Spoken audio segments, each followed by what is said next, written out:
the different energy. So with this click, if you are established in celibacy, you are brahmachari. Understand? Otherwise, the ordinary celibacy only leads to more and more and more complication. When you are established in brahmacharya, celibacy also happens in you. Celibacy also happens in you. But not dull, dead, non-doing. Celibacy. It's alive, intense, vital, energetic celibacy. Alive brahmacharya. So, I bless you all to experience, to achieve, experience, live, express, radiate and share the eternal bliss, Nityananda. Thank you.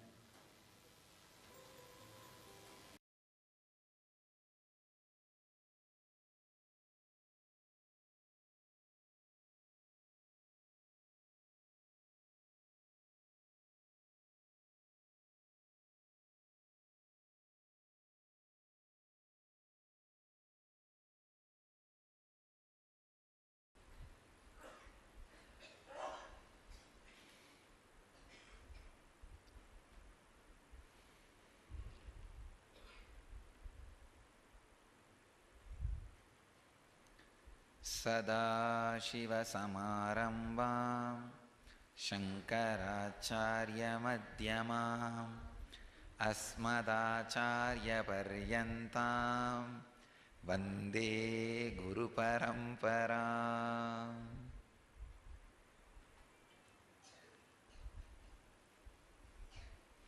I welcome you all with my love and respects.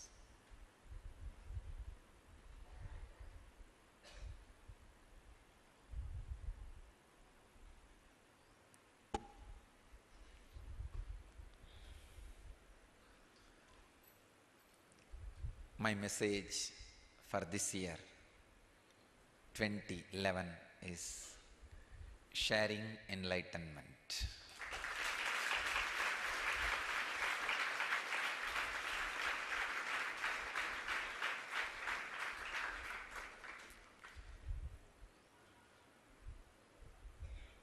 In 2009, living enlightenment. I started initiating people to live enlightenment, Jivan Mukti. In 2010, we taught people how to radiate enlightenment.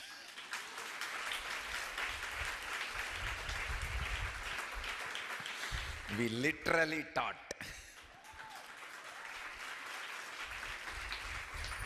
How to radiate enlightenment during all possible struggles and abuses. I am so happy, all of you. If you have been here last year, the same day, and you are here this year, same day, be very clear, you radiated enlightenment.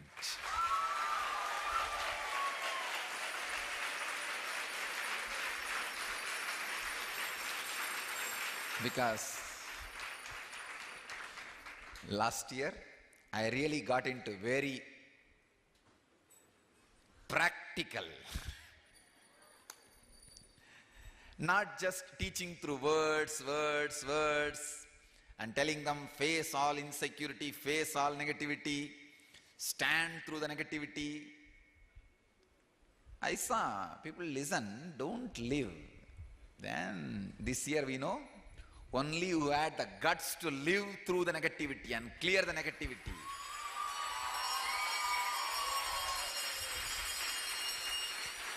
Only who are able to radiate enlightenment are here back.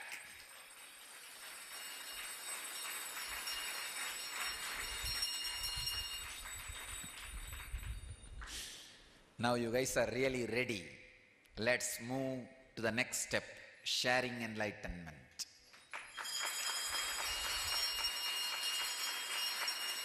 Let's start sharing enlightenment. This whole year, let us dedicate it to sharing enlightenment.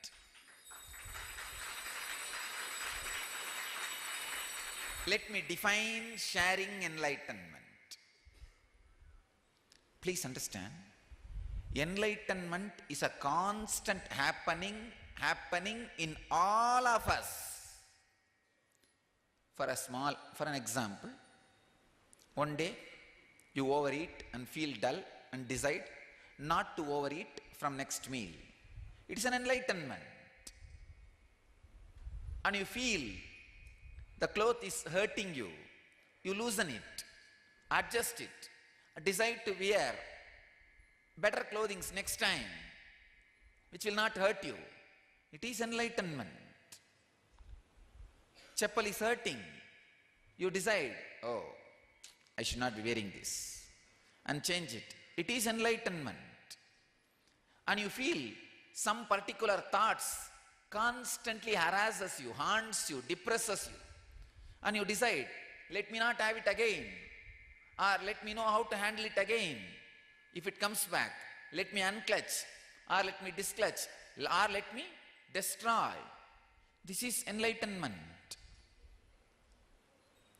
When there is a useless people are around you in the name of devotees and disciples, just get rid of them. That is enlightenment.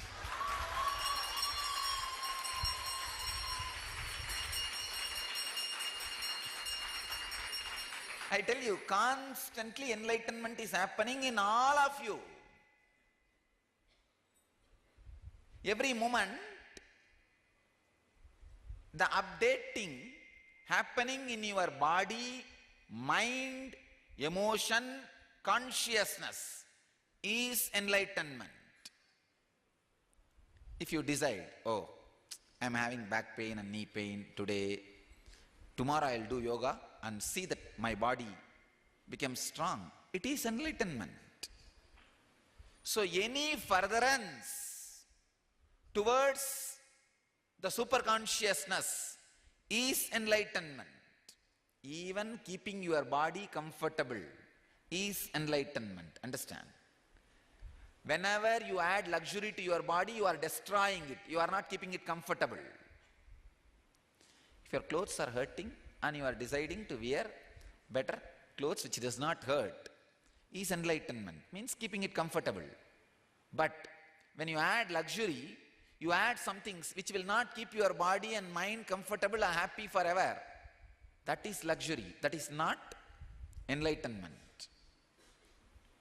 Understand? Anything which furthers your body, mind, emotion, consciousness towards the superconsciousness, the ultimate, is enlightenment.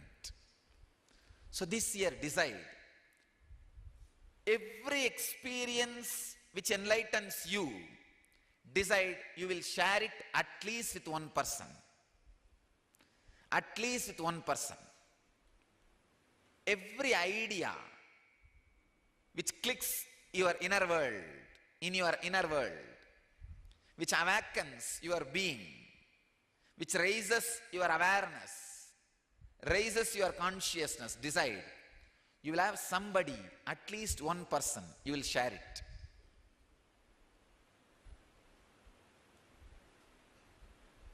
Every step, be intense, sincere, honest, integrated, share enlightenment, you will see completely new door opening in your life. Sharing enlightenment is million times greater than living and radiating. I tell you, this year we are going to have such a strong positive explosion. It is going to be million times more than living enlightenment year and radiating enlightenment year.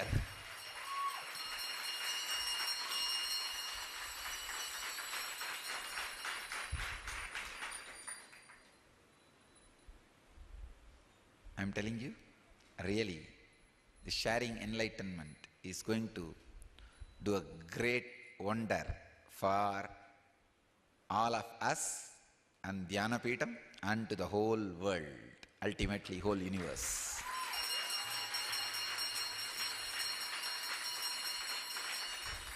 Share enlightenment in every possible way.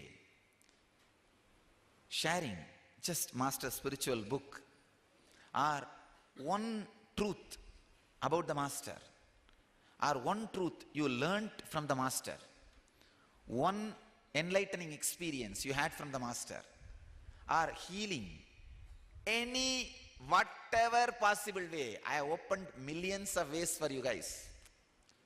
Just share any one concept, just pick it up, one truth from one morning message.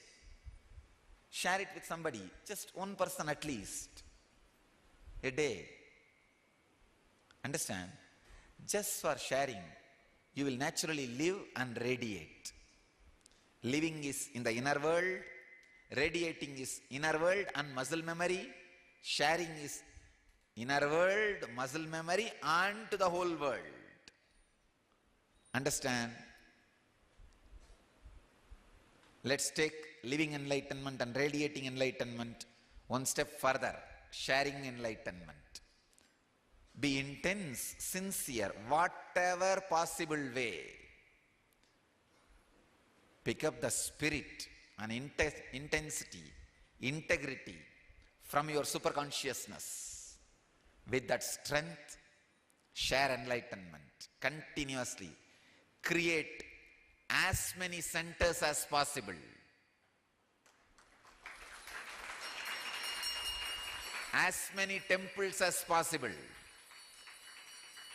As many Paduka Mandirs as possible. Paduka Mandir means having the Padukas in the house. As many Garmandirs as possible means home temples. Ultimately, as many heart temples as possible.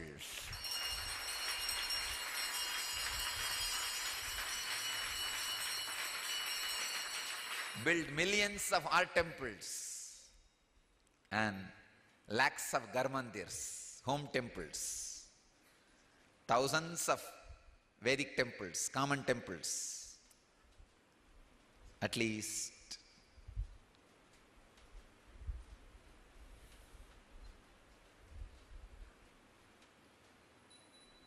few hundred fully enlightened beings who can share enlightenment with the world. We will create all this year, 2011, because it is going to be a stepping stone year for us, preparation for the 2012 to push the whole world into superconsciousness.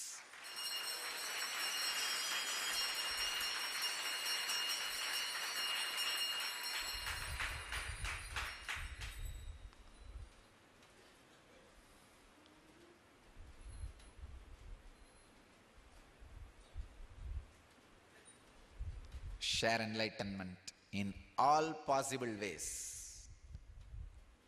You don't need to now bother at all. Now whole world knows my name. Whole world knows my name. All you need to do is just remove their misunderstanding and add the right understanding. That's all.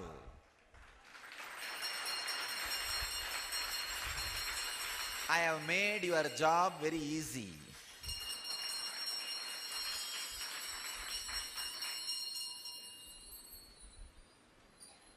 So understand, share enlightenment with tremendous compassion, tremendous love, tremendous integrity. I am telling you honestly.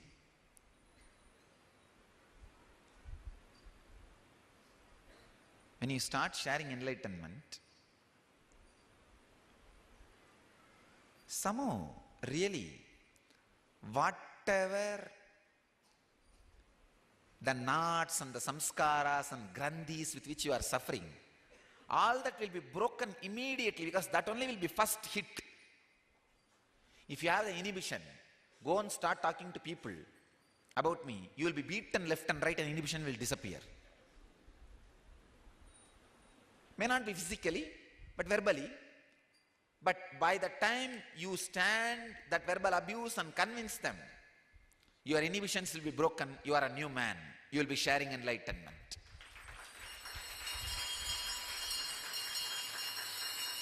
Master does training in two ways, internal and external.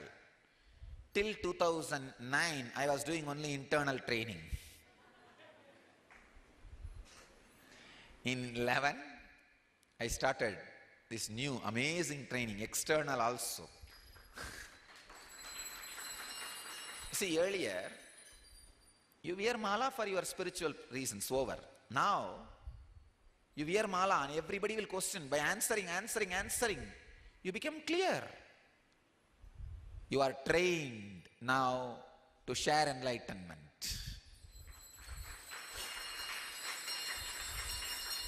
Stand strong and let us share enlightenment. It is time we share enlightenment. Take this as my message very intensely, sincerely. This is my message to all the devotees, disciples, samajis, followers, seekers.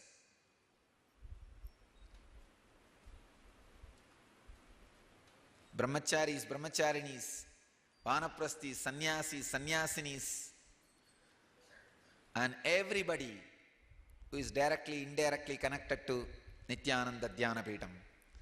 This year, let us dedicate just for sharing enlightenment. Let us share our understanding, experience, everything, whatever auspicious thing we have, let us share with the world. Let us share with the world. Create beautiful world by sharing enlightenment. It is time we decide to share enlightenment very sincerely and take it up as a spiritual practice, not just social service, as a spiritual practice. I invite as many of you as possible to dedicate this year as many ways as possible. If some of you have strength and intensity, I even request you to take off this 1 year from all other work and dedicate it. Let us all stand together. It is time to save planet Earth. In whatever possible way, let us stand together and share enlightenment with the world. If you can't take off the whole year, at least part-time.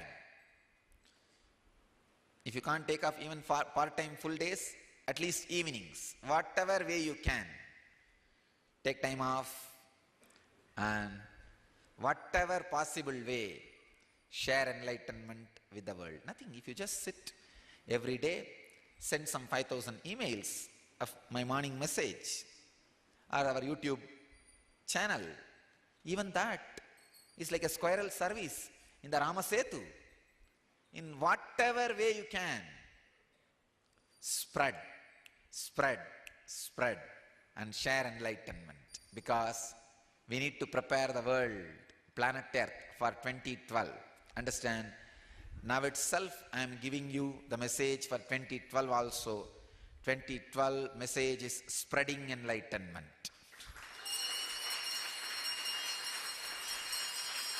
Share, so that it prepares your body, mind and everything to spread. So now, learn sharing. Let it be a preparation for 2012 spreading. When we are in the 2012, we need to spread much more faster than any tsunami, any forest fire, any natural calamity. Only then we can stop the natural calamities. We need to spread positivity much faster than any natural calamity. Only then, natural and man-made calamity. Only then we can save the planet Earth from natural and man-made calamities in 2012. Let us prepare, all of us, and the world by dedicating this whole year for spreading enlightenment. For spreading enlightenment.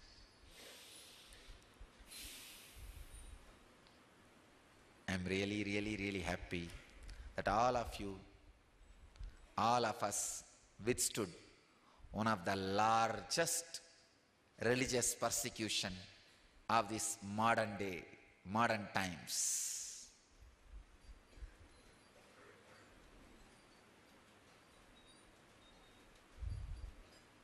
I'm proud of you all for withstanding this whole thing with so much of patience and non-violence and standing up with me, standing up together for sharing enlightenment. Neither you all have been violent, nor you all have left. People who have been violent did not listen to my teachings. People who have left did not even listen to me. Not only my teachings, they did not listen to me at all in any way. And people who neither behaved violently nor left, who stood strongly, you are all the gems, diamonds I was searching for. You are all for the people for whom I was, I am, I will be in the body freely doing my mission.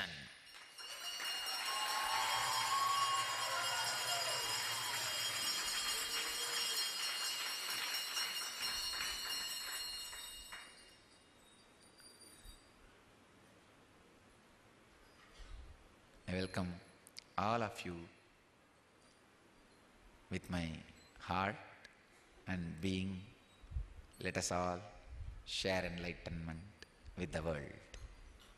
Let us all share enlightenment with the world. Do it with deep compassion. I tell you, I want to tell all of you, today morning I saw during the procession one so-called ex-devotee, means during the scandal, because of the emotional imbalance, could not stand by us or Sangha, left, but could not forget, leave me, could not. Today morning I saw one so-called ex-devotee in the procession, see with burqa, full burqa.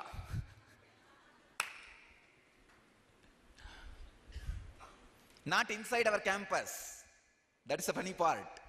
In the procession, I just saw, looked, and first I couldn't understand. I thought somebody from the local village, from Nagar, some Muslims have come. So they are standing there for my blessing. I was in the palki, so I can see a lot more than what you guys can see. Beyond the compound also I can see. I saw, and the moment I saw the height and the shape, I know who is the person. And then only the eyes were open, the tears were rolling in the eyes. I just did this. I don't know whether or the person wanted. Burqa opened.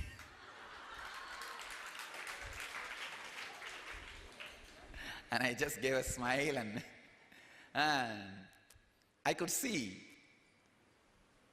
very clearly the tears, and she just fell in the same spot and took the dust and stood up. And see, that emotional turmoil during that scandal could not stand with the Sangha, left, but could not leave me. So I could see the hands folded and said, the words, of course, I was not able to hear the words because of too much of sound and music. And just only that idea I could catch, that feeling. I can't forget or be without seeing. Then I smiled. By the time Palki left, the person has left, because the person cannot see all our devotee Sangha. I know, I'm showing you one example of that person, but like this, there are so many who feel that they missed but could not come back because of ego. I tell you all, I tell the whole Sangha, please understand, have open arms and heart and welcome everybody. Whoever comes, do not have any hatred, anything. If they have just missed one step, no, don't worry. Whoever comes, welcome them, share enlightenment with them. Have tremendous love and compassion for people. After all, human beings. After all, human beings. See, finally the person could not come inside our campus. Just saw from the distance and left. The person is not here now. The person just after the darshan just left.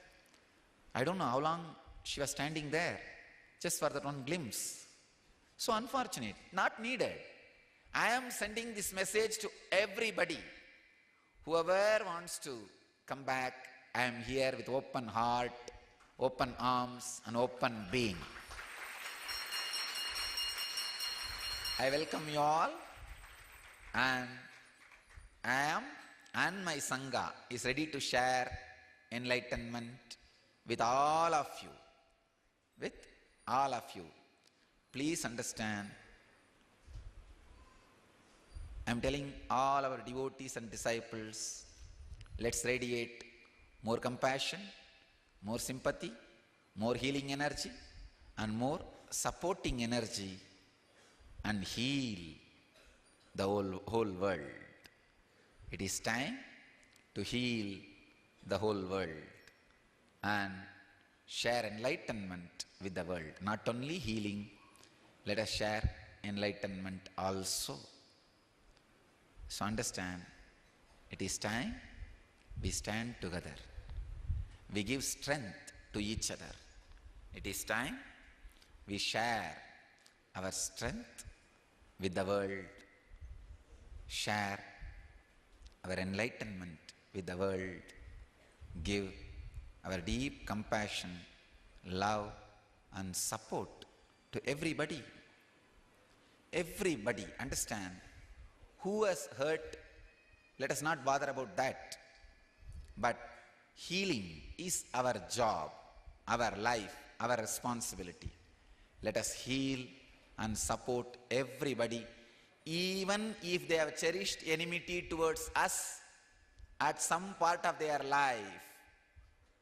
Now I am updating. Even if they cherish enmity towards us even now,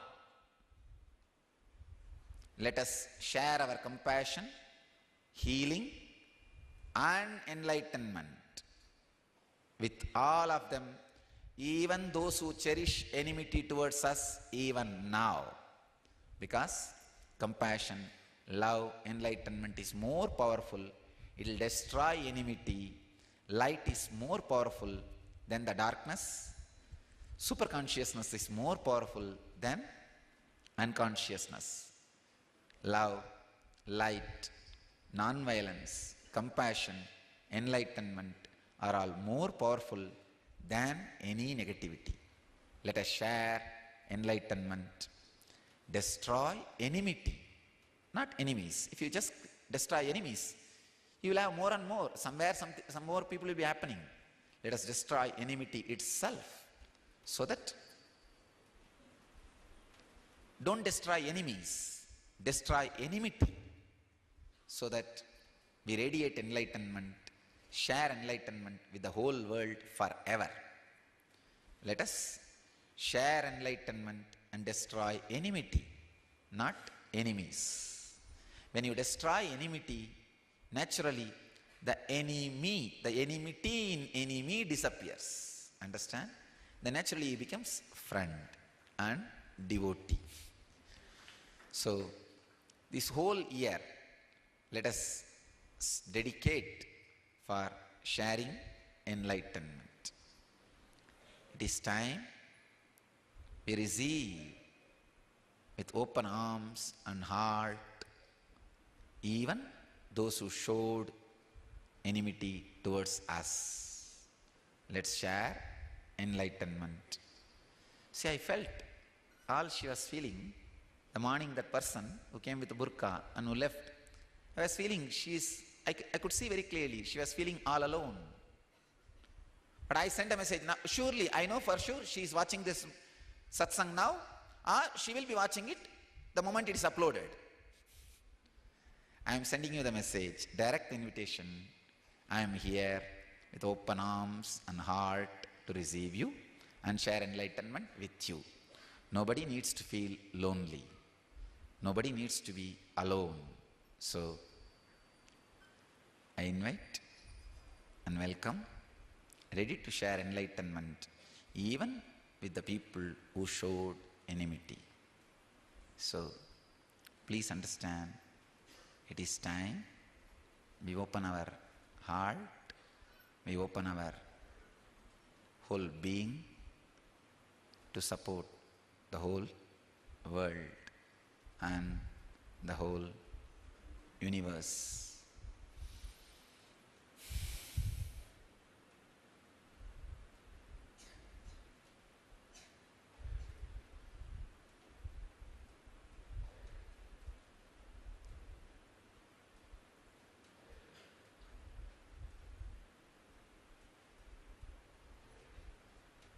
Share enlightenment intensely in all possible ways with the world. Please understand, this campus is world living around me. When you carry this enlightenment and start sharing in your own way, creating a center in your house or temples in your places, me living around the world. World living around me is one, and me living around the world is another one. Let the world live around me. I will also be living around the world with you all. Share compassion intensely. Share love intensely. Share your heart intensely. Share enlightenment intensely. In all possible ways.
I thank all those who stood by us last whole year with so many different kinds of struggles. Remember, recall, thank all of them who stood by us,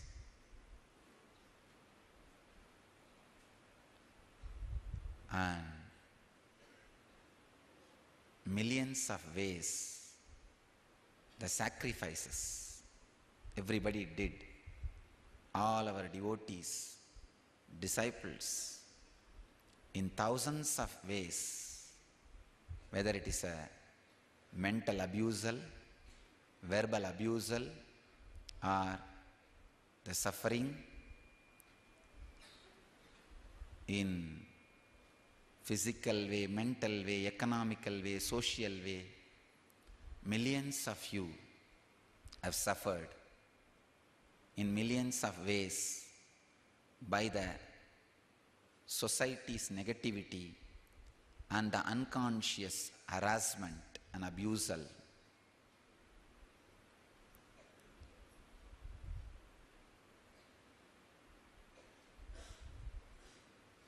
I thank all of you for going through everything and standing with a deep devotion and sacrifice with me, by me, for me, and the Sangha.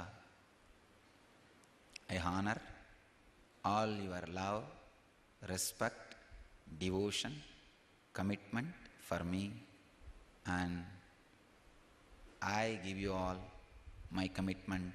I am standing with you all forever in all possible ways.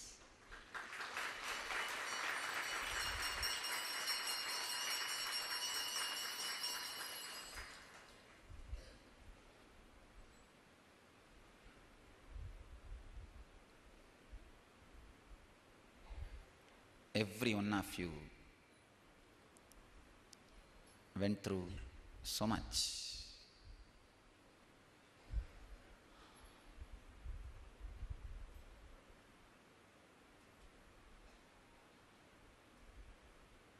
But stood strongly with me against all the negativities.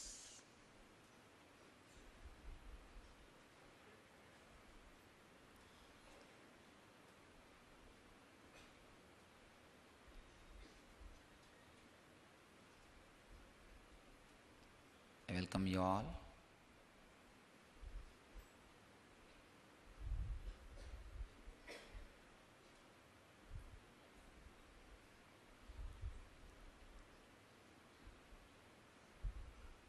I'm just picking up, selecting words to describe all the sacrifices all of you did, whether my Swamis, or brahmacharis, or vanaprasthis, or devotees, or disciples, or ashramites, or whoever. I'm just picking up words to describe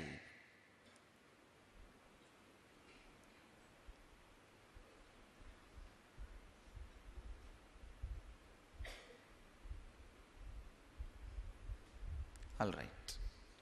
Sacrifice is the only word. I don't know any better word.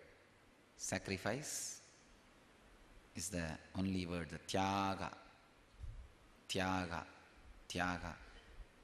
is the only word. As Upanishad says, tyage naike amritatvamanasu.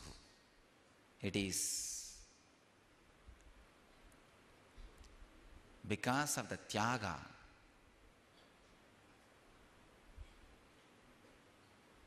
only through the tyaga, the eternal bliss, the eternal state is achieved. And not only, the tyaga is so great, all of yours. The surprising thing of that, the strength of the tyaga is they don't even want to be named as tyagis. I wanted to name so many people, especially Ranjita, who is here with us now.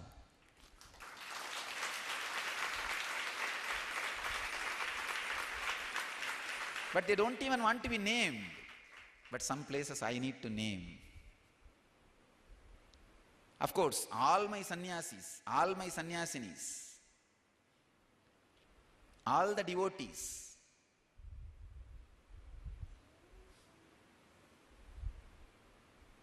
the sacrifice is so much, they don't even want to be named. They just want to be in one corner. But anyhow, some places I need to name so that each one of you understand the sacrifice and the dedication with which all of you stood with me. Understand, when you know somebody else's sacrifice, then the sacrifice, the tyaga is awakened in you. Just for that purpose, sometime I tell the names, nothing else. Understand, I tell the name of the people who don't want to be named. I never tell the name of the people who want to be named. If they want to be named, then it is not a sacrifice, it's a business. Who doesn't want to be named, withstood, sacrificed, I name them because our devotees, everyone, need to understand each other's sacrifice. When you know what others went through, you will realize, oh, what I went through is too less, leave it, it's okay. So, anyhow, now it is time. I welcome all of you, and I promise and commit, I'll stand by all of you. Understand? For each one, me and my Sangha will stand. Same way for each one, me and others will stand. See, for example, for A, me and all others will stand. For B, me and all others including A will stand. And for C, me and all others including B and A will stand. This is the way the Sangha stands. So for every one of you, I give you the assurance, me and my Sangha will stand with you. Understand? Me and my Sangha will stand with you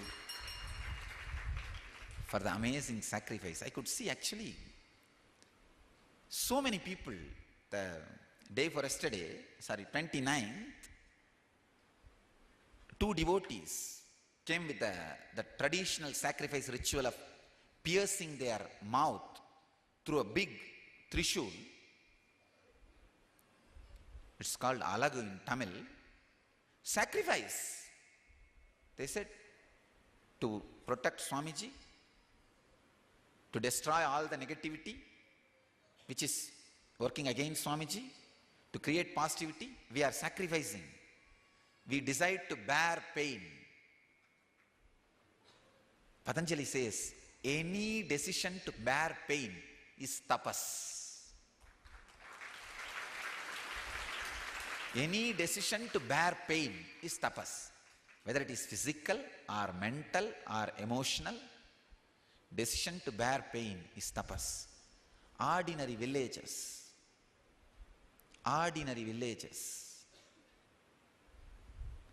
and they are from Taramangalam. Ordinary, two devotees deciding to bear pain. Like this, thousands. Of course, even physical pain is ordinary. The mental pain, I know how many of our disciples, devotees, abused left and right. Verbally, you all stood by. You all stood by me and the Sangha. I bless you all and I commit with you all that me and my Sangha will stand by all of you and support you. Yesterday I saw you telling in the interview, you are a single woman fighting. No. Me and my Sangha is with you.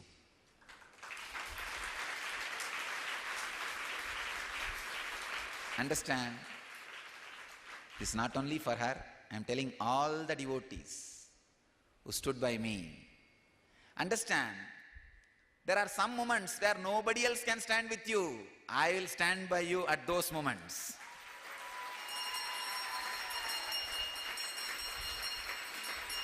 Whoever stood with me, I give you the promise, I will stand by you all the time. There are moments where nobody else can stand.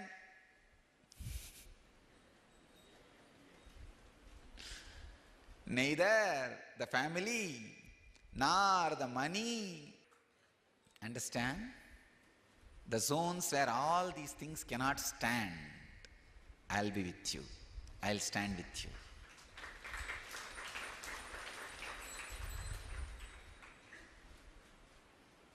Where only I can be there, I'll be there with you. Understand? These are not empty words. I promise. These words are solid, integrated, honest truth.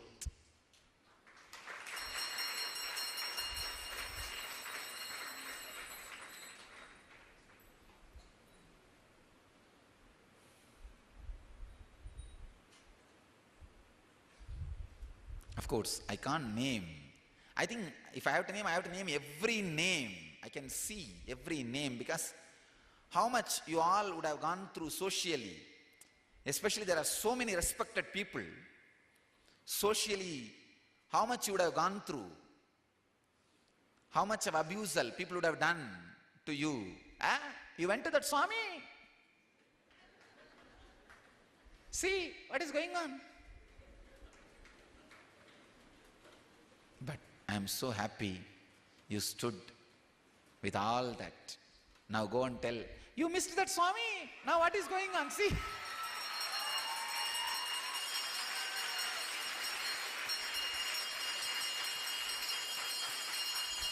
The latest proverb in Tamil is, Uttu ponavalam kettu ponanda.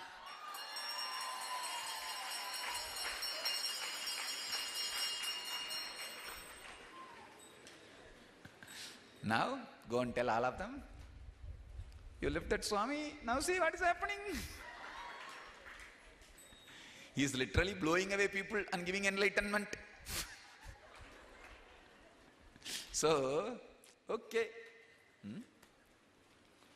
It's time we stand strongly with the strength and tremendous passions and healing energy.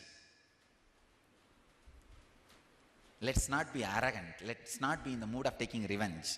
Oh, you are talking against Swamiji, no? We'll see you. Leave it. Poor fellows. You see, it was a social euphoria.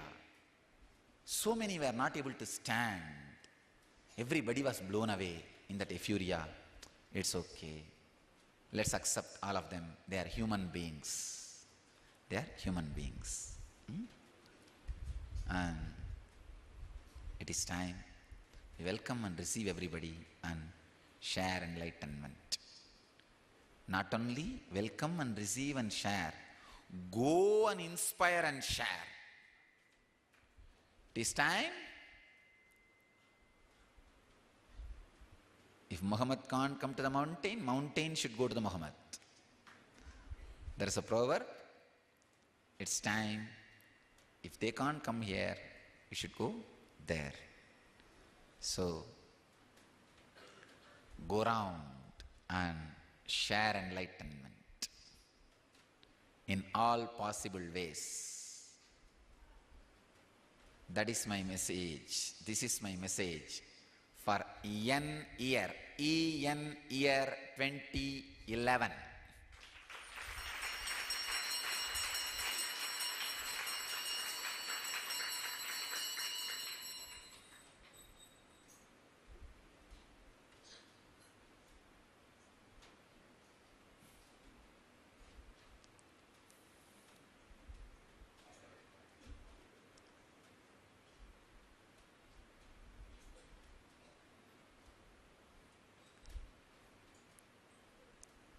I bless you all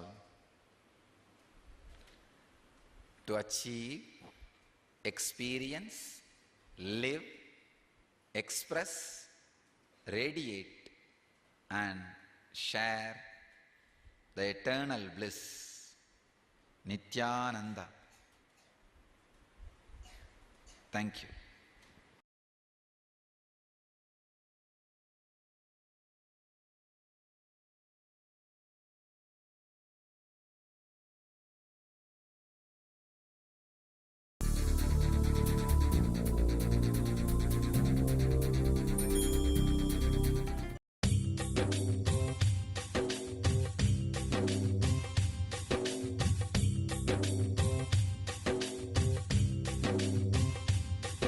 जीवन्मुक्तिप्रदं देवं क्षमापूर्णं जगद्गुरुं वन्दे परमहंसाख्यं नित्यानन्दाय स्वागतं। जीवन्मुक्तिप्रदं देवं क्षमापूर्णं जगद्गुरुं वन्दे परमहंसाख्यं नित्यानन्दाय स्वागतम्।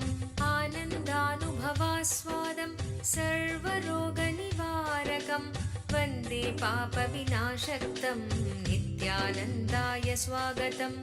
आनन्दानुभवास्वादं सर्वरोगनिवारकं वन्दे पापविनाशक्तं नित्यानन्दाय स्वागतम्। नित्यमुक्तं निर्विकल्पं ध्यानलोकप्रदीपकं वन्दे शान्ति। Paramahamsa Nityananda, a compelling spiritual force of our millennium, founder of an international socio-spiritual movement, pioneer of a modern Vedic renaissance, born in the sacred town of Tiruvannamalai in southern India, a yogi by birth, fearless spiritual explorer, beacon of divine power, Paramahamsa Nityananda is today an inspiration for millions on the path. Adept in ancient mystical yogic sciences, researcher of the science of spirituality, guru for enlightenment. Every year, Paramahamsa Nityananda shares with over 10 million people worldwide the treasures of his wisdom, the joy of his laughter, and the incomparable power of his initiation. Now, Paramahamsa Nityananda reveals the secrets of living enlightenment. Join us for an unforgettable spiritual experience. सच्चिदानन्दरूपिणं वन्दे सनातनं पुण्यं नित्यानन्दाय स्वागतं। सर्वधर्मप्रणेतारं सच्चिदानन्दरूपिणं वन्दे सनातनं पुण्यं नित्यानन्दाय स्वागतं। वेदवेदान्तसंवेद्यं देवदेवी स्वरूपम्।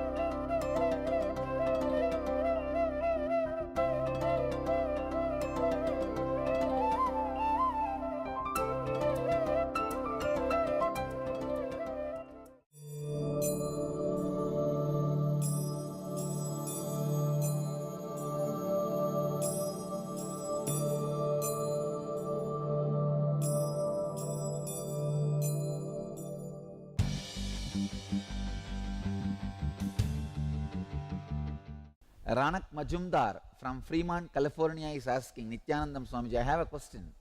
Arjuna was in deep depression according to the first chapter of the Gita. But by second chapter, his Sahasrara was completely open, as you mentioned. How did this happen so quickly without any sadhana or tapas on his part? Is there a way for us also to progress so fast? Understand? He was completely open to Krishna. His tremendous trust on Krishna, that was something extraordinary.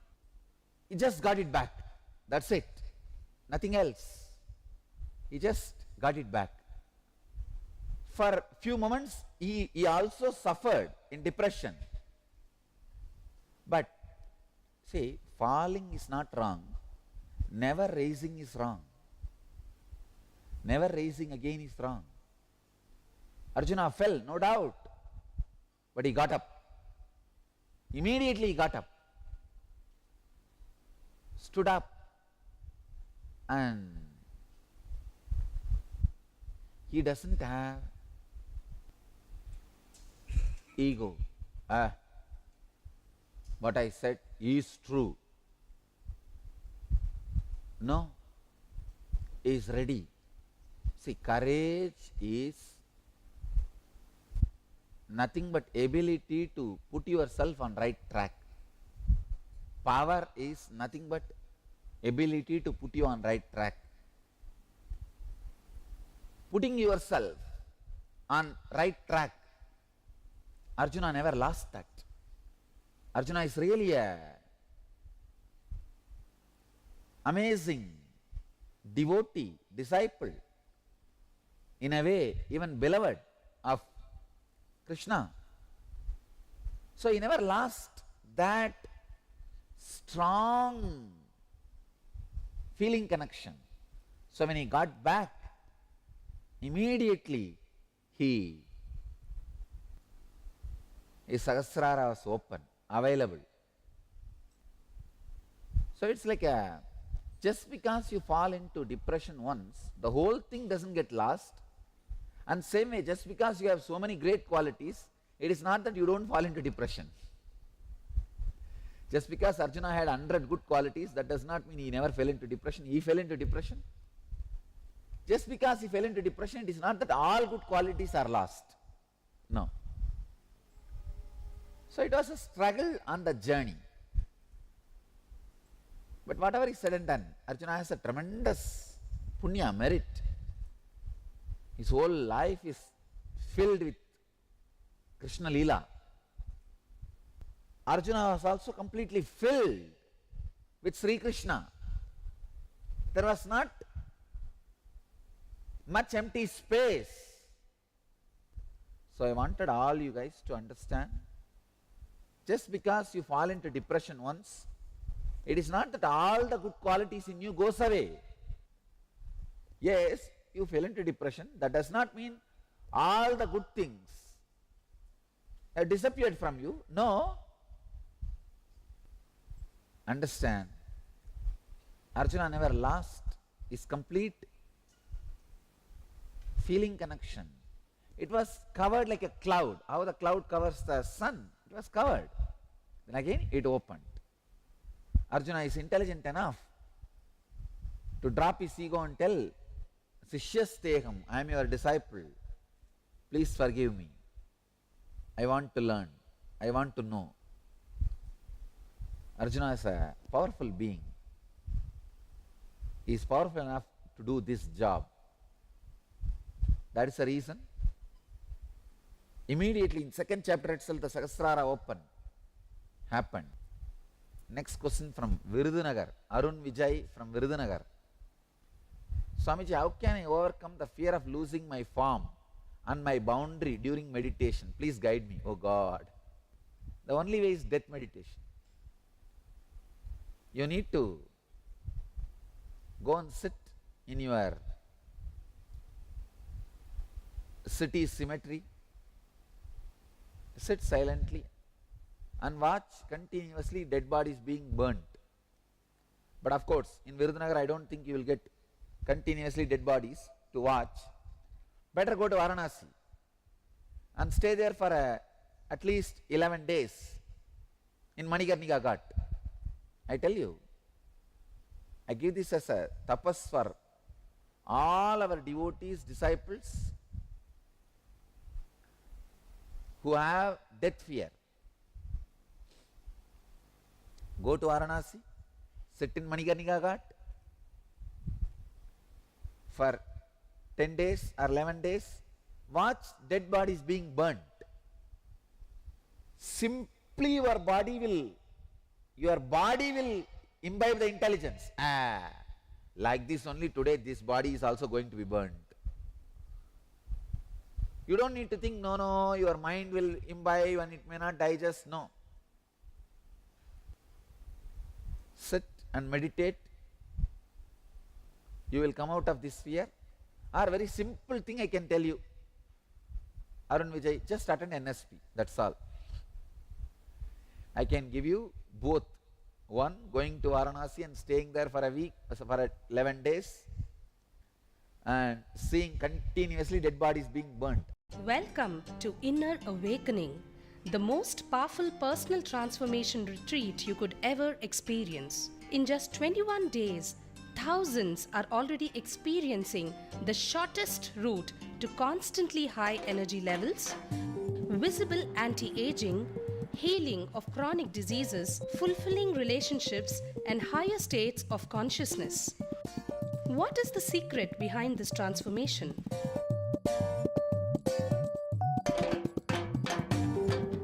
Kundalini means the inner potential energy. Once it is awakened, opens the different doors for the conscious experience in you. I can say which is a master key for all extraordinary spiritual experiences.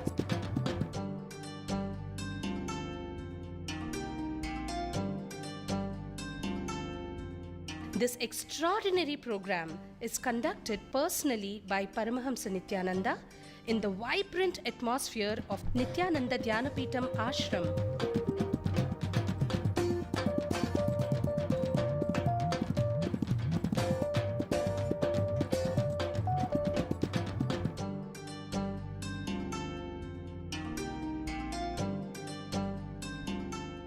Open yourself to the benefits of Nitya Yoga and practical meditation. Experience physical and mental healing. Discover simple ways to handle life with success. Above all, enjoy individual darshan and blessings from Paramahamsa Nityananda every day. Take 21 days for yourself and carry home the transformation of a lifetime.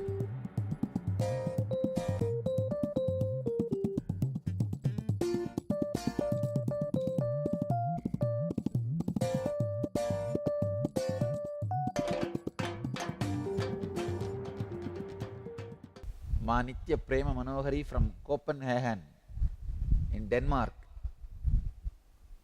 Thanks to Swamiji's grace, opportunities for financial earnings from my personal expansion are becoming available without my effort in any way. It has been nothing short of a miracle for me to get money and to attend inner awakening and ingenious. Get Nayana Diksha at home for Swamiji's satsang. Swamiji has taken care of everything. Great. Prema Manohari, enjoy. Next question, Ravi from Vancouver, Canada. Dear Swamiji, why one should become neutral or so-called impotent to physical needs? Is not the very creation of male and female and the senses also the gift of existence? See, I am not saying you should become neutral, but beyond certain level, when you raise to a level, you become neutral. Please understand. He is asking, is not the very creation of the male and female and the senses also the gift of existence? Yes, monkey is also the gift of existence, but monkey is evolved as a human being. So senses are also a gift of existence. You can evolve to the next level also. See, being a monkey is not crime, but when you do some spiritual process, you evolve. Naturally the next level happens. While savoring the gift of existence, can't we achieve the same highest coherence that we can achieve through renunciation? Ravi, no. You are asking me to give you some comfortable solution. No, it's not going to happen.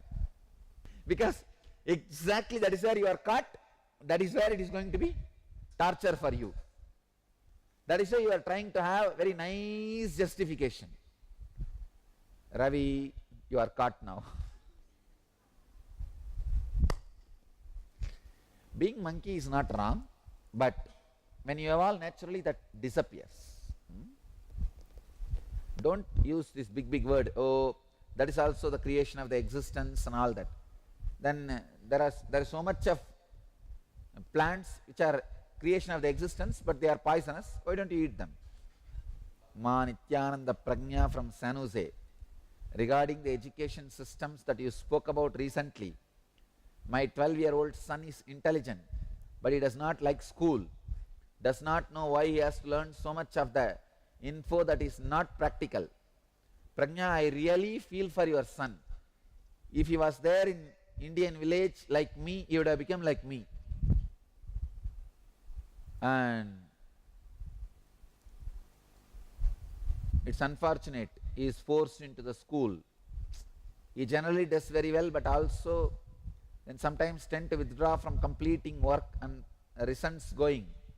I see that his joy is gone. Would you please guide me how to help him cope?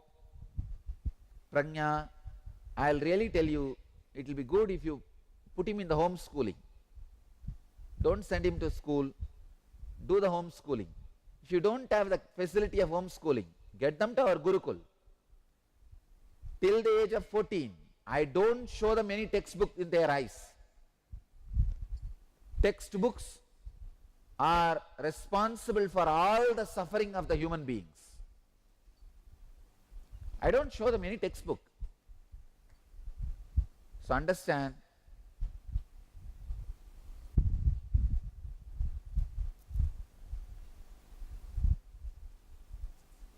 if you are fortunate enough to be in Indian village, see, in Indian villages, in our time, teacher himself will not come to the school. What about student? No, really. So, in a way it was great and good. But I really feel you should put your son into homeschooling. If you don't have that kind of a atmosphere or facilities, get them to our Gurukul.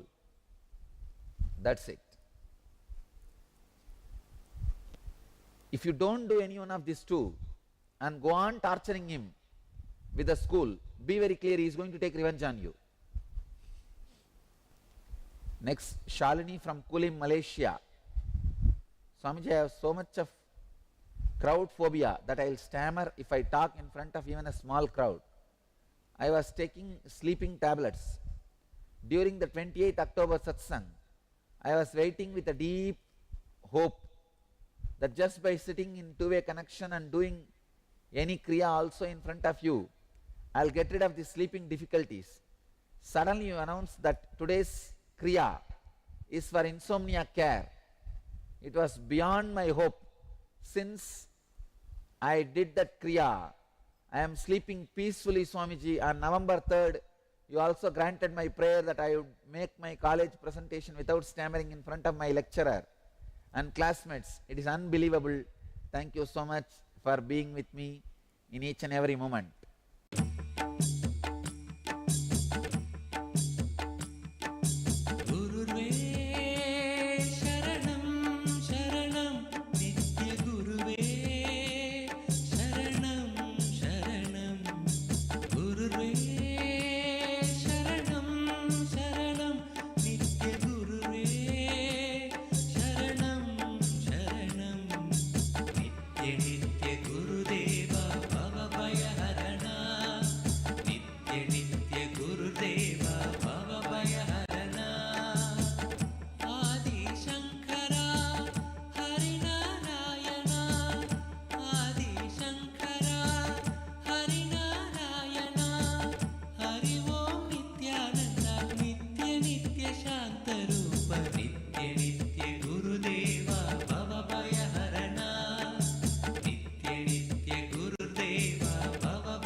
जीवन्मुक्तिप्रदं देवं क्षमापूर्णं जगद्गुरुं वन्दे परमहंसाख्यं नित्यानन्दाय स्वागतं। जीवन्मुक्तिप्रदं देवं क्षमापूर्णं जगद्गुरुं वन्दे परमहंसाख्यं नित्यानन्दाय स्वागतम्। आनन्दानुभवास्वादं सर्वरोगनिवारकं वन्दे पापविनाशक्तं नित्यानन्दाय स्वागतम्।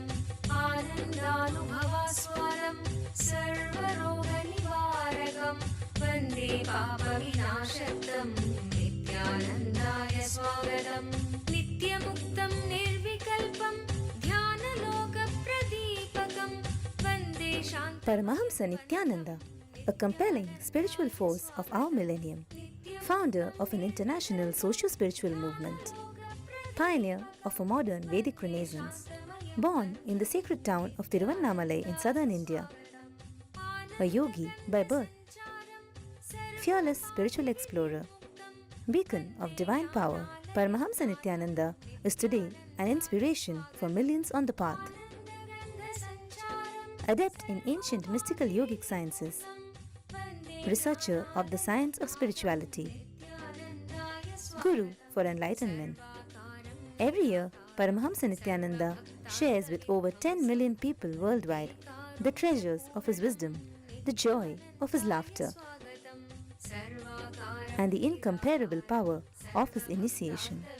Now, Paramahamsa Nityananda reveals the secrets of living enlightenment. Join us for an unforgettable spiritual experience. सच्चिदानन्दरूपिणं वन्दे सनातनं पुण्यं नित्यानन्दाय स्वागतं सर्वधर्मप्रणेतारं सच्चिदानन्दरूपिणं वन्दे सनातनं पुण्यं नित्यानन्दाय स्वागतं वेदवेदान्तसंवेद्यं देवदेवी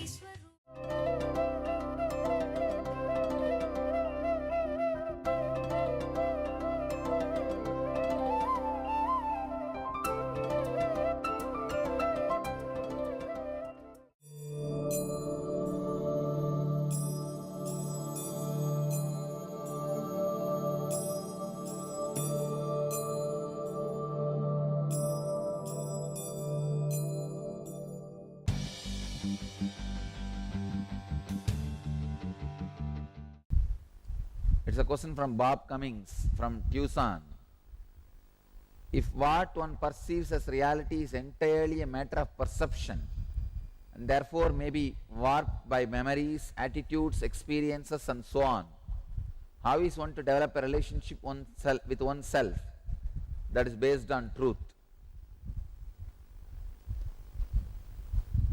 Bob Cummings, please understand, the complete not knowingness about yourself and the constantly inquiring about yourself should be the relationship with you, by you. Understand? I am defining very clearly my relationship with me. Constantly inquiring. Please understand. I want to make it very clear to all of you. I do not know who I am. Constantly I am inquiring. That is why so many new things are happening in me. I am not stuck with any idea or opinion about me. I am just continue to inquire. And tomorrow, altogether, which you guys never expected, may start expressing. What you guys never expected, even which I never expected, may start expressing. I won't be shaken. I won't have a problem because I don't have association with whatever you call as Nityananda. Understand? I just do not know me. Not knowing you, not associating yourself with one form or one name. What a liberation it is, you don't know. This is the questions we received during End Relationship program. It's a question from Bob Cummings from Tucson.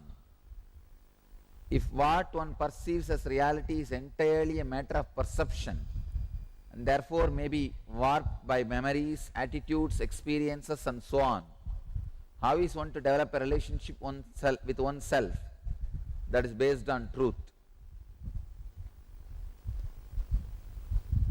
Bob Cummings, please understand, the complete not knowingness about yourself and the constantly inquiring about yourself should be the relationship with you, by you. Understand? I am defining very clearly my relationship with me. Constantly inquiring. Please understand. I want to make it very clear to all of you. I do not know who I am. I do not know who I am. Constantly I am inquiring. That is why so many new things are happening in me. I am not stuck with any idea or opinion about me. and just constantly be inquiring about yourself, you will see the excitement of life is kept alive. I tell you, life also same thing.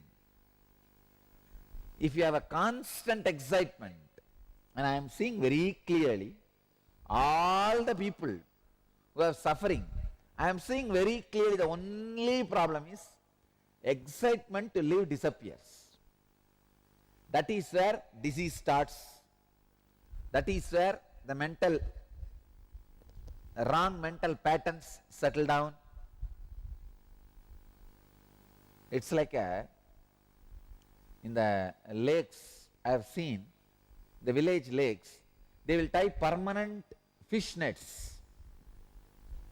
When the water level goes down, all the nets will be seen. And even sometimes birds will get caught. Same way, the excitement to live is the water. When that goes down, all the binding engrams like a net inside you comes up. Welcome to Inner Awakening, the most powerful personal transformation retreat you could ever experience. In just 21 days, thousands are already experiencing the shortest route to constantly high energy levels, visible anti-aging, healing of chronic diseases, fulfilling relationships, and higher states of consciousness. What is the secret behind this transformation?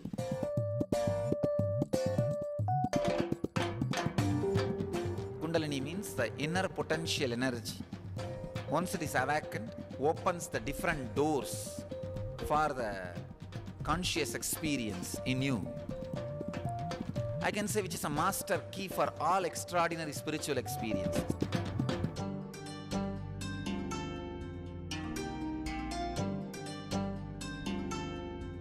This extraordinary program is conducted personally by Paramahamsa Nityananda in the vibrant atmosphere of Nityananda Dhyanapitham Ashram.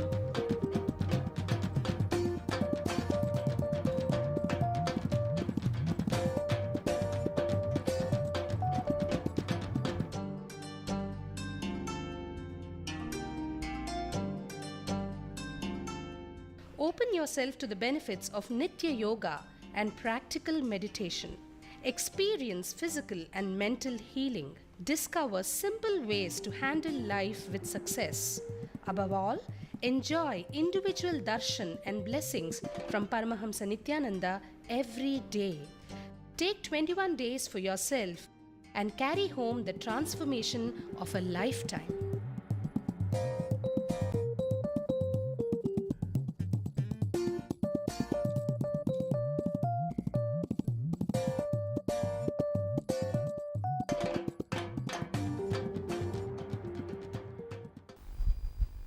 See, all of you have enough of engram net which binds you constantly.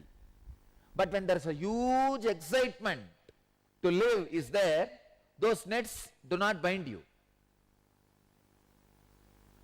Understand this example?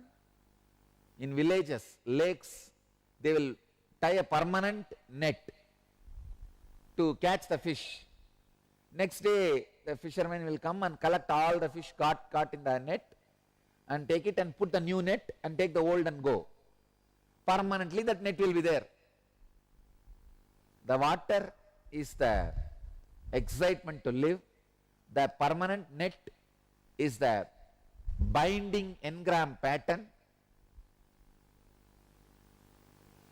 Whenever the excitement to live is there, the net pattern will not be seen outside.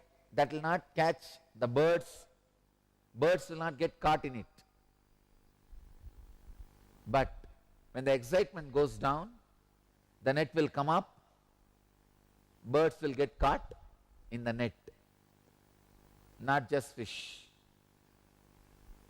Same way, when you lose the excitement to live, your health disappears, wealth disappears, life itself disappears. It is excitement to live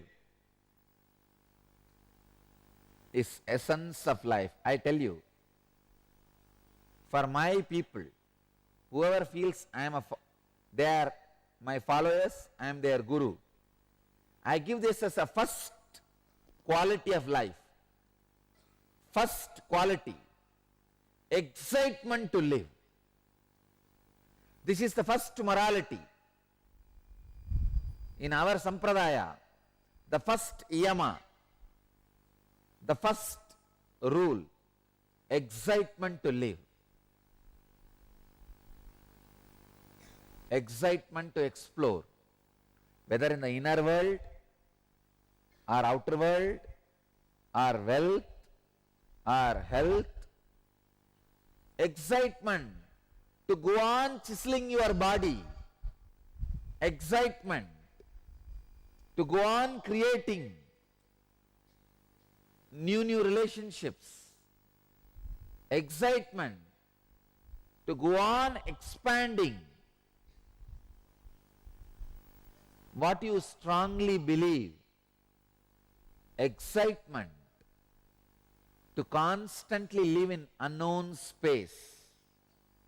I tell you, every morning it is so exciting because I don't know me. Constant excitement I have because I don't know me. I tell you, that makes me run. And that constant excitement will not allow disease to settle on your system. That constant excitement only is called as Surya in horoscope. In horoscope, if the Surya is in right place, sun is in right place, that constant excitement will be there. Utter dullness is Rahu. That is why Rahu brings all types of diseases. If the Rahu is there, you will not even know what disease you are having. And you will be constantly sick. Each Graha is personification of one energy. If Ketu is high, always you will create a situation around you where you are growing, expanding. Ketu is Jnanakaraka, very powerful energy. Actually now, the energy of Guru is very strongly on the planet Earth. Last 5 days, the Jupiter is very close to the planet Earth. So Jupiter's influence on planet Earth is very high because the transition is happening. From that, for the 12-12-12, the push is happening. The Guru's grace is very strongly there on the planet Earth. If the Ketu is strong, he will constantly create situations around you where you are growing and expanding and living. Of course, Guru is the pure energy beyond any association or identification. Surya Namaskar will do this intense excitement in your system.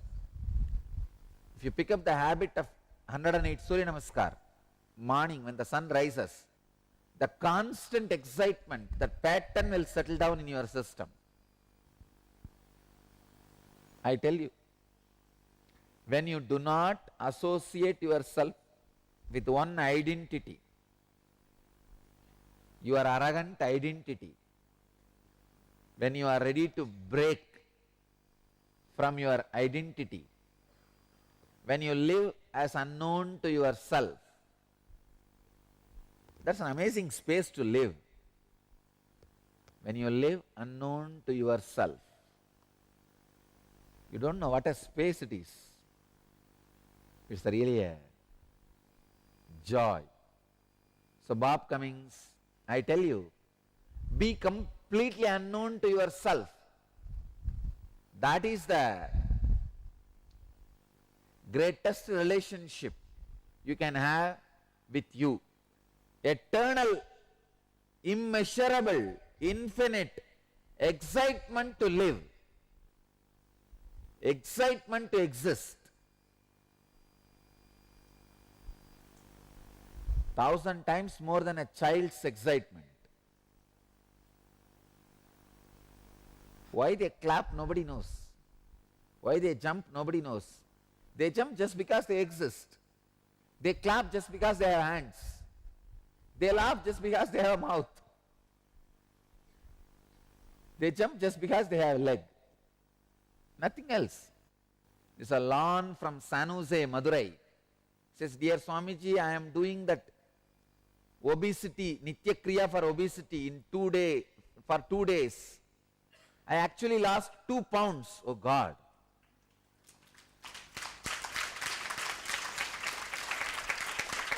Great. Only thing you need to take care is you need to drink lot of water and buttermilk. During end relationships, I saw how I have fallen into many mistaken beliefs. The intensity of living in those few days during the program has become such a teacher for me. I want to sustain that intensity for life. Oh my Sadguru, you have saved me from myself. Great. Blessings. Next, from Tushi Tirun from Toronto, Canada. Thank you for showering your blessings on us. I used to have a great difficulty in waking up early in the morning. But after I started the homework of writing arguments for mental patterns, I am waking up early every day. Wow, good. So today I was going to sleep back after hearing the alarm. Suddenly you came in my thoughts and I jumped out of the bed without any difficulty. That's great. Thank you for penetrating through my layers of ignorance. Blessings. Great. Great. I tell you, this is the essence of my mission. Now the gratitude you feel, the joy you feel, this is what is the profit of my mission. All other things are non-profit for me. It is not profit for me. My profit is the joy you feel now. How you feel when you are out of this suffering and ignorance. What you feel is my profit. Great.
जीवन्मुक्तिप्रदं देवं क्षमापूर्णं जगद्गुरुं वन्दे परमहंसाख्यं नित्यानन्दाय स्वागतं। जीवन्मुक्तिप्रदं देवं क्षमापूर्णं जगद्गुरुं वन्दे परमहंसाख्यं नित्यानन्दाय स्वागतम्।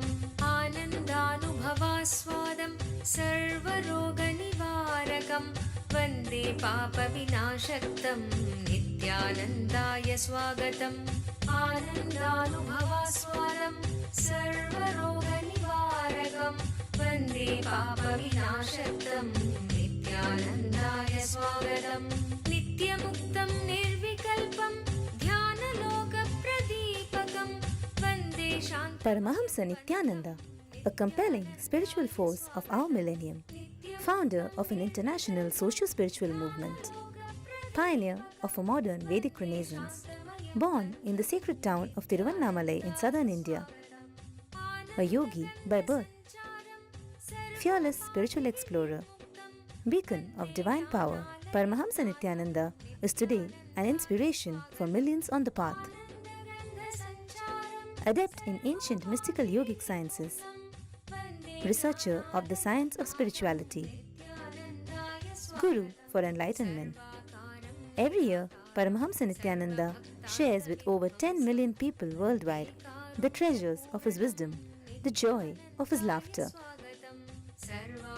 and the incomparable power of his initiation. Now, Paramahamsa Nityananda reveals the secrets of living enlightenment. Join us for an unforgettable spiritual experience. सच्चिदानन्दरूपिणं वन्दे सनातनं पुण्यं नित्यानन्दाय स्वागतं सर्वधर्मप्रणेतारं सच्चिदानन्दरूपिणं वन्दे सनातनं पुण्यं नित्यानन्दाय स्वागतं वेदवेदान्तसंवेद्यं देवदेवी स्वरूपम्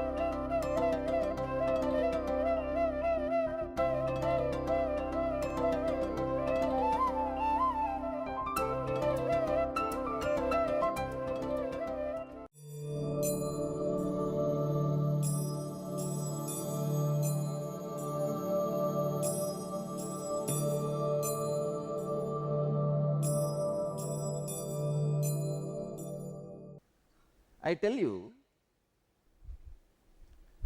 only these two types of people are there in the planet Earth. All the people who make the same mistakes again and again in the same pattern are followers. Man who makes new mistake is a leader, that's all. People are so unconscious. One guy in his office opens his lunch bag and says, "Oh God, today again same potato, brinjal, tomato rice." Anyhow, he eats. Next day again, he opens his lunch box and starts crying. Same potato, brinjal, tomato rice. All his friends are really worried. Third day, again he opens his lunch box. Oh God, same potato, brinjal, tomato rice. Friends have started asking him, "Your wife doesn't like you? Is there any fight between you and your wife? Why is she sending the same food knowing that you don't like it?" That fellow says, "No, I am not married. I cook for myself." No, people are so unconscious. Especially the people who are suffering with a disease like a blood pressure, diabetes, arthritis. See, this kind of diseases are straight away curable if you break your pattern. These diseases need not be carried. But I tell you, if you are affected in any of these three diseases, there are strong patterns which you can alter by yourself, but with which you are suffering, you are not even bothered to alter.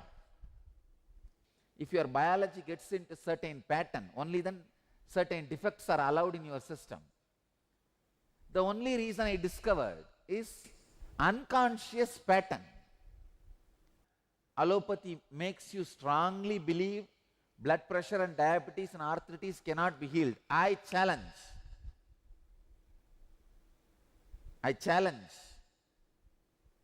It can be cured completely. Person can be without medication. Come on, if you are having blood pressure today, you just simply running or jogging or pranayama will bring your pressure down. Do it every day, at least for a month, problem is solved. But the laziness pattern is more strong than your worry about the disease. It is just a pattern, unconscious pattern, nothing else. The pattern of your laziness, pattern of your food habits, the pattern of your idea about you, nothing else. Arthritis is nothing but a wrong idea you carry about you. Diabetes is nothing but a wrong food pattern you follow. Blood pressure is nothing but the wrong laziness pattern you carry. If you just break the habit of early morning sleeping and lying down after the food, that is the time your laziness pattern gets strengthened in your body. See, early morning 4:30 to 6 and after food 1 hour, if you don't sleep, even if you sleep all other 20 hours except these 4 hours, you will not have laziness pattern settling in your system. See, there are particular time when the laziness pattern develops in your body. That pattern of laziness is responsible for disease. Laziness itself is not responsible. Understand? Laziness itself is not responsible for disease. Just if you sit every day and write all the ideas you carry about you and tick or cancel. The right idea cancel, right idea tick it, and wrong ideas cancel it. Even if you do it intellectually, this as an exercise for a month. Say for a month, when you cancel some ideas you carry about you, even intellectually arguing, I am saying I am a lazy fellow, has no stable mind, loose mental setup.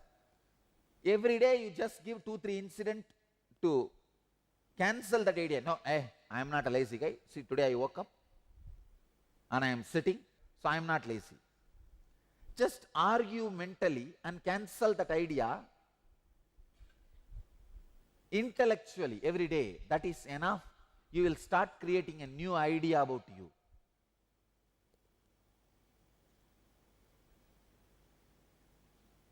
Just go on creating this new idea about you by cancelling the wrong definitions of you by you. But for one thing, you need to be very honest with yourself. You should neither underestimate nor overestimate. You should plainly sit and talk. If you are underestimating, at least write that also. I have the habit of underestimating me. I always underestimate me. That's one more concept you carry about you. So write all this. You can use this concept to infuse the sense of immortality into your cells. After the strengthening and cancelling, sitting with somebody and presenting all your arguments, sharing. Only if you convince the other person that your arguments are logical, either to strengthen some of your pattern or cancel some of your pattern. For example, if you have the pattern, I am a healthy guy, I can run. You need to strengthen that pattern. So the arguments you create for cancelling or strengthening, after writing and telling yourself, catch somebody and start telling.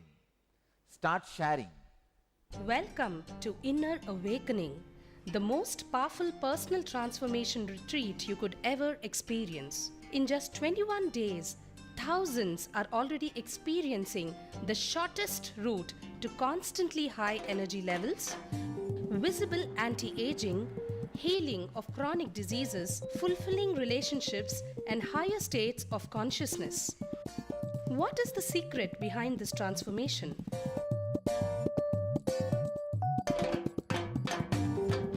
Kundalini means the inner potential energy.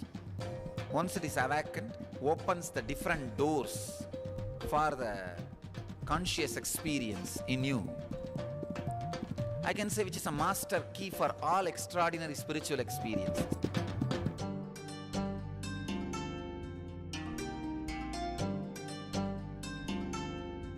This extraordinary program is conducted personally by Paramahamsa Nityananda in the vibrant atmosphere of Nityananda Dhyanapitham Ashram.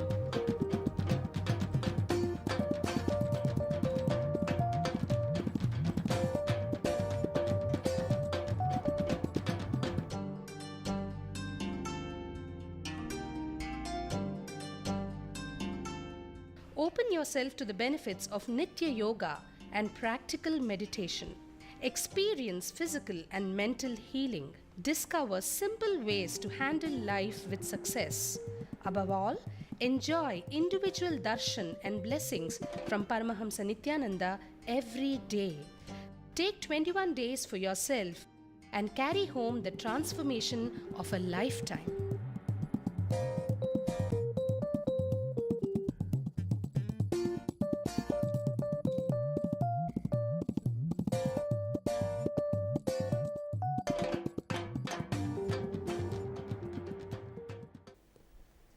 Sharing. When you are sharing, you will confront your ego. Understand?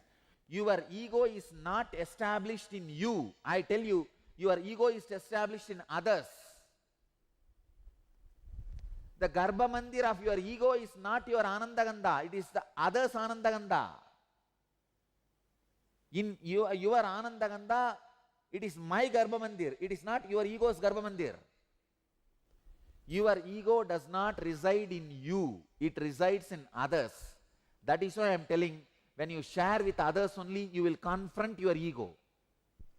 If you are just sitting and writing and cancelling, it's a good first step. But if you catch people and share with them all these right patterns you carry and wrong patterns you carry, understand, mainly wrong patterns you carry should be shared. Not just right patterns. Wrong patterns you carry should be shared. And the arguments with which you are breaking that should be shared. Because your ego resides in others' Anandaganda. I tell you, what is ego? Nothing but, you see, in everybody's Anandaganda, Bhagavan is residing. Vishnu is residing. But when all these individual lights, when they are glaring at each other or reflecting each other, the small illusory reflection which happens is ego. Understand?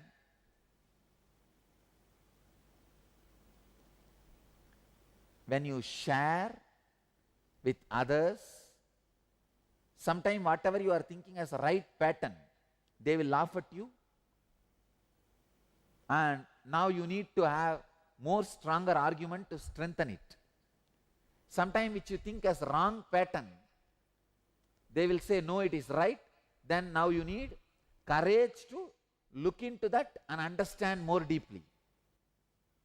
I tell you, your ego is not established in your Anandaganda. It is the illusory reflection of yourself in many Anandagandas. So share with others.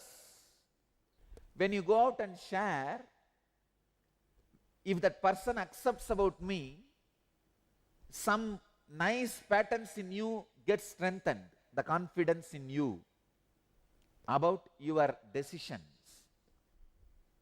And if that person rejects, you go through such a strong turmoil, the churning. Your whole intelligence and energy and individual capacity awakens. Your immunity to get deluded. Please understand, you become immune for getting deluded. You don't get deluded by others. I can give you this too. as a spiritual practice, especially any pain pattern if you are carrying in your body. What is cancer?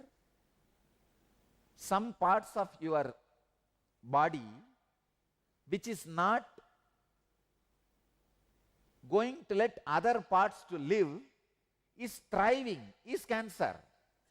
So the cancer cells which are not ready to live with other cells, which are not going to let other cells live, is thriving, is cancer. Same way, this pattern of having complete fulfillment just by seeing everything in TV, you not moving your body,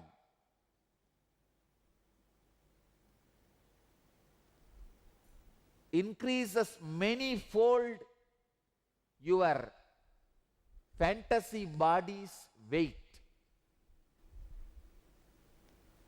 A man who is sitting more than 1 hour per day sitting in front of TV, I am telling you, you are fat, heavy in pain body, because you lost sensitivity and direct connection with reality. The other day I was reading a research. Just, I think a month before, in Mumbai, 2 youngsters were stabbed and killed by the mob, and all the public is standing and watching. Not a single one is even saying stop, even shouting. Not a single one. Human beings nowadays, by seeing everything in TV, you see, when you see a murder in TV, you don't respond. You don't interfere. So that becomes a pattern in your biomemory. Anything you may see, you don't interfere. Being insensitive to life becomes pattern. That is why I am telling you, porno destroys your family. Because you see so much and nothing needs to be done. It takes away your sensitivity, ability to live. The part of your ego reflecting on your part of your body, if that part of the body is removed, don't think you are dead. Without your body also, your life will be there with you. And the people on whom you are reflecting, without them also, your existence will be there with you, unless you take action of whatever I am saying. You are only sitting in front of TV. If you are waiting, only death can happen. For life, you need to be active. Understand, if you are waiting, death automatically comes to you. That is the way it is programmed. But for life, life is waiting for you. You have to go towards it. Act. Act on these great truths. When I said arthritis, I don't mean people who don't have arthritis should not do this. I gave one example. As long as you have the disease of this birth and death, do this. That itself is a disease. Changing the pattern you carry about you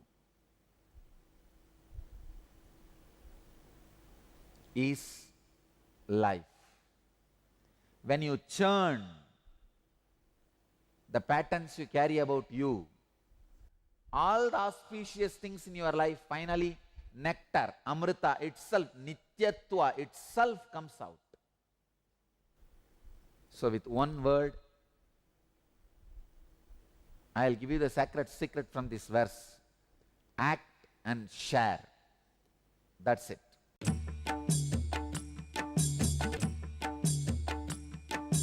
गुरुर्वे शरणं शरणं नित्यं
जीवन्मुक्तिप्रदं देवं क्षमापूर्णं जगद्गुरुं वन्दे परमहंसाख्यं नित्यानन्दाय स्वागतं जीवन्मुक्तिप्रदं देवं क्षमापूर्णं जगद्गुरुं वन्दे परमहंसाख्यं नित्यानन्दाय स्वागतम् आनन्दानुभवास्वादं सर्वरोगनिवारकं वन्दे पापविनाशक्तं नित्यानन्दाय स्वागतम् आनन्दानुभवास्वादं सर्वरोगनिवारकं वन्दे पापविनाशक्तं नित्यानन्दाय स्वागतम् नित्यमुक्तं निर्विकल्पं ध्यानलोकप्रदीपकं वन्दे शान्ति Paramahamsa Nityananda, a compelling spiritual force of our millennium, founder of an international socio-spiritual movement, pioneer of a modern Vedic renaissance, born in the sacred town of Tiruvannamalai in southern India, a yogi by birth, fearless spiritual explorer, beacon of divine power, Paramahamsa Nityananda is today an inspiration for millions on the path. Adept in ancient mystical yogic sciences, researcher of the science of spirituality, guru for enlightenment. Every year, Paramahamsa Nityananda shares with over 10 million people worldwide the treasures of his wisdom, the joy of his laughter, and the incomparable power of his initiation. Now, Paramahamsa Nityananda reveals the secrets of living enlightenment. Join us for an unforgettable spiritual experience. सच्चिदानन्दरूपिणं वन्दे सनातनं पुण्यं नित्यानन्दाय स्वागतं सर्वधर्मप्रणेतारं सच्चिदानन्दरूपिणं वन्दे सनातनं पुण्यं नित्यानन्दाय स्वागतं वेदवेदान्तसंवेद्यं देवदेवी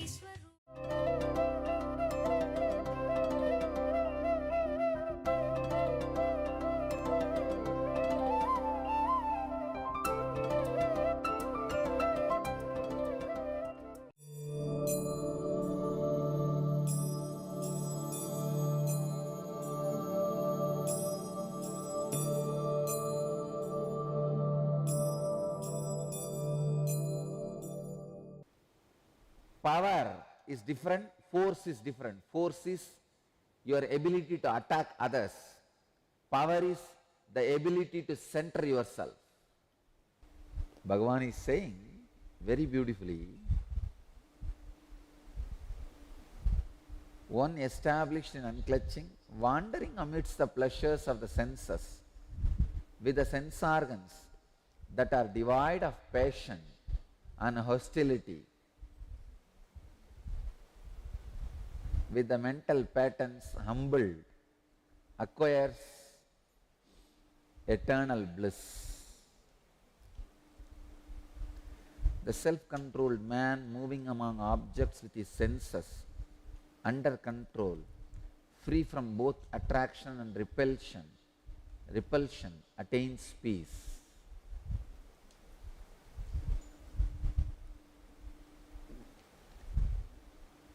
Bhagavan is giving a new definition of enlightenment. Unfortunately, for the mass, this definition was never appealing. Either you live in the world as a grihastha, samsari, bound, or you escape into the forest, become a rishi, sannyasi, paramahamsa, jnani, purusha, whatever. Word avatara purusha only called as purusha. Whatever, you escape into that. Never ever the practical, highest, powerful definition was ever given. See, power in the body, power in the mind, power in the emotion. Power in the mind, when I say the power in the mind which cannot be shaken by the outside information, whether it is related to sense pleasure or fear. is immovable.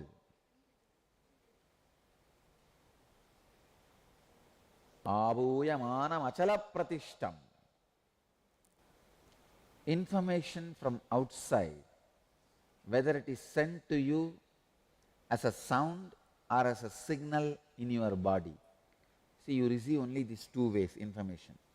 Either when somebody talks, that sound gets into your system, or something you see or smell or taste or touch, that signals pass into your system. Hearing are the signals.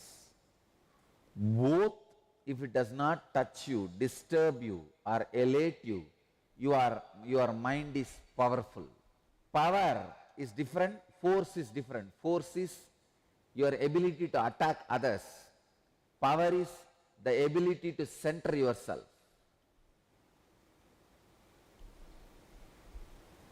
Dakshinamurti is power, Kala Bhairava is force. Shiva has both. Dakshinamurti is power, Kala Bhairava is force. Shiva has both. Understand? The ability to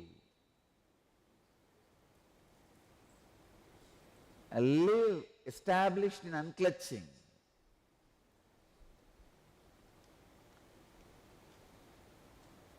aligning your whole being. Please understand, that is where the whole thing boils down. If you are clear about your life's mission, this is what is my life's mission. Vivekananda says very beautifully, let every single cell of you vibrate in that same line.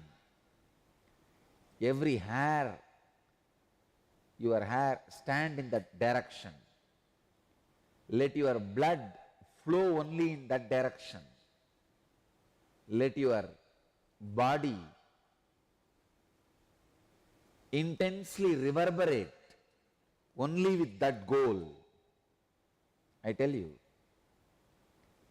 knowing your life's mission and all your senses, your whole life reverberating with it is what I call power. Let me define selfishness. Selfishness is not knowing the higher purpose of your higher self and fishing around in the lower self is selfishness.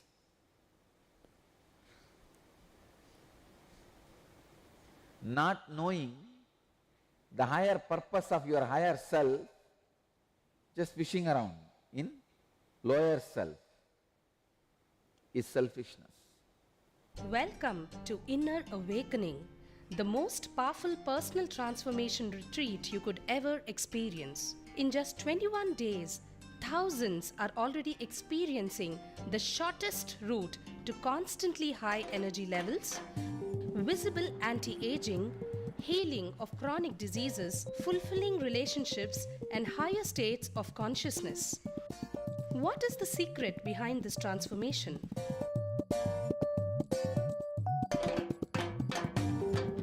Kundalini means the inner potential energy. Once it is awakened, opens the different doors for the conscious experience in you. I can say which is a master key for all extraordinary spiritual experiences.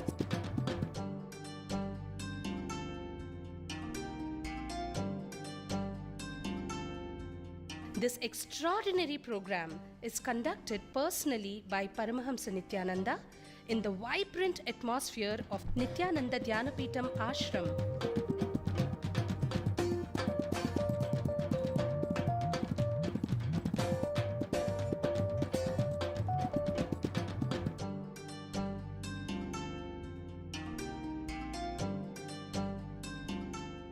Open yourself to the benefits of Nitya Yoga and practical meditation.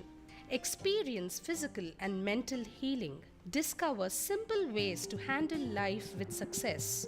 Above all, enjoy individual darshan and blessings from Paramahamsa Nityananda every day. Take 21 days for yourself and carry home the transformation of a lifetime.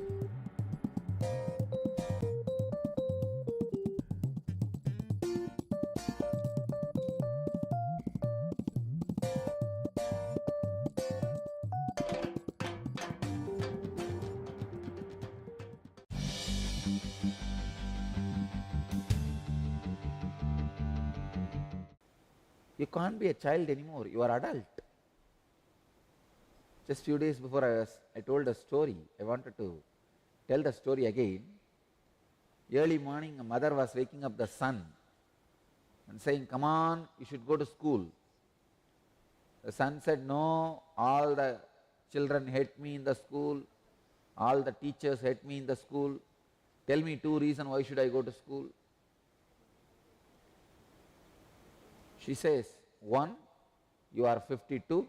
Second, you are a principal. So go to school." Now you are a principal. You can't be childish anymore, lying on the bed and saying, "No, I don't want to go to school." If you are below 10, you are doing this, you are tolerable, sometimes cute. A child has to do all this. If not, you lose all the joy of that child's leela. A pure innocence is a beauty. It carries a grace. So that is okay. But I tell you, at the age of 55, you are not a small boy. You have to live your life now. Wake up. Know the purpose of your mission. Understand? When you realize the purpose of your life very clearly and you are vibrating with it, then your success is only the question of time. Next few days or few weeks or few months, you are going to achieve success. So every day is a hope for you. Time is hope for you. If you do not know your mission, your purpose clearly and deluded, confused, then every day is a torture for you. Kala can be a hope or torture. Time can be hope or hell. Please understand, Kala can be Kala, torture, Yama, death, or hope.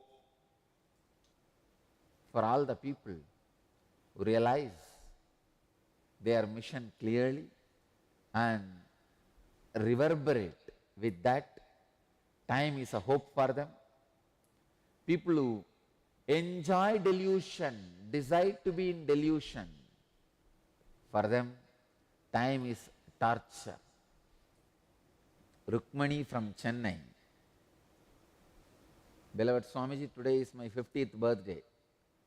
I feel your blessings pouring on me. My question, when the art of Kriya is given in sutras and it is open to all, what exactly is the difference when we learn it from an enlightened person or an ordinary yoga teacher? Rukmani, an ordinary yoga teacher will not know which one to do first, which one to do second, which one to do third, for what disease and what purpose. That's first. And an enlightened person makes it very clearly and makes it available to you. See, everybody knows if you add sugar, rava, water, badam, cashew, all the kesari will come. So ordinary yoga teacher will get everything in one cup and ask you to eat. An enlightened being will cook it properly and bring it to you as a kesari. Now decide. An enlightened person has his own way He cooks nicely and arranges it beautifully and presents it to you and asks you to eat. You know the difference if you learn from both sources. Try to learn from an ordinary yoga teacher and an enlightened being. Bhaskaran Sinnadurai from Toronto Kailash Temple. Dear Swamiji, my brother is 52 years old and is alcohol addicted for few years. He is depressed now. He is now very caring and hard-working family man. He was a very caring and hard-working family man. He wants to come out of the addiction, but he is unable to drop the addiction by himself. Can I bring him for IA in November? He has had the addiction for about 5 years. Would IA help him with his problems? Bhaskaran Sinnadurai, I assure you and guarantee you, I will be able to get him out of this addiction. You bring him to IA, I will bring him out of AA, alcohol addiction.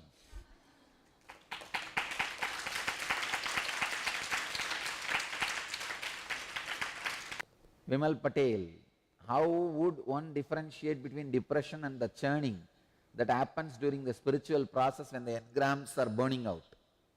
Engrams are being burnt. Vimal Patel, whatever all of you go through is depression.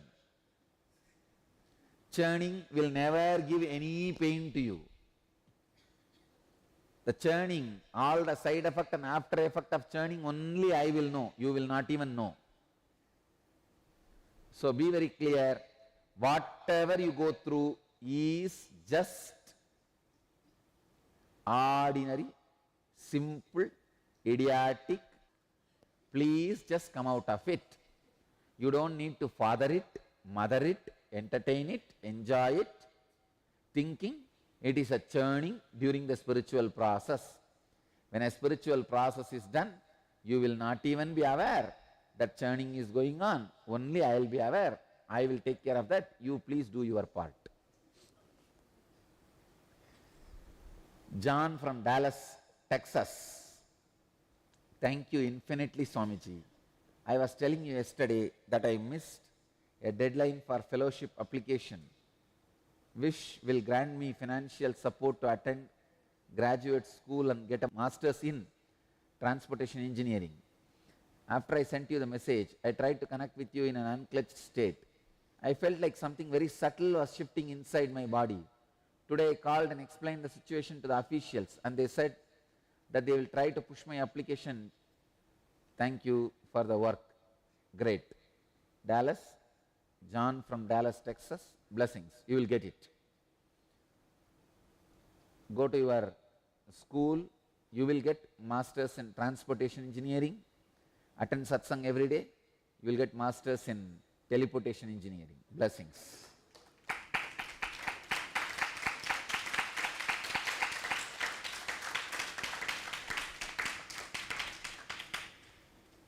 Ma Nitya Sugandhi from Vancouver Satsang Center, Canada.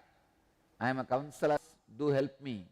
Yen Kriya Nitya Dhyan and being aligned with the super consciousness and feeling connection with you. Am I fully protected by you?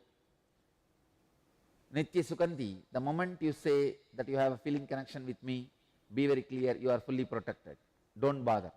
Just take care that feeling connection is protected without getting disturbed. But do sadhana also, spiritual practice also.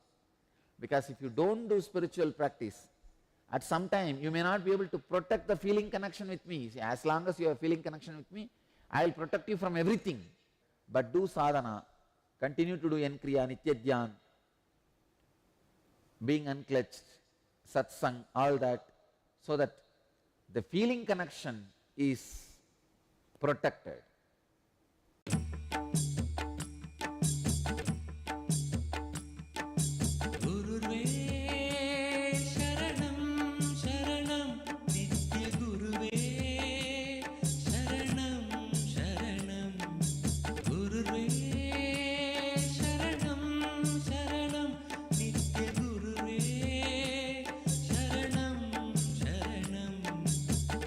Nitya Gurudeva Bhava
जीवन्मुक्तिप्रदं देवं क्षमापूर्णं जगद्गुरुं वन्दे परमहंसाख्यं नित्यानन्दाय स्वागतं। जीवन्मुक्तिप्रदं देवं क्षमापूर्णं जगद्गुरुं वन्दे परमहंसाख्यं नित्यानन्दाय स्वागतम्। आनन्दानुभवास्वादं सर्वरोगनिवारकं वन्दे पापविनाशक्तं नित्यानन्दाय स्वागतम्। आनन्दानुभवास्वादं सर्वरोगनिवारकं वन्दे पापविनाशक्तं नित्यानन्दाय स्वागतम्। नित्यमुक्तं निर्विकल्पं ध्यानलोकप्रदीपकं वन्दे शान्ति। Paramahamsa Nityananda, a compelling spiritual force of our millennium, founder of an international socio-spiritual movement, pioneer of a modern Vedic Renaissance, born in the sacred town of Tiruvannamalai in southern India, a yogi by birth, fearless spiritual explorer, beacon of divine power, Paramahamsa Nityananda is today an inspiration for millions on the path. Adept in ancient mystical yogic sciences, researcher of the science of spirituality, guru for enlightenment. Every year, Paramahamsa Nityananda shares with over 10 million people worldwide the treasures of his wisdom, the joy of his laughter, and the incomparable power of his initiation. Now, Paramahamsa Nityananda reveals the secrets of living enlightenment. Join us for an unforgettable spiritual experience. सच्चिदानन्दरूपिणं वन्दे सनातनं पुण्यं नित्यानन्दाय स्वागतं। सर्वधर्मप्रणेतारं सच्चिदानन्दरूपिणं वन्दे सनातनं पुण्यं नित्यानन्दाय स्वागतं। वेदवेदान्तसंवेद्यं देवदेवी स्वरूपम्।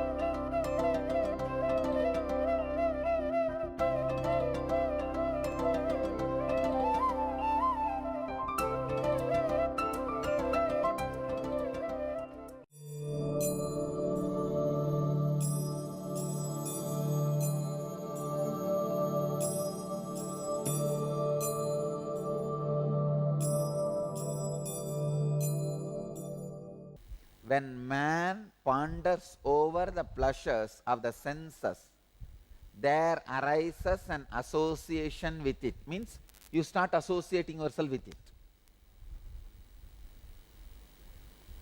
From association arises a desire. Desire turns into anger. See, from association arises the desire. From desire, the desire turns into anger. Anger. From anger arises delusion, unconsciousness. From the delusion, unconsciousness makes the mind unsteady. The destruction of understanding happens in an unsteady mind, and the destroyed understanding annihilates the person. That's it. Let me give you one practical example for your life. How this pattern functions and how you can escape from this pranashyadi, destruction, see your whole day. Only when you start entertaining this anger or unconsciousness, unsteadiness, mind functions. When your mind functions violently, please understand, for your life's mission, when you work, you will have a, you yourself will know very clearly it is working steadily, planning. This next, this next, this next, this next. That is planning. That is not mind functioning, that is buddhi functioning. You will not have a friction. For buddhi functioning, same way, because you don't have a friction, you don't need lubrication for buddhi to function. But when your mind is active, you need lubrication of wild pleasure. Wild pleasure means pleasure which is not offered to you, which you want to rob from society or a person or from object. If you eat one sweet and have pleasure, it is a pleasure offered to you. If you just use crowbar and dump sweets inside, then you are trying to squeeze pleasure from the sweet.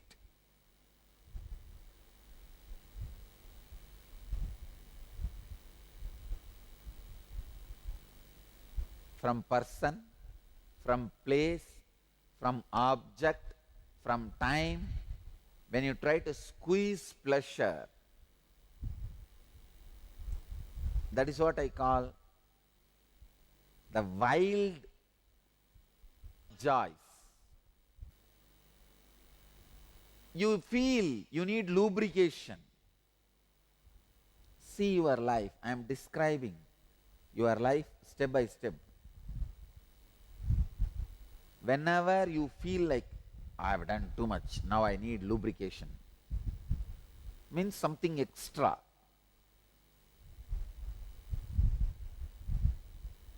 I tell you, all these tastes, the perverted pleasures, are all the lubrication you expect. You try to pamper yourself.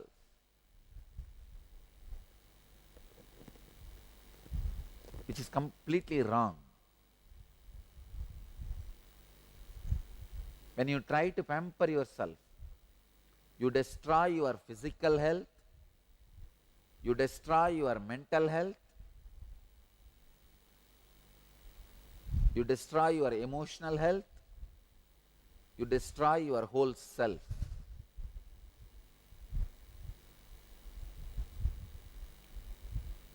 When you have that agitated pattern, mind being aggressive,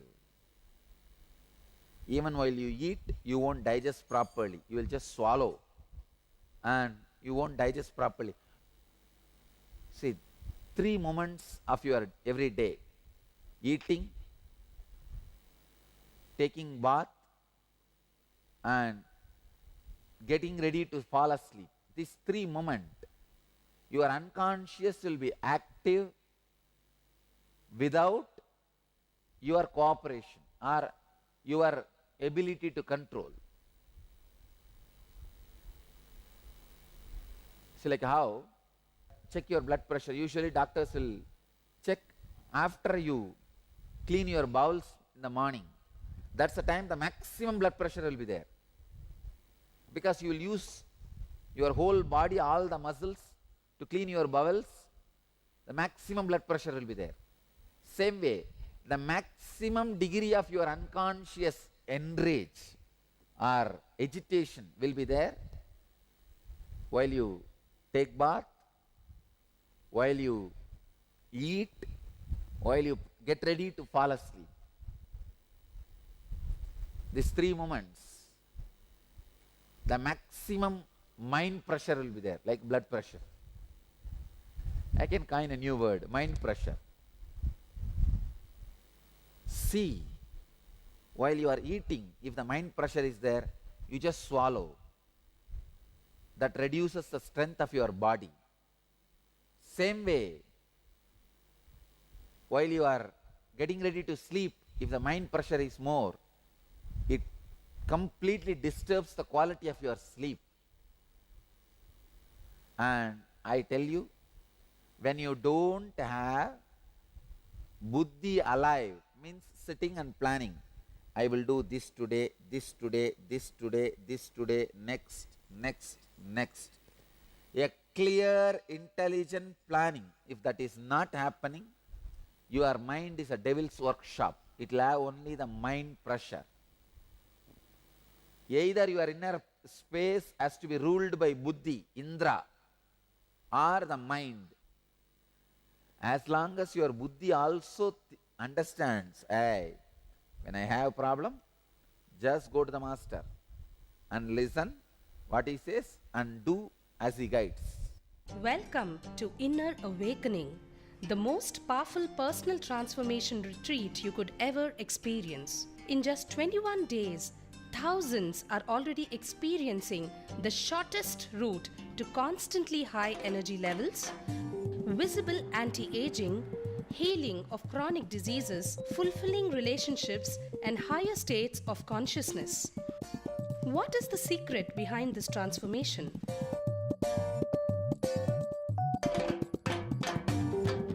Kundalini means the inner potential energy. Once it is awakened, opens the different doors for the conscious experience in you. I can say which is a master key for all extraordinary spiritual experiences.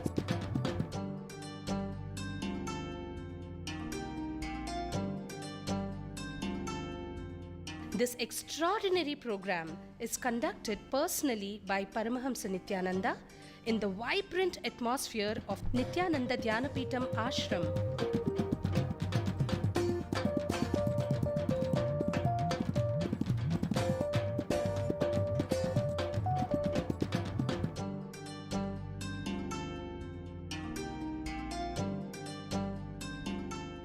Open yourself to the benefits of Nitya Yoga and practical meditation. Experience physical and mental healing. Discover simple ways to handle life with success. Above all, enjoy individual darshan and blessings from Paramahamsa Nityananda every day. Take 21 days for yourself and carry home the transformation of a lifetime.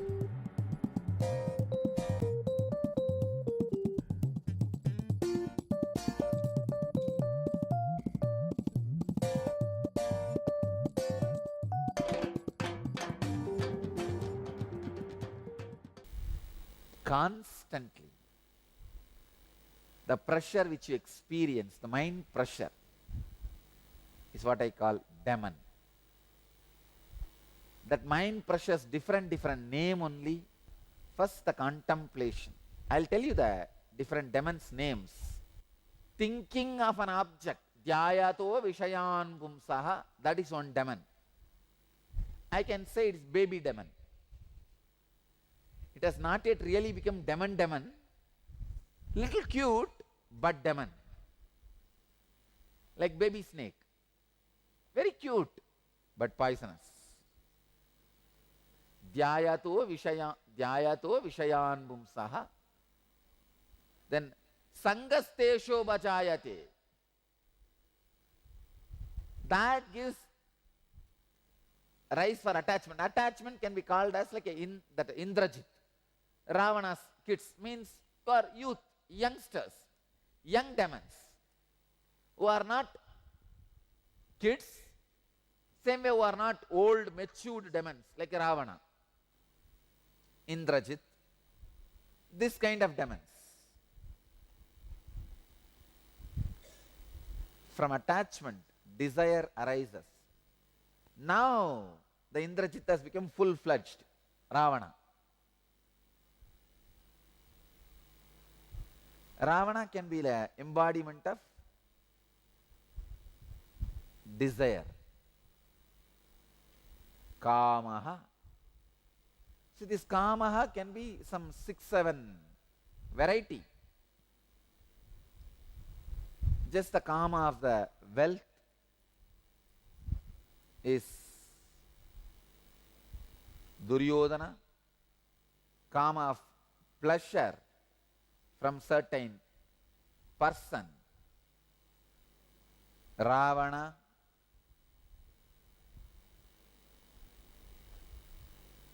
each type of pleasure can be considered as one demon. Then desire turns into anger. The anger's embodiment is Kamsa. Extreme anger, ready to kill. Almost lakhs of kids he has killed just because of his anger towards Krishna. Finish it off. The embodiment of anger is Gamsa. Then comes delusion. I can say the embodiment of delusion is Vali. Vali did not have a much reason for pleasure. See, it is not that from Sugriva's wife he was receiving pleasure. He had enough of queens around him. And he is not a guy with so much of lust also. Just delusion, pride. If I steal Sugriva's wife, then Sugriva is lower than me. Just want to send a message to Sugriva. Hey, you are lower than me. Your wife is my servant. Delusion. Then comes loss of memory. This loss of memory, embodiment of this is Kumbhakarna. Doesn't have anything. Neither knows right nor knows wrong. Just lying down, sleeping. The embodiment of memory loss is Kumbhakarna.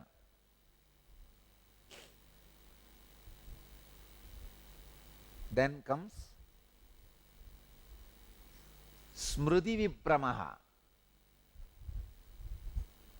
destruction of understanding.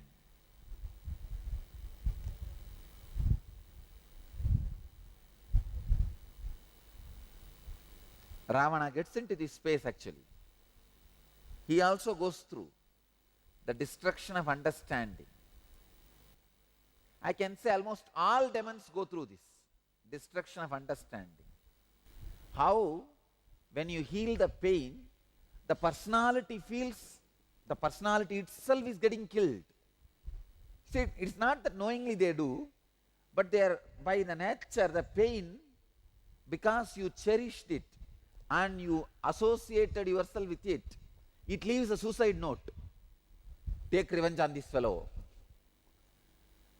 And you also go with that suicide note. That's a problem. If you look deep in your life also this pattern will be there. Wherever you faced destruction, then unsteady mind,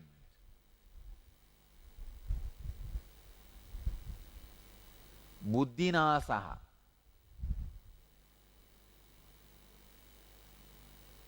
then buddhinasat pranashyati, finally destruction, perishing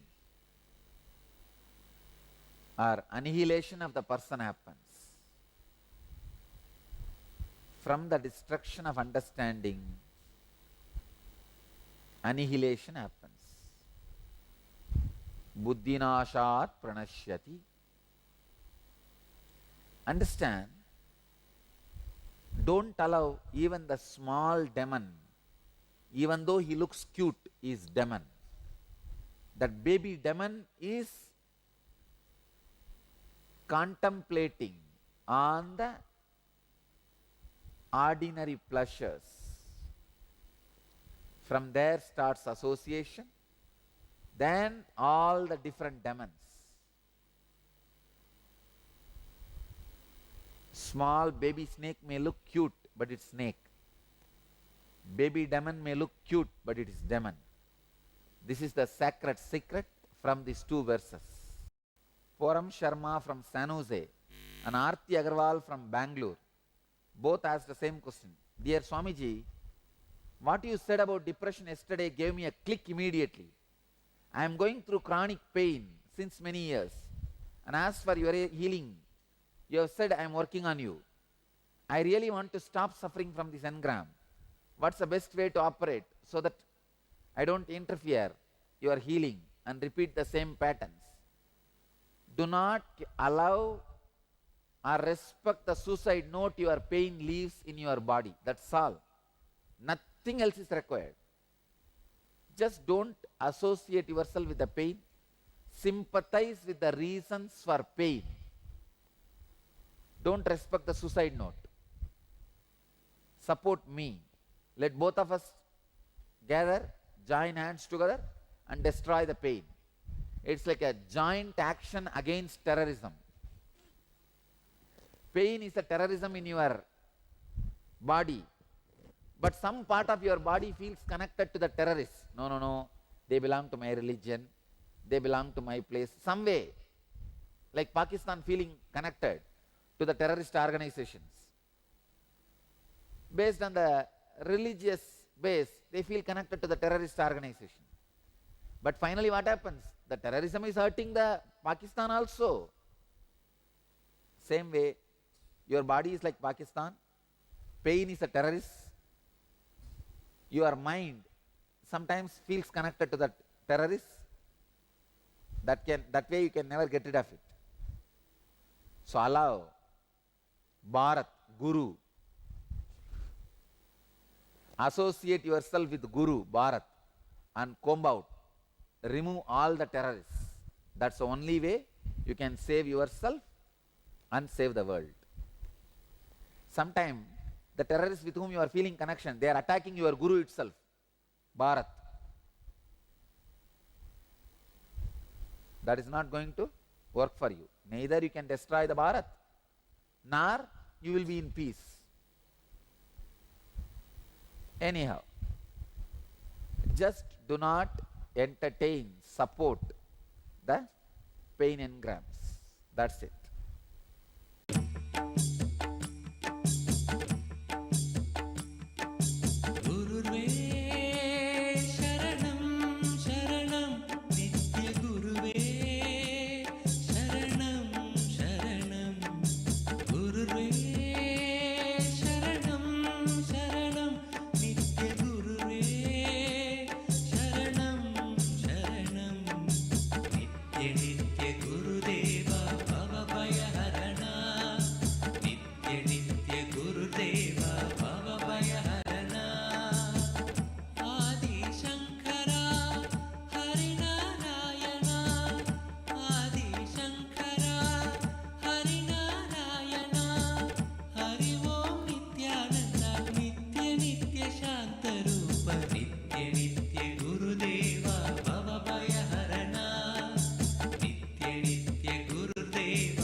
जीवन्मुक्तिप्रदं देवं क्षमापूर्णं जगद्गुरुं वन्दे परमहंसाख्यं नित्यानन्दाय स्वागतं। जीवन्मुक्तिप्रदं देवं क्षमापूर्णं जगद्गुरुं वन्दे परमहंसाख्यं नित्यानन्दाय स्वागतम्। आनन्दानुभवास्वादं सर्वरोगनिवारकं वन्दे पापविनाशक्तं नित्यानन्दाय स्वागतम्। आनन्दानुभवास्वादं सर्वरोगनिवारकं वन्दे पापविनाशक्तं नित्यानन्दाय स्वागतम्। नित्यमुक्तं निर्विकल्पं ध्यानलोकप्रदीपकं वन्दे शान्ति। Paramahamsa Nityananda, a compelling spiritual force of our millennium, founder of an international socio-spiritual movement, pioneer of a modern Vedic Renaissance, born in the sacred town of Tiruvannamalai in southern India, a yogi by birth, fearless spiritual explorer, beacon of divine power, Paramahamsa Nityananda is today an inspiration for millions on the path.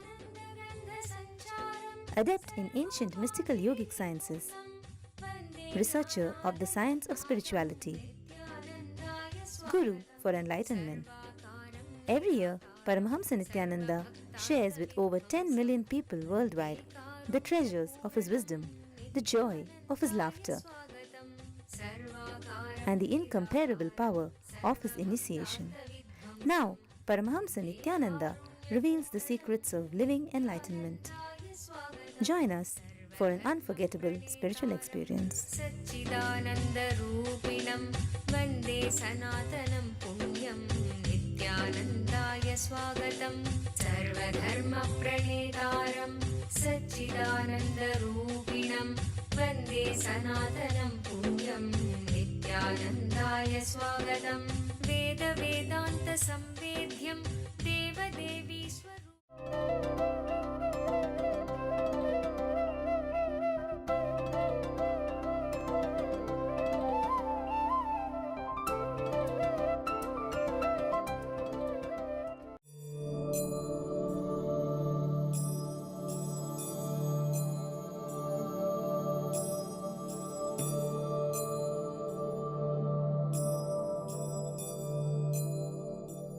The moment you associate yourself with the pattern, pattern teaches you to suspect everything else other than the pattern.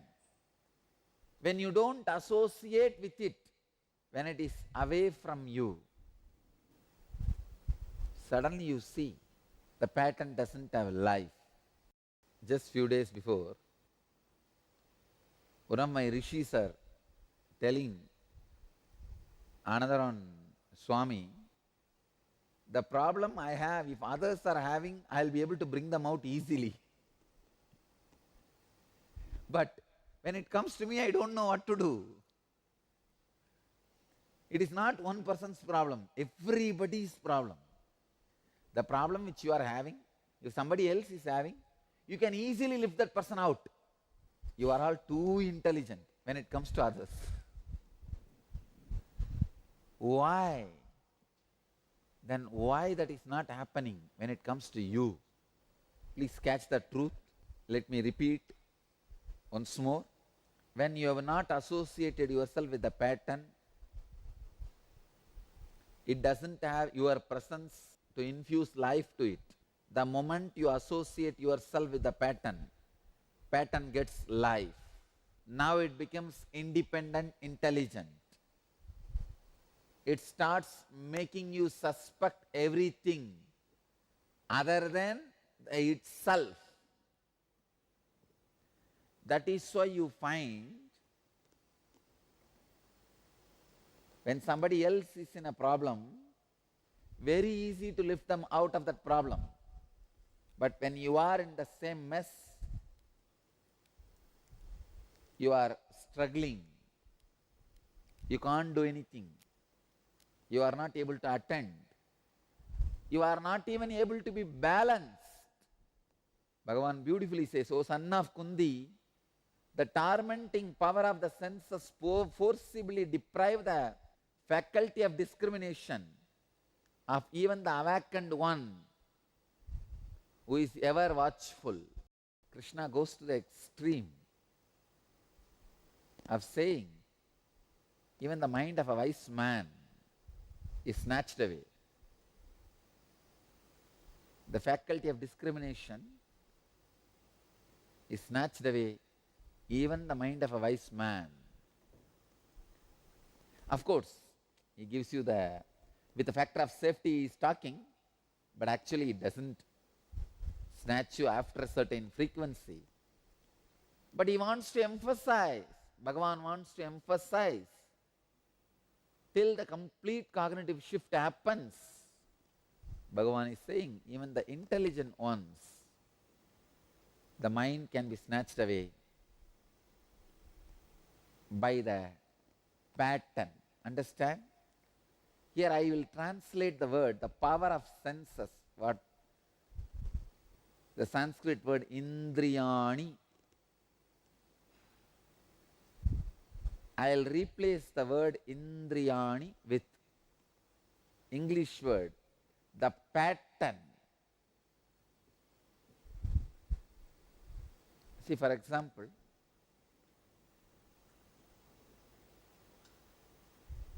you will always have certain pattern when you deal with people. First, you will have the friendliness when you are introduced, and you will fall all over, head over the heels, roll. In 2-3 days, you will realize your expectations are different, the person is different, then distance, then utter few words behind the back. They don't even need to see each other. There are some other people who will not fall head over heels immediately, slowly, step by step, step by step. But once they build a relationship, they feel, they respect. Relationships are extension of their very self. I tell you, build wealth properly based on your ability to create and maintain.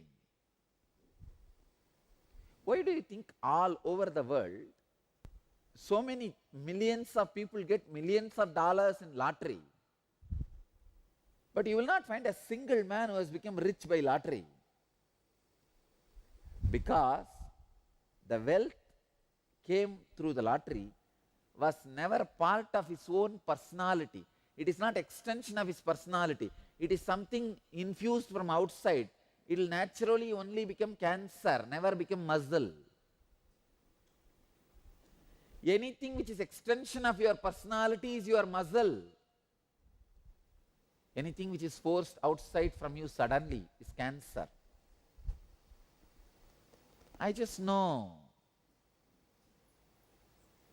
the power of Lakshmi. When you are able to create and maintain, when you have respect for her, when you have respect for the wealth, nobody can snatch it away from you. It is extension of your personality. Same way, relationships. All relationships are extension of your personality. If you respect them as extension of your personality, they will never be snatched away from you. You will never lose them. You will never ever lose them. Anything which is not extension of your personality, anything which you don't respect as yourself cannot stay with you. Understand? Understand this mental pattern. If you have the pattern of being careless with the people, you will always catch it wrong. Understand? Don't fall head over heels. Do it step by step, step by step, step by step. Wait before building any relationship. When I say wait, I don't mean say no. I mean say yes slowly. Yeah.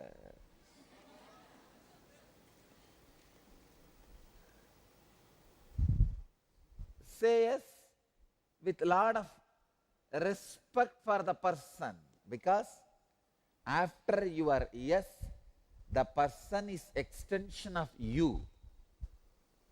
The person is part of you.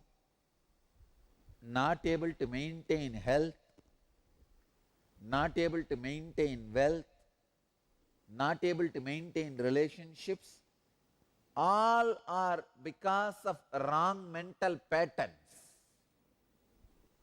If you break free from all your bondages consciously, it is a eternal, nitya.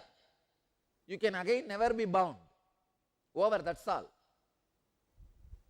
There can never be again bondage for you. Same way, if you break the mental patterns and free from psychological bondages, again, you can never be bound again. It's almost impossible to bind you again. You are free from that mental pattern. Maybe some other patterns can bind you, but this pattern itself will not bind you. That is also almost eternal, nitya. But the body pattern, if you did yoga for 6 months or 1 year, then you stop, drop. Don't think the body pattern you created is eternal. No. Body goes on changing. Body has to be maintained. Welcome to Inner Awakening, the most powerful personal transformation retreat you could ever experience. In just 21 days, thousands are already experiencing the shortest route to constantly high energy levels, visible anti-aging, healing of chronic diseases, fulfilling relationships, and higher states of consciousness. What is the secret behind this transformation?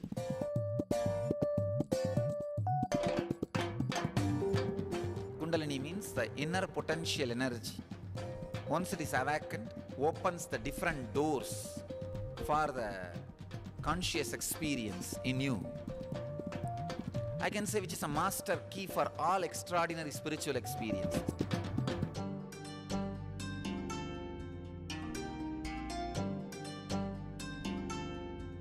This extraordinary program is conducted personally by Paramahamsa Nityananda in the vibrant atmosphere of Nityananda Dhyanapitham Ashram.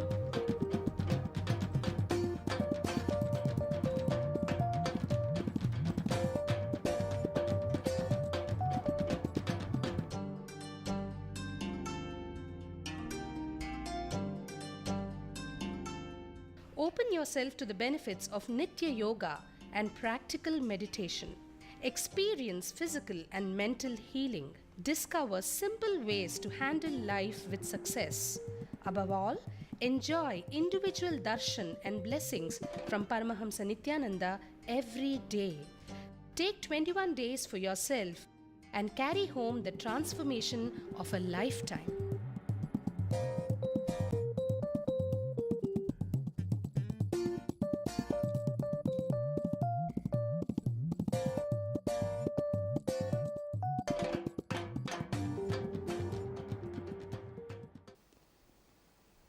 When you don't maintain, health cannot be retained. Health, wealth, and relationships, all three are dependent on your pattern. If you have a wrong pattern, I have seen people, 2 months they will work out heavily, then suddenly 2 days for some reason they will give break, and after that they will never start again. I tell you, if you do not break that wrong pattern, bring the right pattern to your body, health is not possible. Health will not be part of your life. Same way wealth. Have clear idea. Your capacity to create, your capacity to hold, means maintain. Your capacity to spend. Only when you have a right understanding and pattern. See, shopping is a disorder, is a pattern. I have seen people, when they go to the shops, they will forget they have anything else in their life. Especially women, when they go for shopping, they forget that something else exists in their life. Everything is blown away. It's a pattern. You don't think you need little money for the next month, next year. You may fall sick. You need at least few rupees for the medicine. No. Wealth is also last because of wrong pattern. I know people have this shopping like a disease. Dama, go and see whatever is in the eyes, buy it. Bring it and dump in the garage. Become so tired, never even open the items you bought. And next week again run. You may have even billions of dollars. If you have this mental pattern, I tell you, it will not take much time for you to be a bankrupt. Lakshmi is not all about the bank balance. It is all about the mental pattern. If you lose money in wrong investments, it is not sin. I tell you, you will have the money back. You will have the wealth back. But if you lose money because of the wrong pattern, nothing can be done. Not only you will not get it back, even if it is forced on you, you will not live with it. People come and ask me, I never did anything wrong to anybody. Why did I lose my wealth? Arey, you did so much of wrong to money, to Lakshmi. Wrong pattern. Same way relationships. Before building, have a little patience, intelligence. Maintain that patience before saying yes. Otherwise, you will get into the pattern of creating enemies. Beware of patterns. Beware of mental patterns. Depression is a pattern, understand. First 2 days, if you decide to lie down in your couch saying, oh, I have depression, I don't want to do anything, then third, fourth day, it will become a pattern. Break the patterns. Be free from the patterns. That is living enlightenment.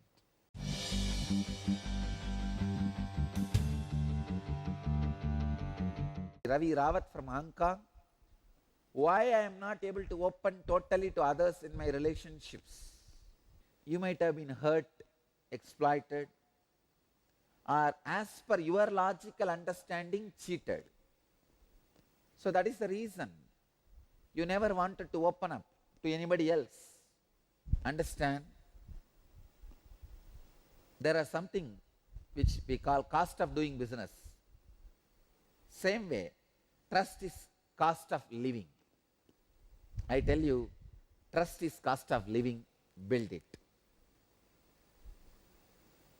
If you say, I cannot trust because people are cheating, exploiting, then you are saying, I cannot live. Accept the reality. Trust is cost of living. But I tell you, the joy of trust itself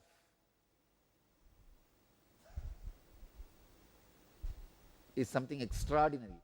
The joy you enjoy as long as the trust is there between you and the person you are relating is juice of living.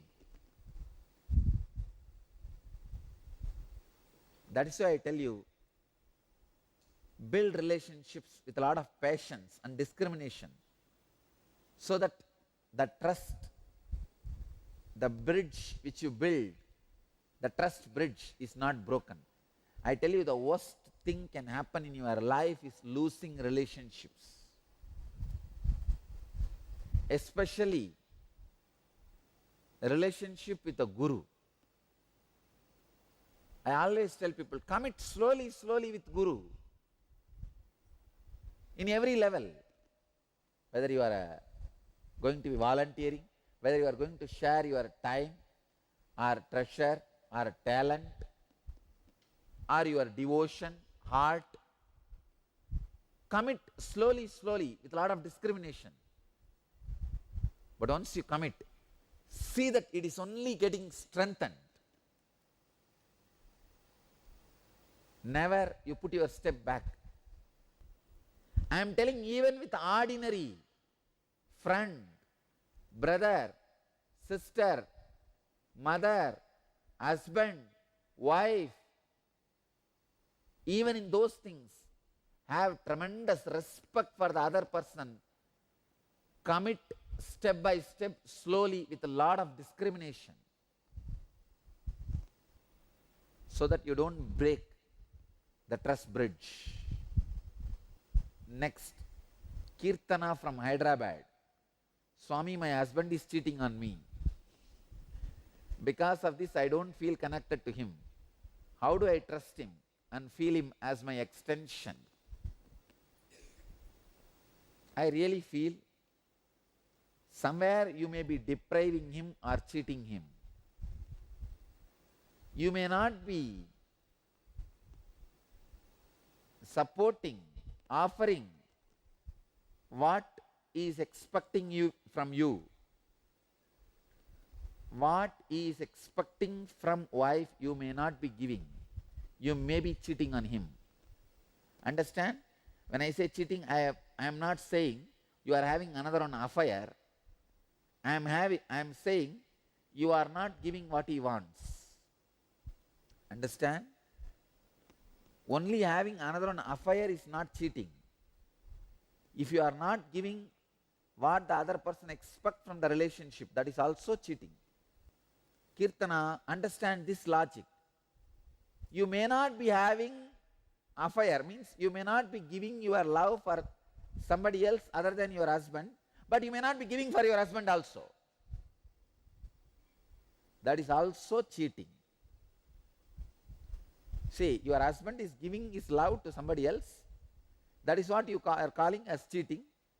In your case, you may not be giving your love for somebody else, but you may not be giving for your husband also. That is why I am saying you may be cheating on him in some way. You may not be fulfilling some of his honest expectations. Understand? People don't get into another one affair just for small whims and fantasies, because they also know affair means maintenance job. Really, it's a big job. It's not an easy joke. Come on. So Kirtana, I wanted you to look into yourself to see where you are cheating your husband. Work on it. I can see very clearly your relationship with your husband can be bridged again. The trust can be created again. Feeling him as extension can happen again. I bless you also. Let you have happy relationship.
जीवन्मुक्तिप्रदं देवं क्षमापूर्णं जगद्गुरुं वन्दे परमहंसाख्यं नित्यानन्दाय स्वागतं। जीवन्मुक्तिप्रदं देवं क्षमापूर्णं जगद्गुरुं वन्दे परमहंसाख्यं नित्यानन्दाय स्वागतम्।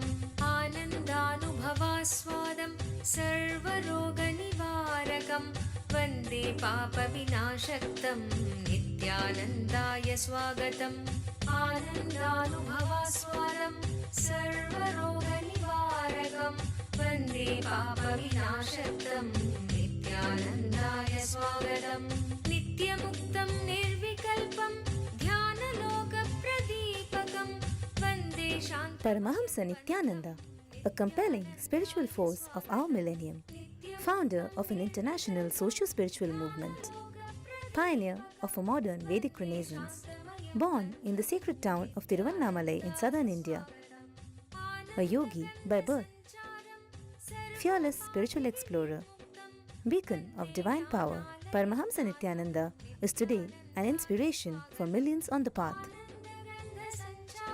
Adept in ancient mystical yogic sciences, researcher of the science of spirituality, guru for enlightenment. Every year, Paramahamsa Nityananda shares with over 10 million people worldwide the treasures of his wisdom, the joy of his laughter, and the incomparable power of his initiation. Now, Paramahamsa Nityananda reveals the secrets of living enlightenment. Join us for an unforgettable spiritual experience. सच्चिदानन्दरूपिणं वन्दे सनातनं पुण्यं नित्यानन्दाय स्वागतं सर्वधर्मप्रणेतारं सच्चिदानन्दरूपिणं वन्दे सनातनं पुण्यं नित्यानन्दाय स्वागतं वेदवेदान्तसंवेद्यं देवदेवी स्वरूपम्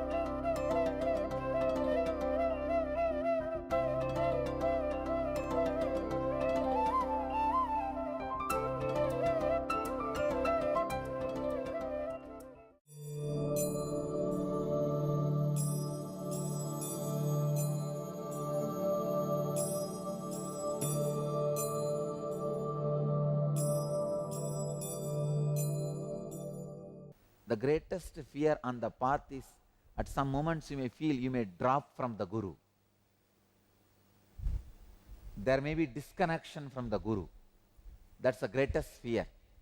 It's like before the marriage, you are having love affair, but just before the marriage you will always have, she may suddenly come to know some secret about me, or I may suddenly come to know something about her and I may lose my love for her, or she may lose her love for me, or parents may suddenly interfere and stop the marriage, or some accident may happen, the marriage may stop. That fear, how a person goes through a fear before the marriage, for some reason marriage may get stopped. Actually there is no reason, there is no possibility the marriage can be stopped. But always you will have fear. See, when you are traveling in the path, there will always be a temptation to look back. There will always be a temptation to go back to the old way of life. I tell you, Buddha had at least 100 times contemplated going back to his country, leaving all his tapas and everything. I tell you, everybody, till the enlightenment is achieved, looking back happens for everybody. So, if you have looked back at some point, wanted to withdraw from this great spiritual search, don't have guilt about it. Till the last moment, everybody has this. Everybody goes through this. When you are fasting, you will see food in the dream. That is usual. The lingering remains till the ultimate experience lands on you. That is why yogic sampradayas, yogic traditions, yogic literature say the pattern is not sin, only action adding to it or coming out of it is sin. Action adding to pattern or coming out of pattern means actions done based on the patterns, actions adding strength to the patterns. Only these two are sin. Pattern itself is not sin, because till the last moment the pattern will not break, pattern will not die. Only in the last moment pattern will die. So please understand,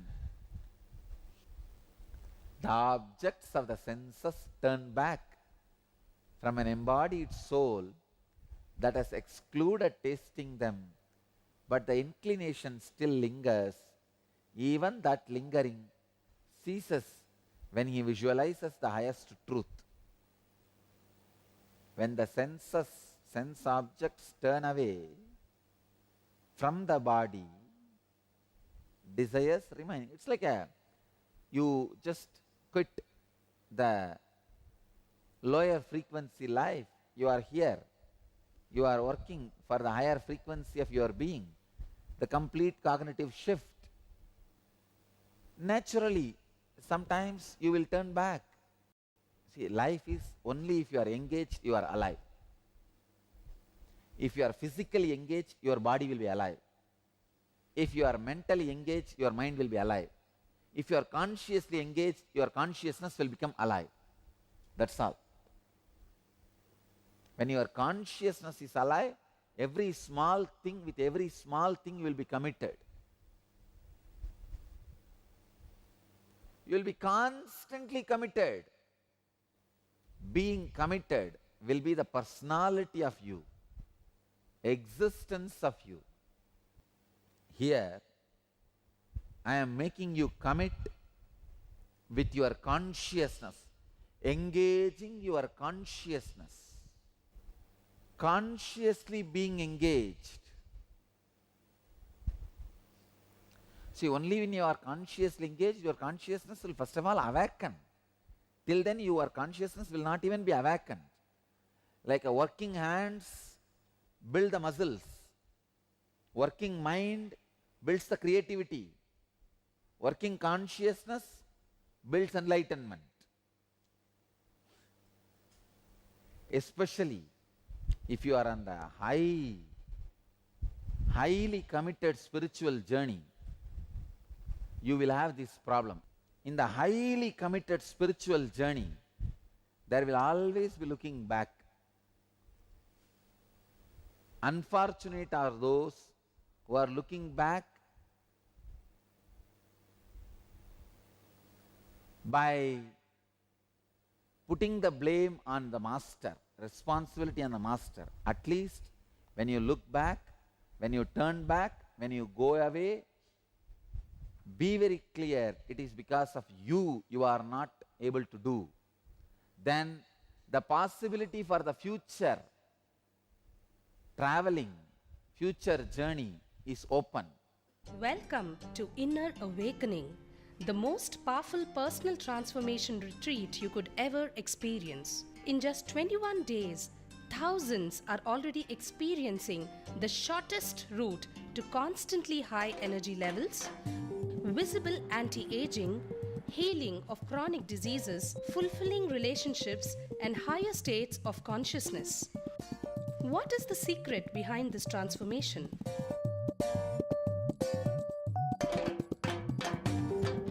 Kundalini means the inner potential energy. Once it is awakened, opens the different doors for the conscious experience in you. I can say which is a master key for all extraordinary spiritual experiences.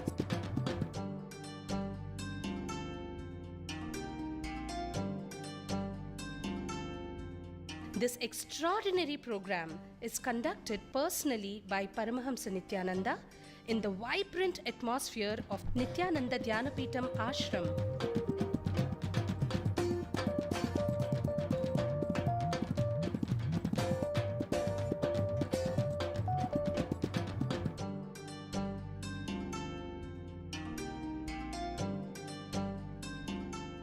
Open yourself to the benefits of Nitya Yoga and practical meditation. Experience physical and mental healing. Discover simple ways to handle life with success. Above all, Enjoy individual darshan and blessings from Paramahamsa Nityananda every day. Take 21 days for yourself and carry home the transformation of a lifetime.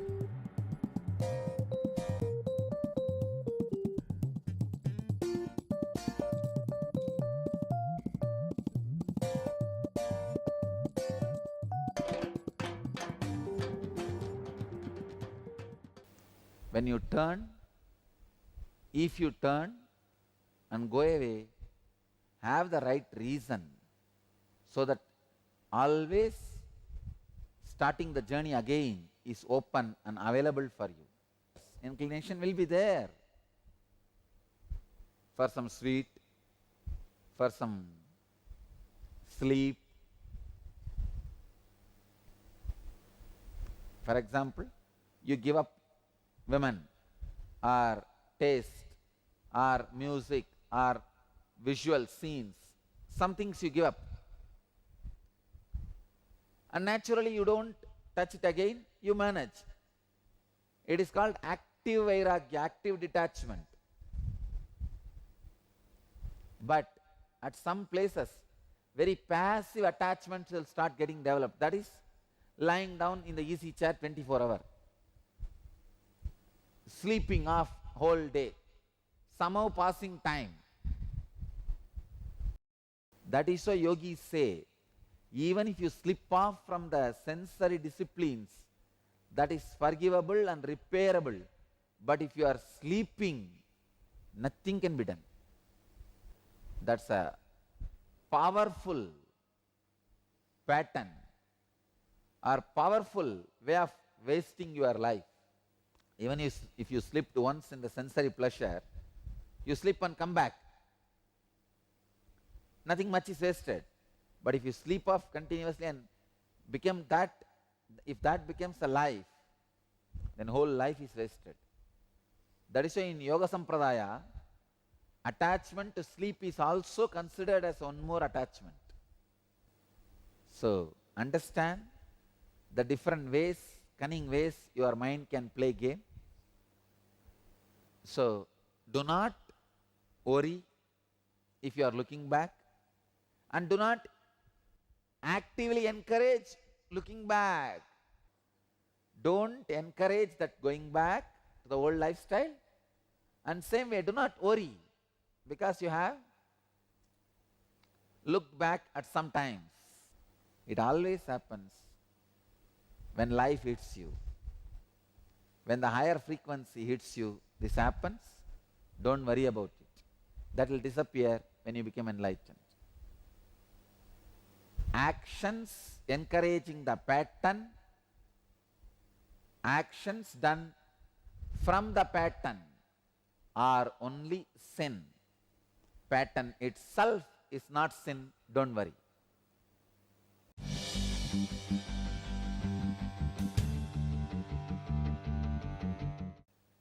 Ganesh Venkat from Virginia, USA, and Nitya Veda Swarupa from Kuwait. Dear Swamiji, can Kundalini awakening also happen to people who are not levitating? Yes, who are not levitating also can have Kundalini awakening. What other symptoms are there to know? You will feel heavy, body will not even move. You will feel like your body is made out of stone. End of the session, you will feel like, wow, you are like a stone, established, sthita. That can be one symptom. And huge, expanded, you will feel, or shrunk, you will feel. These all also symptoms. Like you will feel your body is too small than what it is, or too big than what it is, or too heavy than what it is, too light than what it is. These are the other symptoms. Megan from Calgary, Amarnath. Can long-term problems like OCD, obsessive compulsive disorder, and ADHD, attention deficit hyperactivity disorder, be resolved through Kundalini awakening? Megan, yes, it can be healed through Kundalini awakening, but having initiation at least for 21 days. Ma Nitya Ramya from Singapore Center. Swamiji, with your blessings, I am 3 months pregnant. What are the effects of Kundalini awakening on pregnant mothers? Yes. Don't do the Kriya, just sit in my presence. When the Kundalini is awakened, you will prepare a high frequency conscious body. So naturally the conscious enlightened souls will land in the body. You will have yoga prashtas or almost enlightened souls landing in your womb, coming to you as a child. Next question is from Sadhana, Vancouver, Canada. Parambujya Baba Nityananda ji, during Kundalini session, I felt like copper wire and immense amount of energy flow through all my chakras. I am wondering if any amount of energy stayed in my body and opened my chakras, or it's just passed through. Sadhana, don't worry, it is not passed through. It is given to you. It is a gift given to you. It stays in you. Help me understand. I have no words to thank you enough for this powerful experience. Accept me at your feet. Sadhana, blessings to you. This Kundalini awakening will stay in you eternally. Next, Les Amir, Los Angeles, USA. In our usual mental state, do we inhibit the Kundalini energy from expressing itself? I can say, usually, you do not allow Kundalini energy expressing itself, but I wanted to know more about what do you mean by the usual mental state. Are you meaning that regular agitation and irritation you carry, or laziness, lethargy you carry? What do you mean exactly by the usual mental state? Then I will be able to answer more clearly, but with a basic understanding. With normal mental state, naturally, you inhibit Kundalini energy. Next, Preetham from Bangalore. What's the difference between cognitive shift and Kundalini awakening? When Kundalini awakening happens, cognitive shift happens. When cognitive shift happens, Kundalini awakening happens. One leads to the other leads to the one. That's all. Devendra Dubey from Ohio Satsang Center. If the expected fruits of an action are to be completely devoted and offered to someone or something that we love unconditionally, then would such an action bind us? Devendra Dubey, it won't bind you. It will not bind you. See, the person whom you love unconditionally does not need to be an enlightened being or your guru or God. Even if it is your wife, you are unconditionally loving her. And all the results of the action, your fruits of your action, you are offering it to her. Even then, it won't bind you. It will not bind you. So, it won't bind you.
Paramahamsa Nityananda, a compelling spiritual force of our millennium, founder of an international socio-spiritual movement, pioneer of a modern Vedic Renaissance.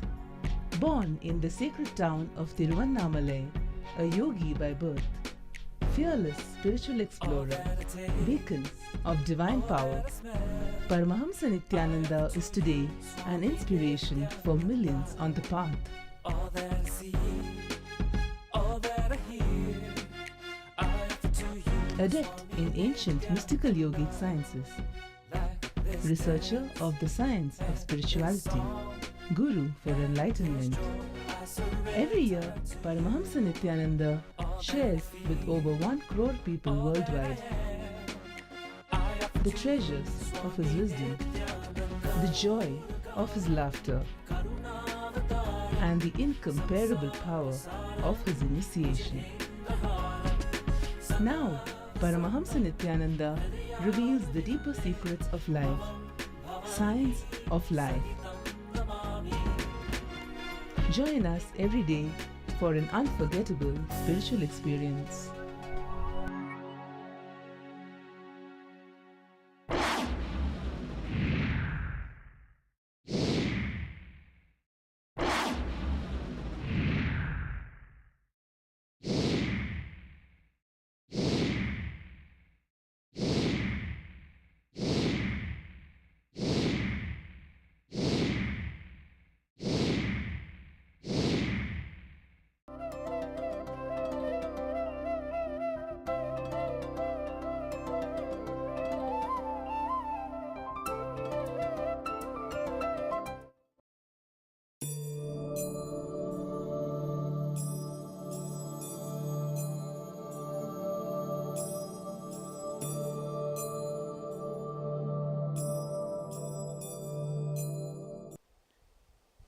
स्थितप्रज्ञस्य काभाषा समाधिस्तस्य Keshav स्थितति किं प्रभासेत किमासीत व्रजेत किम् अर्जुन उवाच. Arjuna says, O Keshava, one who is endowed with the power of Brahma, Vishnu and Shiva. That's the translation of the word Keshava. What is the definition of the one who abides in intense unclutching and who dwells in the state of eternal bliss? What does the one who desists from fancy speak? How does he exist? How does he withdraw?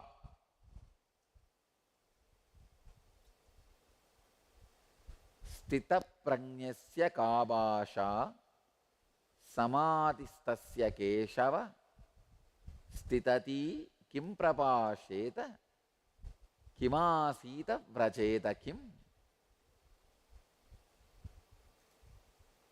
O Keshava, what is the definition of the one who abides in intense unclutching and who dwells in the state of eternal bliss? What does the one who desists from fancy speak? How does he exist? How does he withdraw? Funniest thing is, Arjuna is asking all these things to Krishna. He is asking Krishna how an enlightened being will be there, how a Jivan Mukta will be there, how a Sthita Prajna will be there. Please tell me. Unfortunately, because of familiarity, Arjuna is suffering, which is called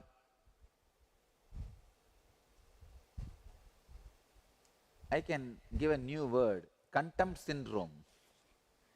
In English we say familiarity breeds contempt. When you are too close, when you are able to see him physically, always there is a problem. People don't have any problem to dedicate their life to masters who left the body. They are very happy to dedicate their life to the statues. But it is very difficult to dedicate the life for the living being. Because when he is alive,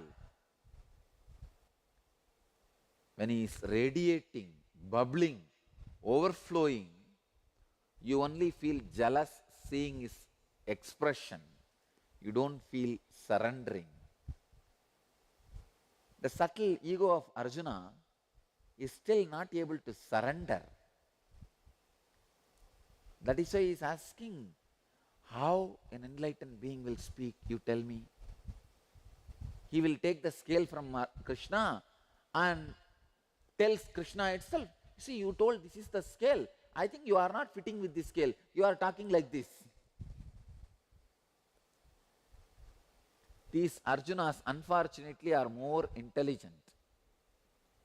Sometimes even more than Krishna. They take some answer from you, some scale from you, some word from you, some idea from you, and twist, bend, try to fix as they want. But whether you are more intelligent than Krishna or not, life listens only to Krishna. Life listens to Krishna. Understand? This guy is trying to act smart. Once this happened,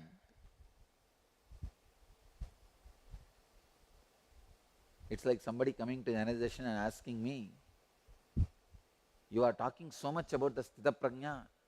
Can you tell me how the Sthita Prajna will walk, sit and eat and live?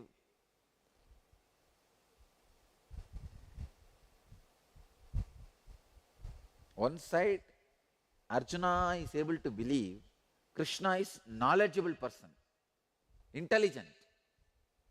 But unfortunately, Arjuna is still not able to believe Krishna is enlightened being. That is the space lot of seekers are stuck. Most unfortunate space. Disciples, many of them are stuck in that space. They all understand, I am intelligent, because you can't hide it. It is seen visibly. But still they are not able to feel. It is something more than intelligence, enlightenment. Arjuna is caught in contempt doubt syndrome, CDS. The contempt which is brought by the mind because of familiarity. See, mind is such a foolish mechanism. It's like a cow, even if it eats 2-3 grass in 1 acre land, it feels it knows the whole land. It just grabs 2-3 grass, then it feels, wow, I know this whole land. Mind is also the same thing. It just picks up 1 or 2 incidents or 1 or 2 scenes. Poor Arjuna has seen Krishna only for 40 years. But he thinks he knows Krishna. Even 40 years, it's not that 24 hours he was with him. So please understand, the mind is a very poor mechanism to measure the depths of enlightened being. But it is trying its best by asking different scales. Here, Arjuna is asking different scales to Krishna to find out whether Krishna is enlightened or not.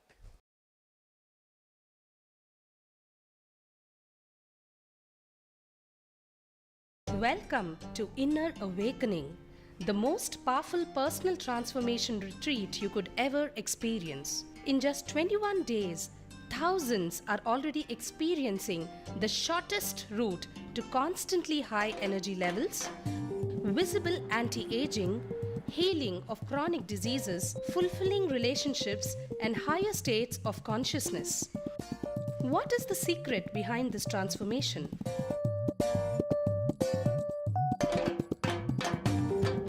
Kundalini means the inner potential energy. Once it is awakened, opens the different doors for the conscious experience in you. I can say which is a master key for all extraordinary spiritual experiences.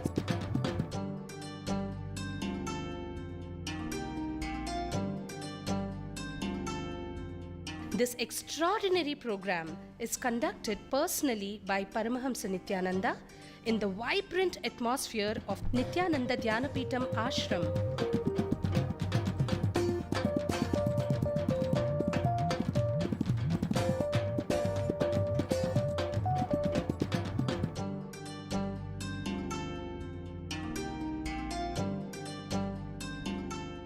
Open yourself to the benefits of Nitya Yoga and practical meditation. Experience physical and mental healing. Discover simple ways to handle life with success. Above all, enjoy individual darshan and blessings from Paramahamsa Nityananda every day. Take 21 days for yourself and carry home the transformation of a lifetime.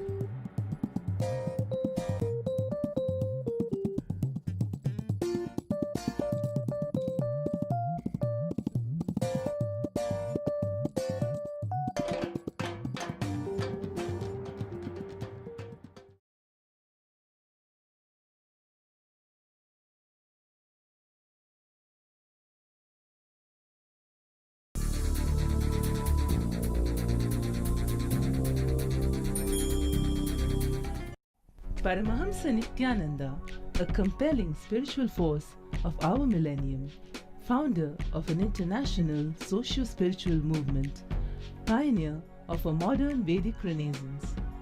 Born in the sacred town of Tiruvannamalai, a yogi by birth, fearless spiritual explorer, beacon of divine power, Paramahamsa Nityananda is today an inspiration for millions on the path. All that I see, all that I hear, I offer to you. Adept in ancient mystical yogic sciences, researcher of the science of spirituality, guru for enlightenment. Every year, Paramahamsa Nityananda shares with over 1 crore people worldwide the treasures of his wisdom, the joy of his laughter, and the incomparable power of his initiation.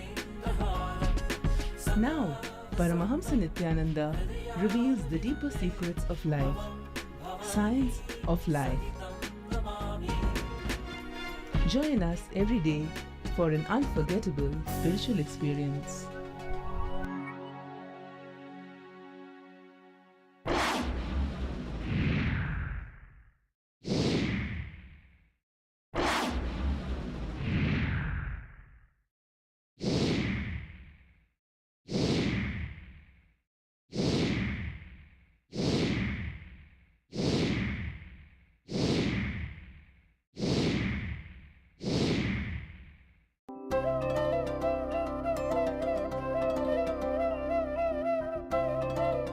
जीवन्मुक्तिप्रदं देवं क्षमापूर्णं जगद्गुरुं वन्दे परमहंसाख्यं नित्यानन्दाय स्वागतं। जीवन्मुक्तिप्रदं देवं क्षमापूर्णं जगद्गुरुं वन्दे परमहंसाख्यं नित्यानन्दाय स्वागतम्।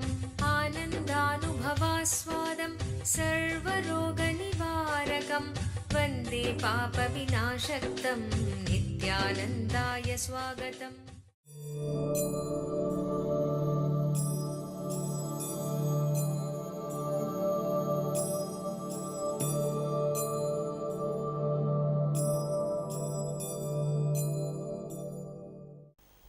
When you raise your awareness, consciousness,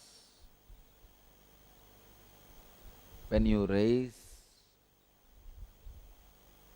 the way you think about yourself, I tell you, sometimes I feel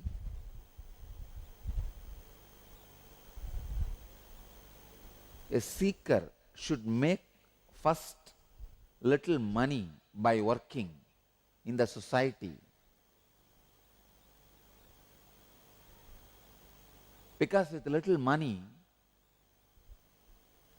your idea about you raises. So you know the difference between the lower identity, ideas you carry about you, or the higher ideas you carry about you. You need to know the difference. With 1 lakh in bank balance, how you think of you. With 1 crore in bank balance, how you think of you. If you know the difference between these two, how you think of you and how you behave with you, with others, if you know this, you will understand the sacred secret about the spiritual truths. If you know that, you will understand an important truth the same way when you think of yourself as a body, how you behave with you and others. When you think yourself as a mind, how you behave with yourself and others. When you think yourself as more subtle part of the body and mind, how you behave with yourself and others. Even your joy and taste gets more subtle and subtle and subtle when your identity about you raises to subtle and subtle and subtle levels. If you think you are a grass physical body, your taste will be more like eating non-veg, spicy food, which is very violent. Each level, whether your desire or fear or greed, will be only restricted to that much. Same way your fear will be only about losing the parts of your body. You will not bother about name and fame, what others think about you, other nothing. But understand that not bothering is not the what Bhagavan describes as non-botheration of a Jivan Mukta. No. That is insensitive, not being insensitive and not being bothered. That's a two grass level. I know so many fellows. Life is just a fight for them. And next level, if you think you are a mind, then when people give attention or name and fame, the rewards, all these things which you receive, makes, wow, life is this. Then you run for Nobel Prize.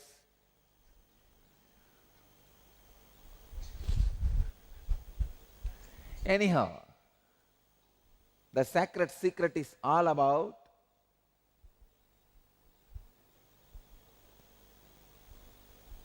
what you feel yourself as you. What's the idea you carry about yourself? Really, I'm telling you, if you are a lazy bum, try to go to the other extreme of workaholic. You will see how your idea about you changes, your idea about world changes, your idea about others changes. If you are insensitive, boo-boo, juju,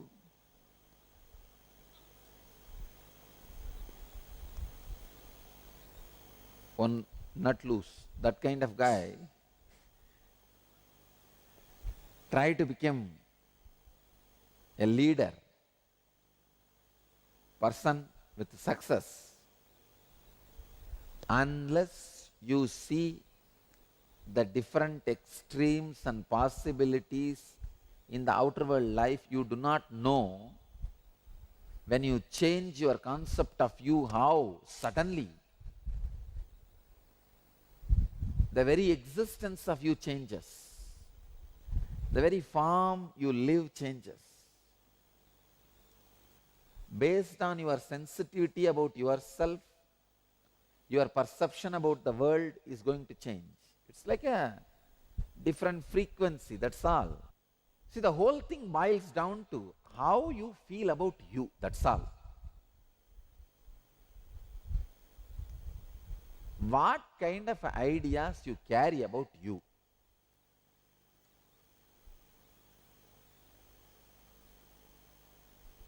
Few days before, one of my rishis who did this Agori tapas of carrying the food all the time with him, he came and told me, Swamiji, now I have so much of confidence about me that I can do something. I tell you, when you do something extraordinary in the inner world, your idea about you drastically increases. Same way, when you do something extraordinary in the outer world, your idea about you drastically increases. Here, when Bhagavan describes, he who neither welcomes nor resists whatever he has obtained, whether it is auspicious or inauspicious, and is all times unaffected by desire, he is not asking you, sit like that and be unaffected, anything happens. No. That will happen. It is not supposed to be practiced. It will happen. Then what are you supposed to practice? Building the right understanding and identity about you. That is what is to do. Understand, I am digging out the sacred secret embedded in this verse, in this sutra. Things to do. Sit and pen down all the ideas you carry about you. Sometimes you may carry, I am basically a good person, but around 10 to 20% of my activities, if somebody threatens me, I will finish them off. I will go to any low level, any low extreme. These are all the ideas you will be carrying about you. Pen down all that and repair those identities. Decide, no, I am not going to be behaving any way like this. I will establish myself with the highest idea I carry about me. Highest remembrance I have about me. Please understand, all of you have highest remembrance about yourself and lowest remembrance about you. Man is a person between animal and God. Man is a pendulum swinging between animal and God. You have touched the animal side and you have touched the God side. You know the God in you. You know the animal in you. So repair.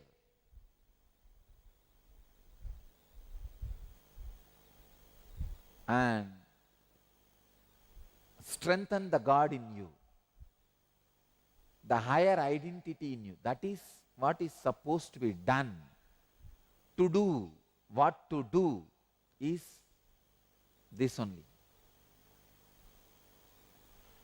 God in you and the animal in you, both are different extremes of your identities.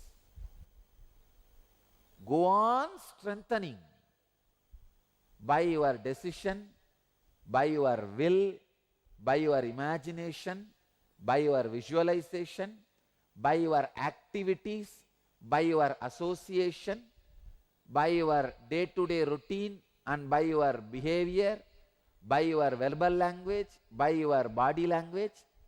Strengthen the God identity in you, the higher identity in you, higher self in you, higher identification in you. Go on doing it. Rowdies and demons are involving themselves into the wrong activities only based on the identity they are carrying. Understand? The identity you carry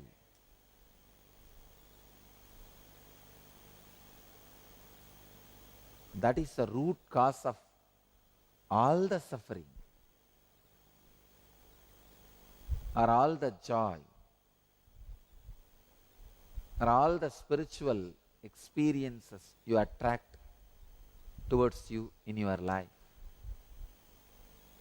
Let you all achieve, experience, live, express, radiate, and share the eternal bliss. Nityananda. Thank you. गुरुर्वे शरणं शरणं नित्यगुरुवे शरणं शरणं गुरुर्वे शरणं शरणं नित्यगुरु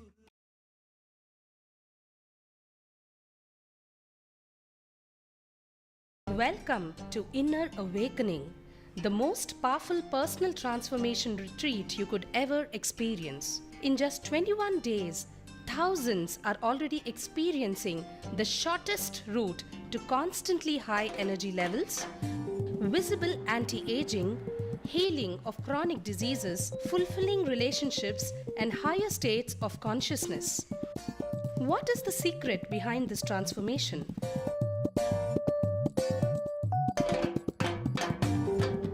Kundalini means the inner potential energy. Once it is awakened, opens the different doors for the conscious experience in you.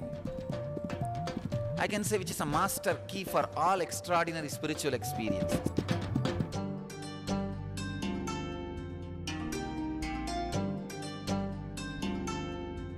This extraordinary program is conducted personally by Paramahamsa Nityananda in the vibrant atmosphere of Nityananda Dhyanapitham Ashram.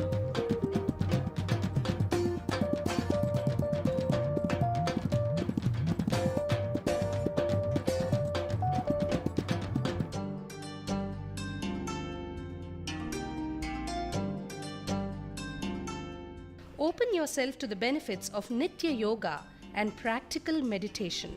Experience physical and mental healing. Discover simple ways to handle life with success. Above all, enjoy individual darshan and blessings from Paramahamsa Nityananda every day. Take 21 days for yourself and carry home the transformation of a lifetime.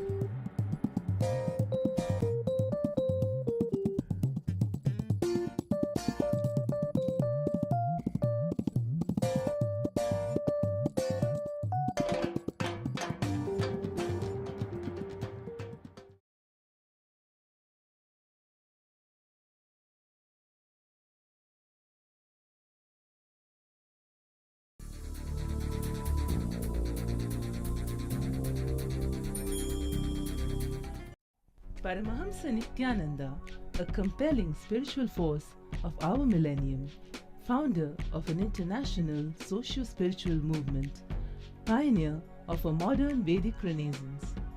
Born in the sacred town of Tiruvannamalai, a yogi by birth, fearless spiritual explorer, beacon of divine power, Paramahamsa Nityananda is today an inspiration for millions on the path. all that I see, all that I hear, I offer to you. Adept in ancient mystical yogic sciences, researcher of the science of spirituality, guru for enlightenment. Every year, Paramahamsa Nityananda shares with over 1 crore people worldwide the treasures of his wisdom, the joy of his laughter, and the incomparable power of his initiation.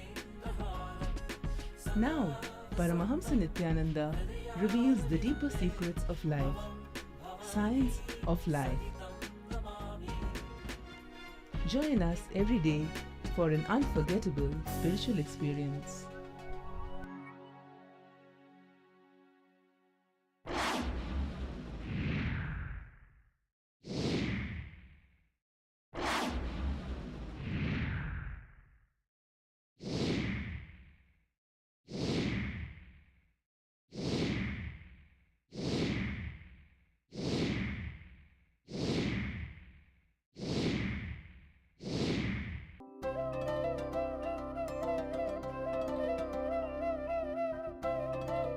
जीवन्मुक्तिप्रदं देवं क्षमापूर्णं जगद्गुरुं वन्दे परमहंसाख्यं नित्यानन्दाय स्वागतं। जीवन्मुक्तिप्रदं देवं क्षमापूर्णं जगद्गुरुं वन्दे परमहंसाख्यं नित्यानन्दाय स्वागतम्।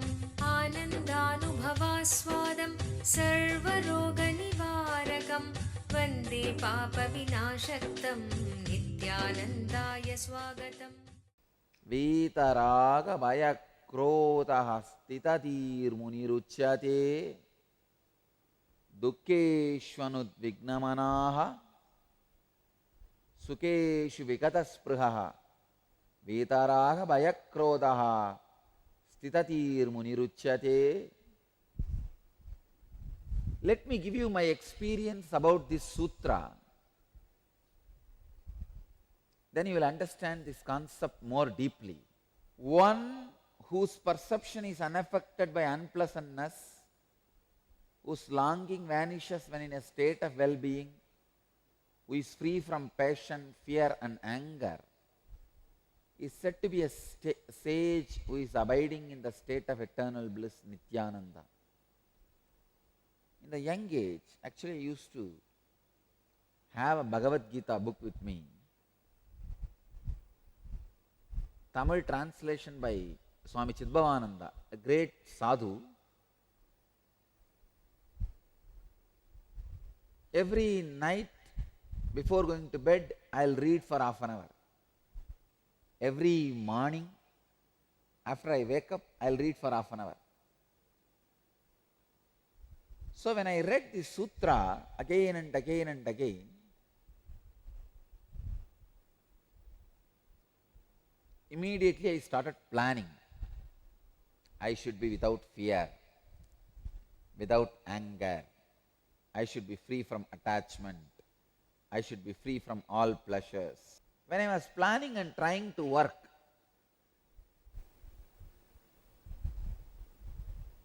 see, I almost did not have much fear, only one or two. This fear of sometimes these teachers, they may fail me in the exam because I will never go to school. That is a fear of teachers have never made me to go to school. I neither will go nor leave the fear. Both will be there. There will be little fear. That does not mean I will budge for it. But I wanted to get rid of that fear once for all. And in the Indian villages, there is a unique system. They will give you the progress report and you have to take it to your parents and they will see and sign and give. My father will never ask me what it is and he will not even look at it. He will just sign wherever I ask.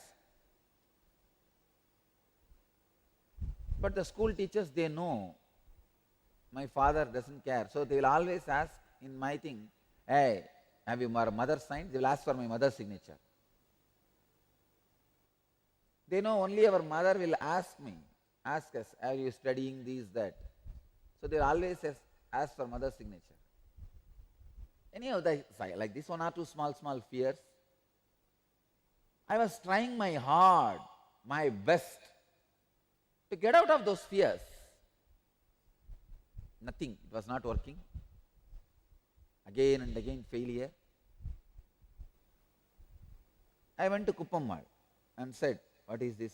Bhagavad Gita says, exactly this verse, I remember very clearly. Sukeshu vikata spruha vitaraga bhayakrodaha. Beyond passion. Vitaraha means free from passion, beyond passion. Anyhow, I ran to Kuppammal and I told her, what is this? I am not even able to get out of this. Small fears. I don't know how I am going to get out of fear of death and all that. Whatever I read. Then she asked me, she knows another one incident happened in my life. There was a dead body in the burial ground when I was walking late night to go around the Arunachala. There was a heavy rain. I was walking all alone. There was a dead body lying in the street, which they buried in the cremation ground. The rain, it came out. I think some dogs would have dug out, and the most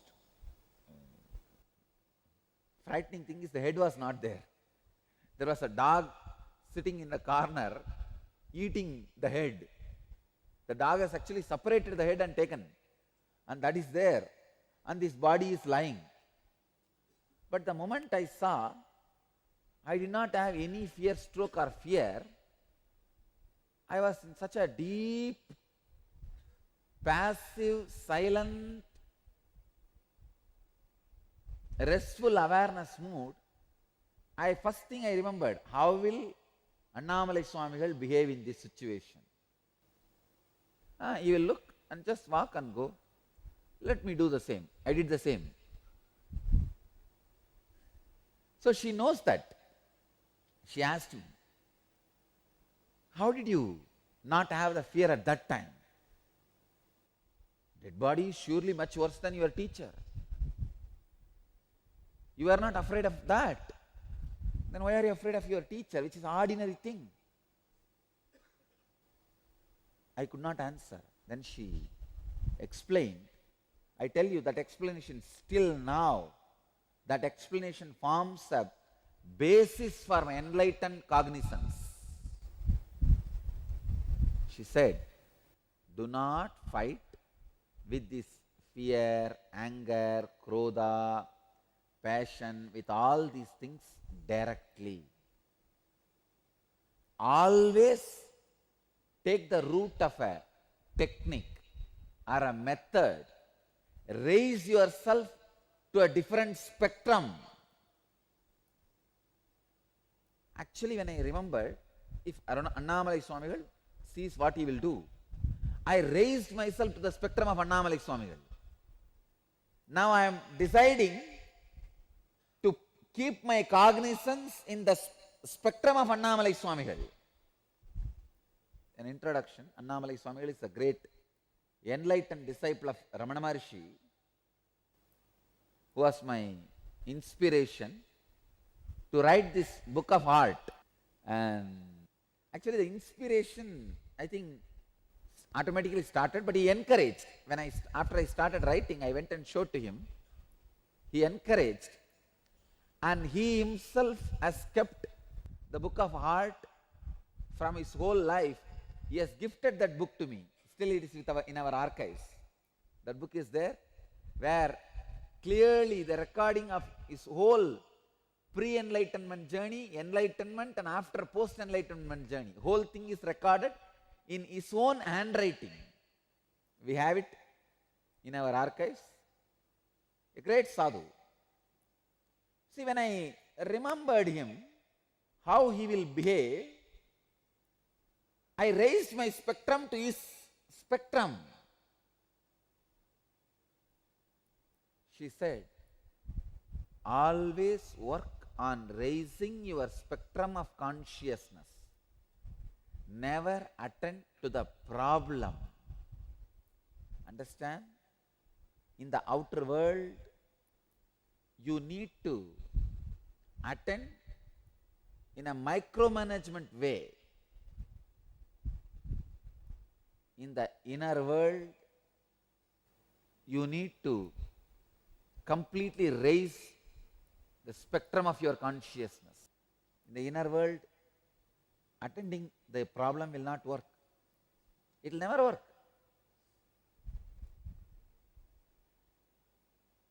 Raising the spectrum of consciousness by the proper process, technique, method. Whether I believe it or not, I am the consciousness. I am going to stick to this one truth. Even if this body disappears, leaves me, even if this mind leaves me, I am going to be established in that one truth. I bless you all. Let you all achieve experience, live, express, radiate, and share the eternal bliss, Nityananda. Thank you.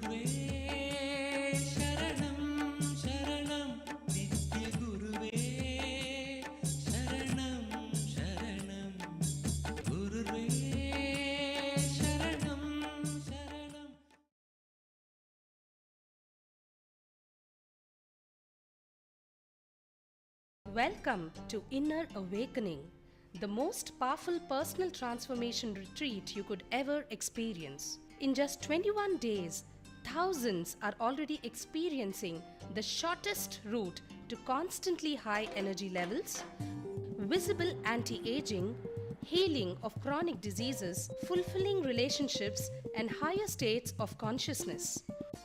What is the secret behind this transformation?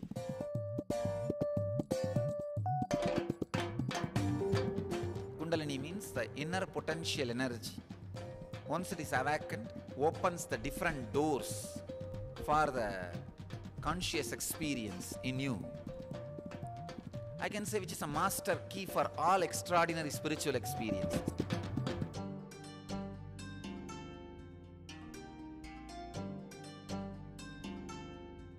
This extraordinary program is conducted personally by Paramahamsa Nityananda in the vibrant atmosphere of Nityananda Dhyanapeetham Ashram.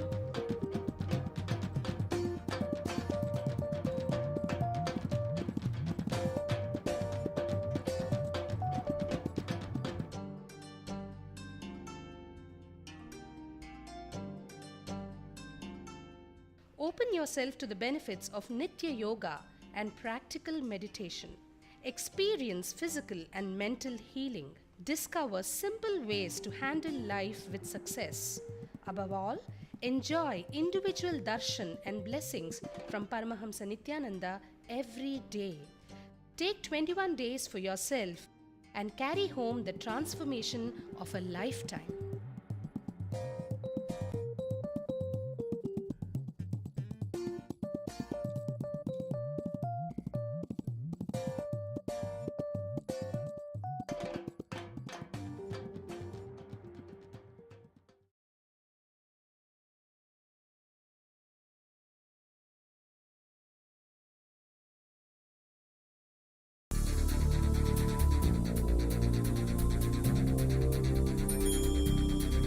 Paramahamsa Nityananda, a compelling spiritual force of our millennium, founder of an international socio-spiritual movement, pioneer of a modern Vedic renaissance.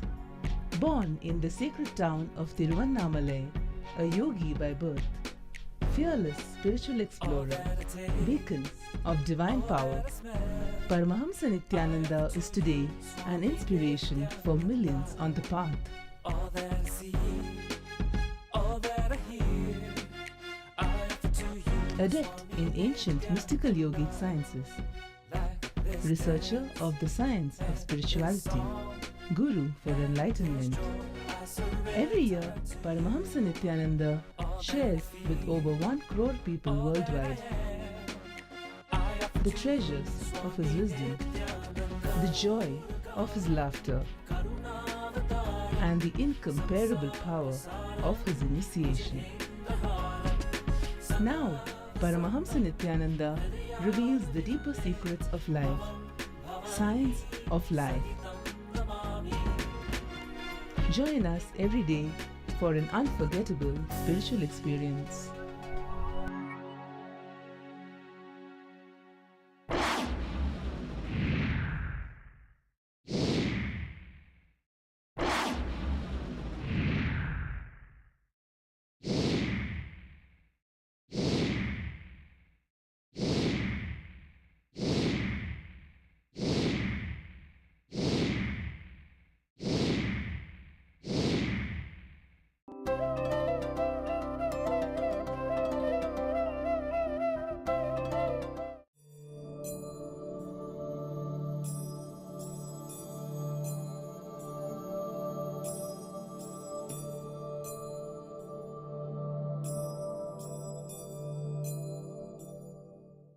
जीवन्मुक्तिप्रदं देवं क्षमापूर्णं जगद्गुरुं वन्दे परमहंसाख्यं नित्यानन्दाय स्वागतं जीवन्मुक्तिप्रदं देवं क्षमापूर्णं जगद्गुरुं वन्दे परमहंसाख्यं नित्यानन्दाय स्वागतम्. Bhagavan is talking about the signs of liberation from birth and death. Somebody asked me the other day, what is the need to get out of birth and death? No problem, come on, enjoy.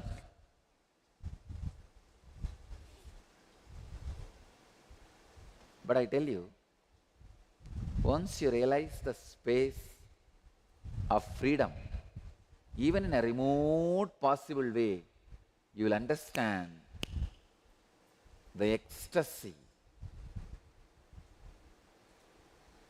See, it's like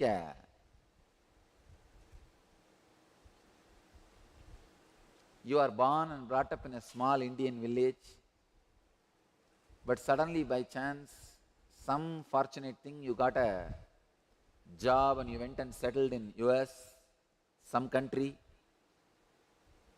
Outside India, you became rich. After 25 years, you visit your native place in an unbounded way. See, when you were born and brought up in that place, all the people's opinion about you mattered for your life. It was a bondage. What they think about you matters, how they react with you matters, how you deal with them matters, everything matters. But now you are visiting the same village when nothing matters you. Nothing can disturb you. If you want, you can raise somebody's life to the higher level, but nobody can bring your life to the lower level. When you visit like that to your native village, not only that, you go with extraordinary things which your village has never seen. Cameras, even if it is broken one. Cooling glass, used shoes, radios, binoculars, all the used and thrown items, the garage sale items, you buy everything for 50 cents, $1 in a gunny bag from US and carry it to your village and start distributing to all the kids who flock you around and ask, uncle, what have you brought from US? You are distributing.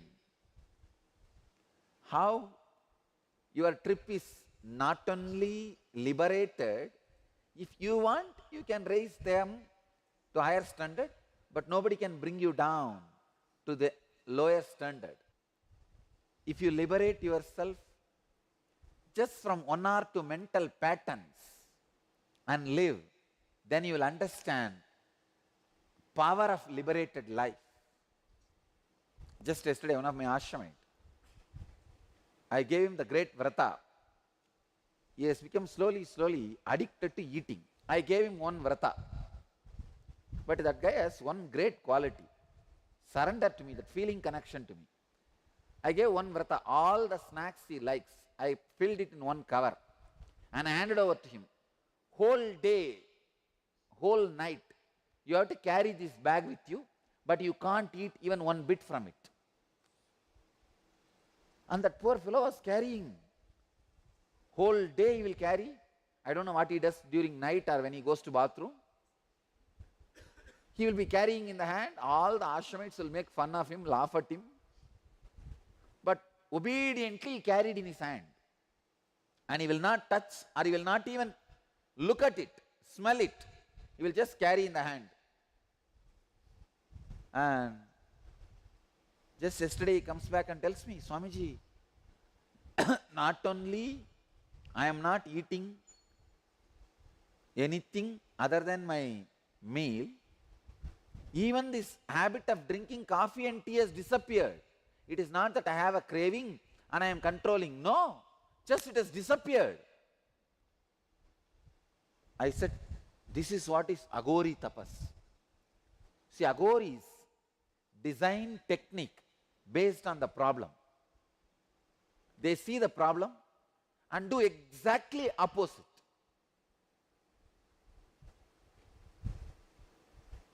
To handle and break their old mental patterns. I tell you, how many years it would have taken if he has struggled on his own to get out of this pattern. I don't know how many years it would have taken. Sometimes it even takes janmas when you try to get out of certain pattern on your own. Forget about years. Sometimes it takes janmas.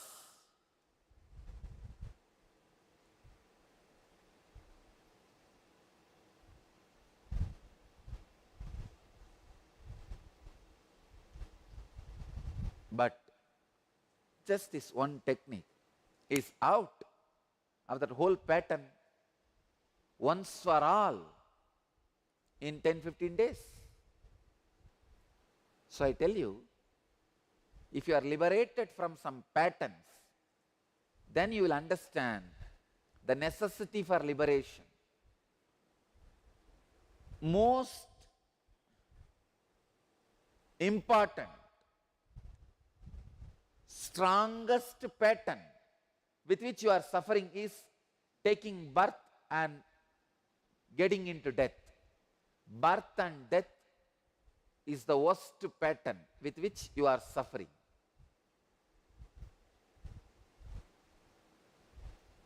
Another one person gave me a letter. I have too much of emotional suffering. Give me a way for death. You don't understand. Birth and death is the worst pattern.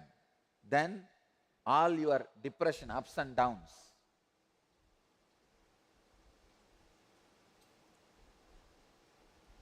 Birth and death is the worst pattern any beings go through.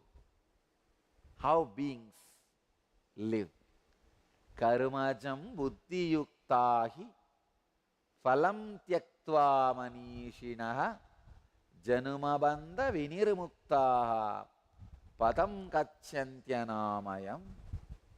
Let you all achieve, experience, live, express, radiate and share the eternal bliss, Nityananda. Thank you. गुरुर्वे शरणं शरणं नित्य गुरुवे शरणं शरणं गुरुर्वे.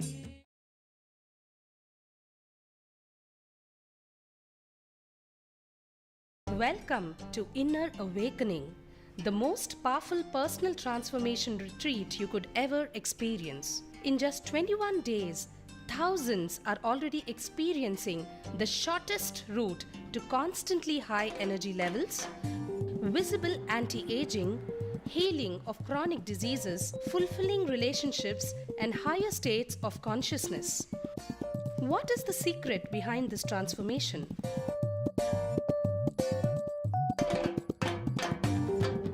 Kundalini means the inner potential energy. Once it is awakened, opens the different doors for the conscious experience in you. I can say which is a master key for all extraordinary spiritual experiences.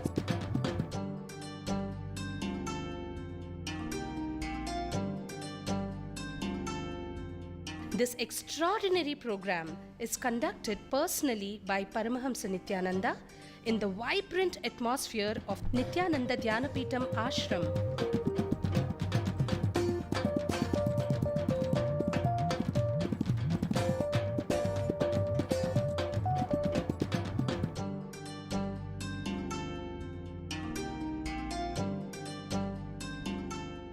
Open yourself to the benefits of Nitya Yoga and practical meditation.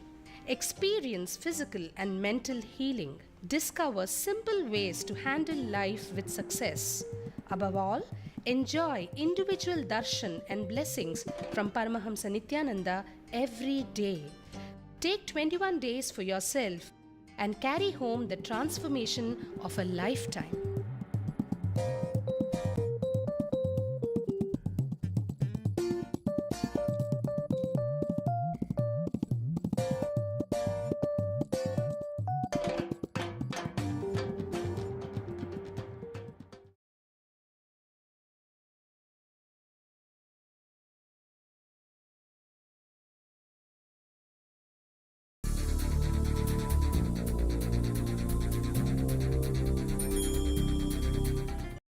Paramahamsa Nityananda, a compelling spiritual force of our millennium, founder of an international socio-spiritual movement, pioneer of a modern Vedic renaissance. Born in the sacred town of Tiruvannamalai, a yogi by birth, fearless spiritual explorer, beacon of divine power, Paramahamsa Nityananda is today an inspiration for millions on the path. All that I see, all that I hear, I offer to you. Adept in ancient mystical yogic sciences, researcher of the science of spirituality, guru for enlightenment. Every year, Paramahamsa Nityananda shares with over 1 crore people worldwide the treasures of his wisdom, the joy of his laughter, and the incomparable power of his initiation. Now, Paramahamsa Nityananda reveals the deeper secrets of life, science of life. Join us every day for an unforgettable spiritual experience.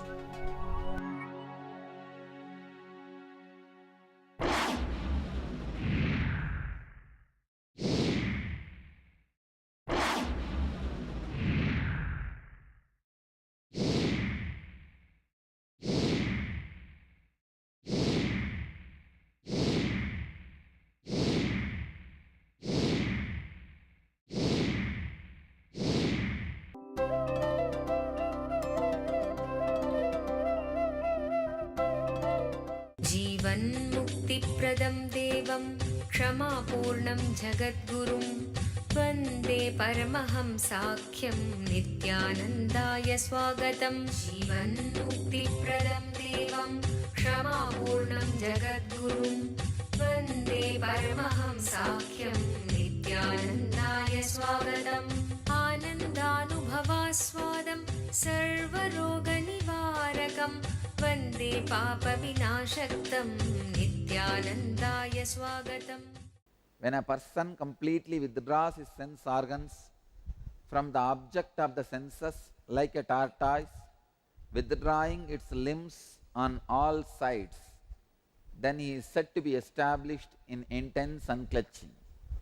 Actually, when I saw the tortoise first time I saw tortoise in my life, near Tiruvannamalai on Satanur Dam. There is a dam near Tiruvannamalai where they have this crocodile park and they have few tortoise also. Huge one. Must be at least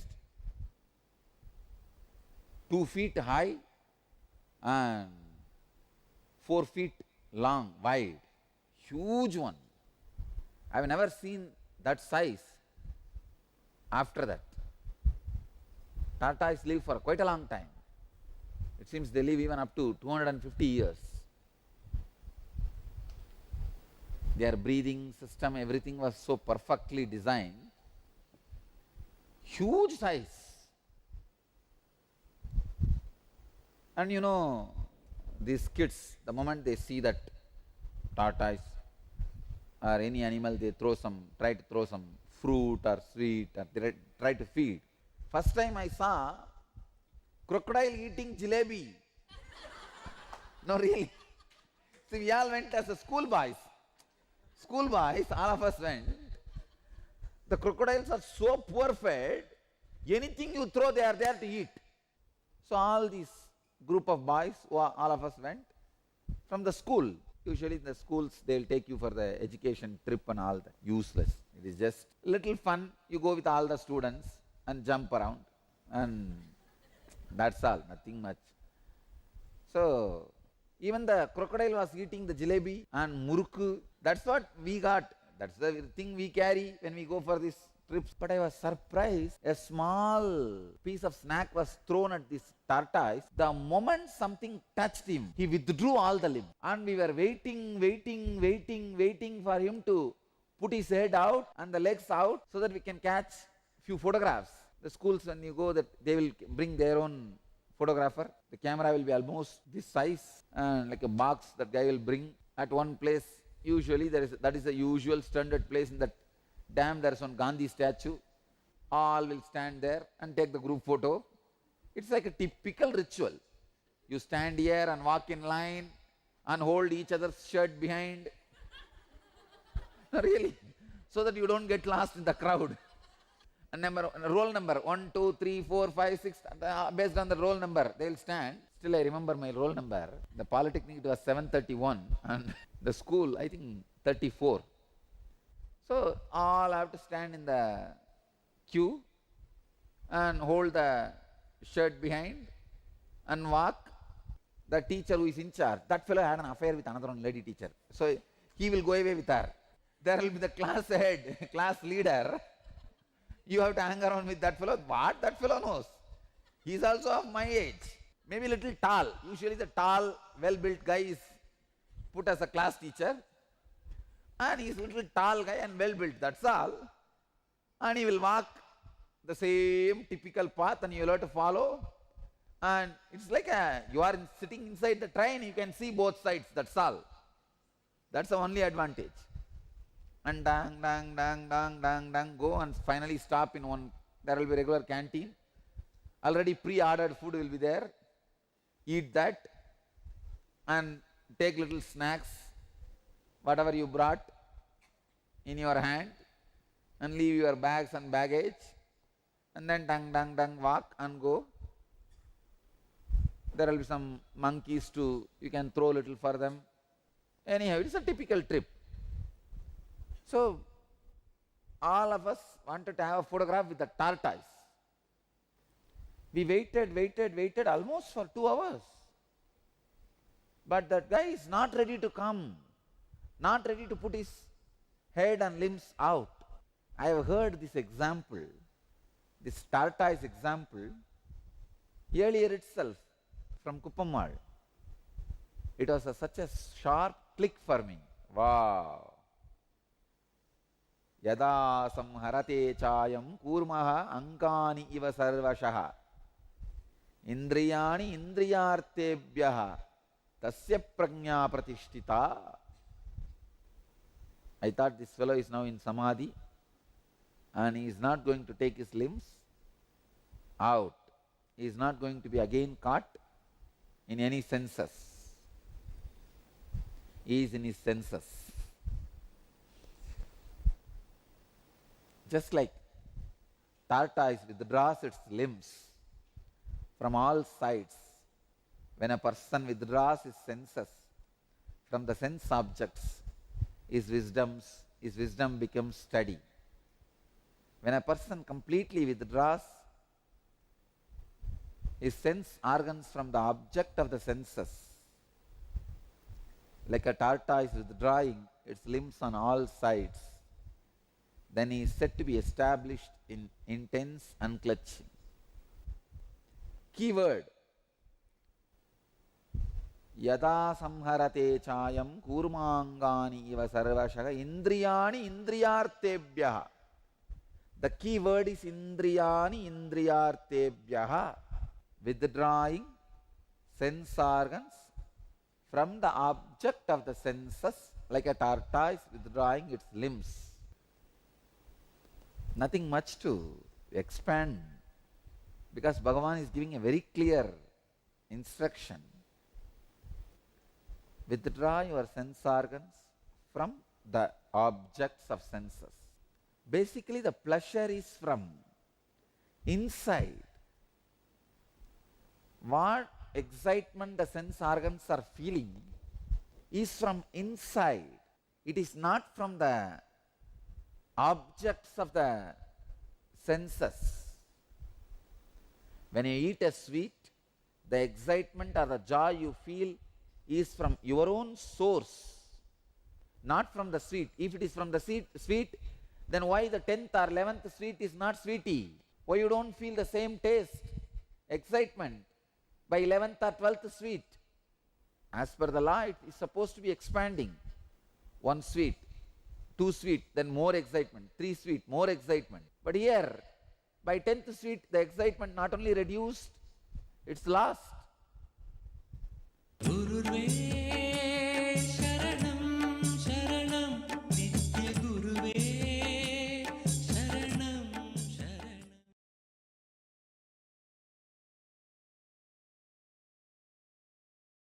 Welcome to Inner Awakening, the most powerful personal transformation retreat you could ever experience. In just 21 days, thousands are already experiencing the shortest route to constantly high energy levels, visible anti-aging, healing of chronic diseases, fulfilling relationships, and higher states of consciousness. What is the secret behind this transformation?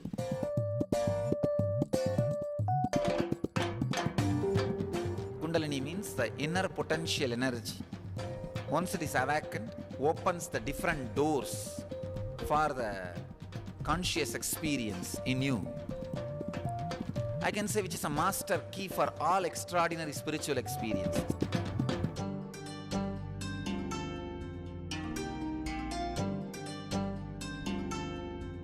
This extraordinary program is conducted personally by Paramahamsa Nityananda in the vibrant atmosphere of Nityananda Dhyanapitham Ashram.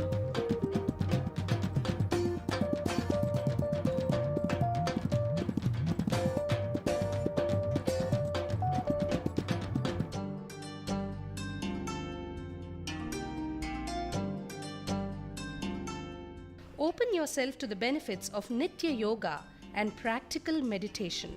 Experience physical and mental healing. Discover simple ways to handle life with success.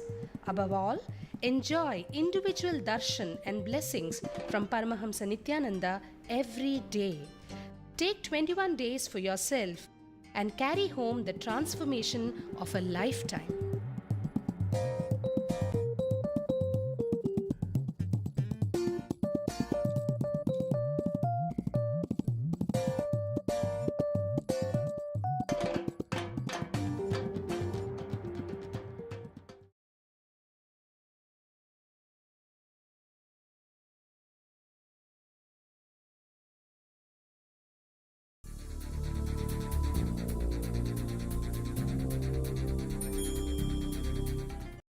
Paramahamsa Nityananda, a compelling spiritual force of our millennium, founder of an international socio-spiritual movement, pioneer of a modern Vedic renaissance.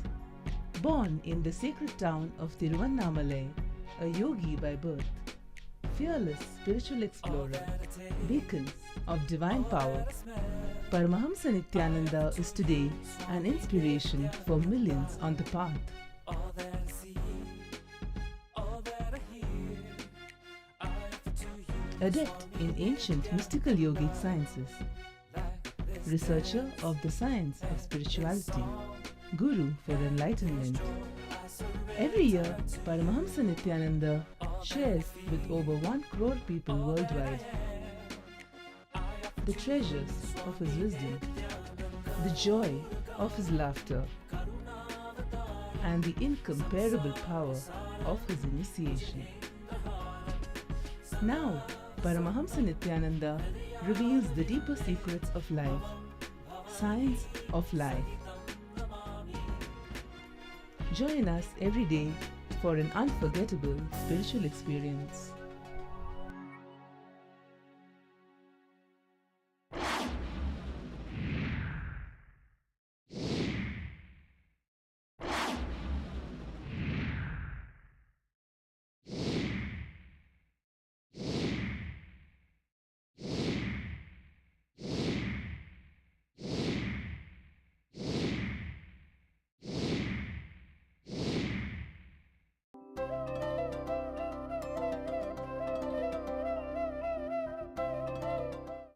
जीवन्मुक्तिप्रदं देवं क्षमापूर्णं जगद्गुरुं वन्दे परमहंसाख्यं नित्यानन्दाय स्वागतं जीवन्मुक्तिप्रदं देवं क्षमापूर्णं जगद्गुरुं वन्दे परमहंसाख्यं नित्यानन्दाय स्वागतम् आनन्दानुभवास्वादं सर्वरोगनिवारकं वन्दे पापविनाशक्तं नित्यानन्दाय स्वागतम्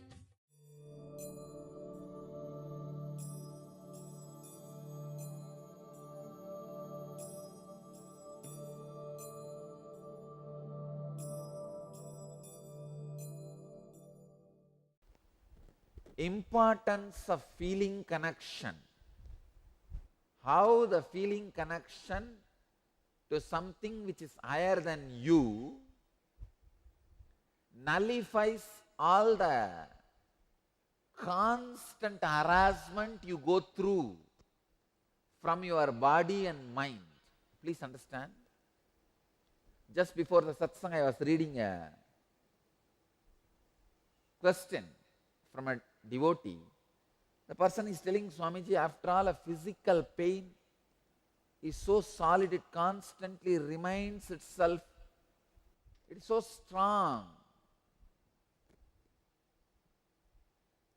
How to unclutch from it? It constantly reminds itself to us. Understand? There are problems which may not be solved by unclutching, will be solved by feeling connection. That is why I always warn you, people with whom you feel connected, you should be very careful. If you are friendly with a person depressed, I tell you, knowingly or unknowingly, that person will vomit the depression on you. If somebody is depressed, boycott that person. No, I am giving you as a spiritual instruction. Don't ever think you will show and shower your compassion on that person, shower your love on that person, get that person out of depression. Try, you will only become dirty and come back. You are not that strong. If you are that strong, then you don't even need to talk to the person. Your presence will get that person out of depression. No, I am telling you really, because a lot of this effort of getting the other person out of depression goes on all over. I wanted all of you to know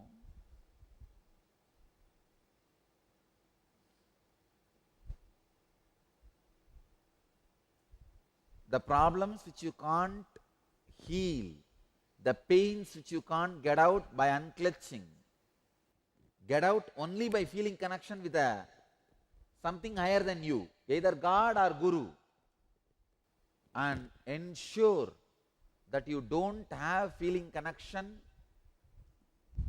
you are not entertaining friendliness with people who are depressed or the patterns of depression. See, the people with patterns of depression are arrogant, I tell you. It is not ignorance or innocence, it is a crime. It is a crime, arrogant. Because they are arrogant, they will naturally infiltrate you, even if you spend little time with them. I always warn, there's a beautiful teaching from Sri Ramakrishna. I always warn the disciples, warn the followers. If your spouse is in depression, don't try to get her out by yourself. If your friend is in depression, don't try to get him out by yourself. He will only put the depression mental setup in you. Help them to feel connected to something which is higher than them, to God or Guru. Stop with that. You don't try, you don't meddle with it. One more thing, especially a man trying to get a woman out of depression or a woman trying to get a man out of depression. is very, very dangerous. Because when you sit with women or a man, when a man sits with women or a woman sits with man, understand, even if the age difference is 50, a 15-year-old boy is sitting with 65-year-old lady, I tell you, your Mooladhara will be open. By the very biology, your Mooladhara will be open. If that 65-year-old lady puts some idea to you, when you are in the mood of receptive, you are destroyed. Never ever sit with a person who is depressed. Never ever try to get the person who is depressed out of depression. All you can do is connect that person with a higher source, Guru or God, and move out. If you try to clean the drainage, you will become dirty by getting into it. The only way to clean the drainage is put the pipe and put the motor. Let the machines do the job. I have seen so many fellows. Ramakrishna used to tell this. Even in the name of compassion or helping or assisting. See, Ramakrishna had one disciple, Yogananda. He's a small boy. One elderly lady, around 45 or 50, she used to be always depressed, and this boy will try his best to get her out of depression by telling whatever ideas he learned from Sri Ramakrishna, or trying with all the ideas he learned. She will also treat him like a son. Ramakrishna calls and tells, no, no. This is the way it will start. You don't know how it will destroy you. Her pattern of depression will simply infiltrate you. And not only that, this sympathy which you can't help will extend to any extent, any level, and you will take up this as your mission, getting her out of the depression as your mission. With that, you will fall into the depression. Ramakrishna says very clearly. Then Yogananda says, no, no, no, no, no. I only see her as my mother. Ramakrishna says, no. I know how the mind works. In Chaitanya's history, Sri Krishna Chaitanya, a great master from West Bengal, in his biography, one of his close disciples, he kicks him out of his Sangha just for the only one reason. He was sitting and talking with a woman. That's it. Nothing else. He investigated. He said, no, no, no, she's in depression. I wanted to help her out. Chaitanya said, Mahaprabhu said, no, don't do. Put her directly in touch with Guru or God. You leave. Don't do. But this fellow did not listen. He said, his compassion is more powerful than the Guru. In 2 days, he kicked them out, and in a month, both of them had started having affair. In a year, both of them killed each other. Please understand. Killed each other.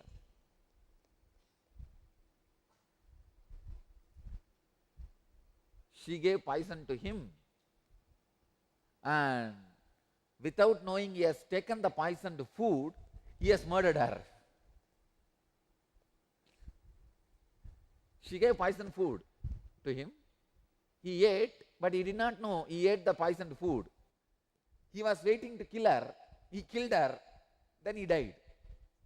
The depression mental setup is worse than a snake. Run away from it. Because it will penetrate you very mildly only. It will be shared, dumped. And these depressed fellows are also so arrogant. They don't want to be all alone in depression. They want friends. They want friendliness.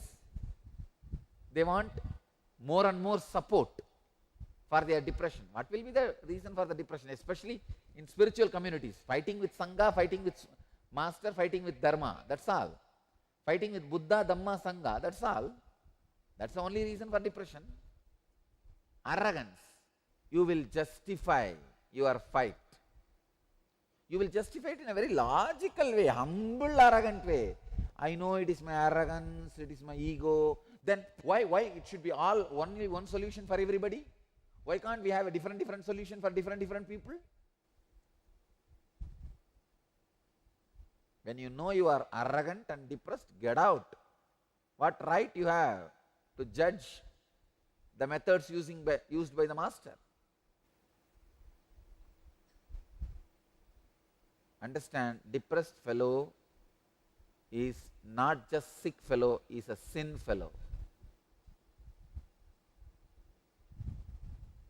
The only way for that extraordinary pains, the pains you can't handle by unclenching, can be healed by this beautiful word, matparaha.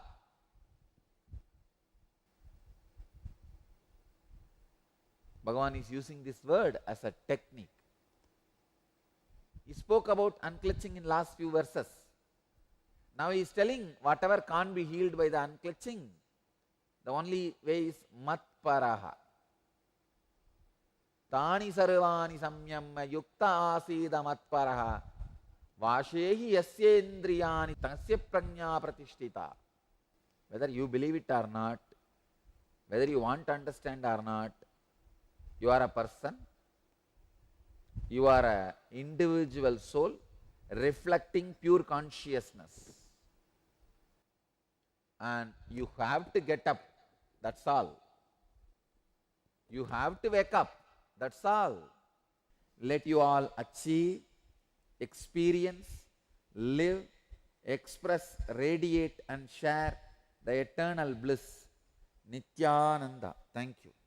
गुरुर्वे शरणं शरणं नित्य गुरुवे शरणं शरणं गुरुर्वे शरणं शरणं.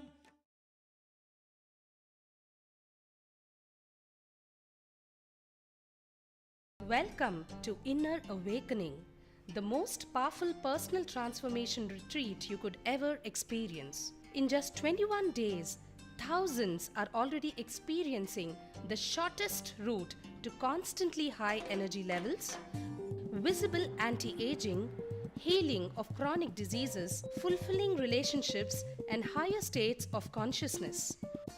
What is the secret behind this transformation?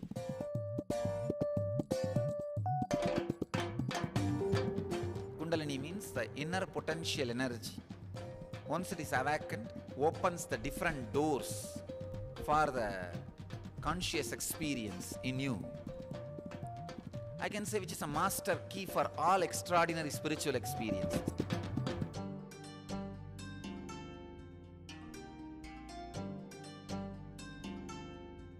This extraordinary program is conducted personally by Paramahamsa Nityananda in the vibrant atmosphere of Nityananda Dhyanapitham Ashram.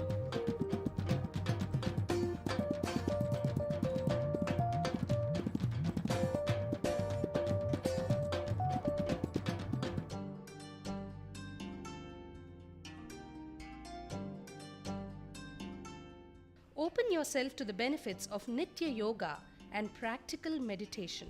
Experience physical and mental healing. Discover simple ways to handle life with success. Above all, enjoy individual darshan and blessings from Paramahamsa Nityananda every day. Take 21 days for yourself and carry home the transformation of a lifetime.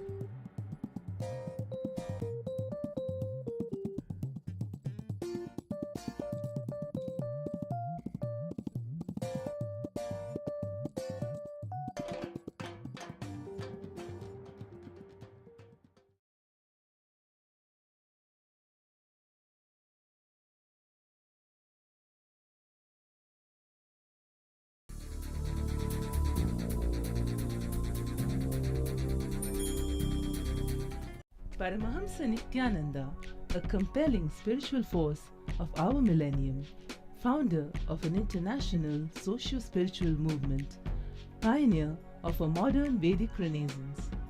Born in the sacred town of Tiruvannamalai, a yogi by birth, fearless spiritual explorer, beacon of divine power, Paramahamsa Nityananda is today an inspiration for millions on the path.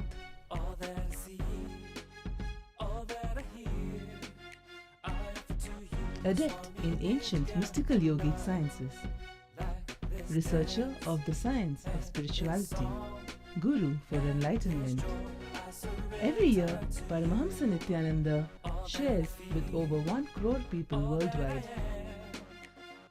the treasures of his wisdom, the joy of his laughter, and the incomparable power of his initiation. Now, Paramahamsa Nityananda reveals the deeper secrets of life, science of life. Join us every day for an unforgettable spiritual experience.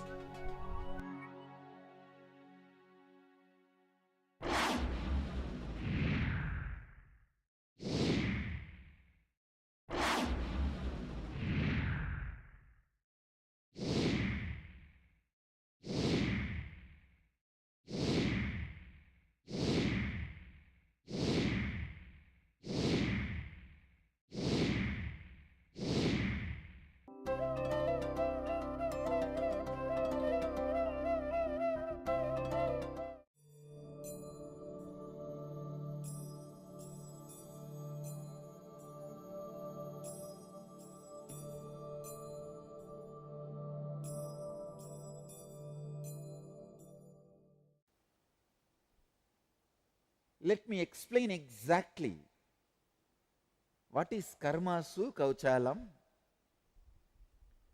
Please understand,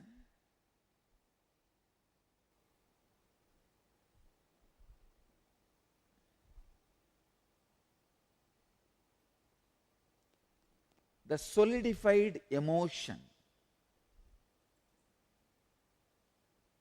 it may be Matrubhava or Sakabhava or Dasabhava, Vatsalya Bhava or Mathura Bhava or Mahabhava.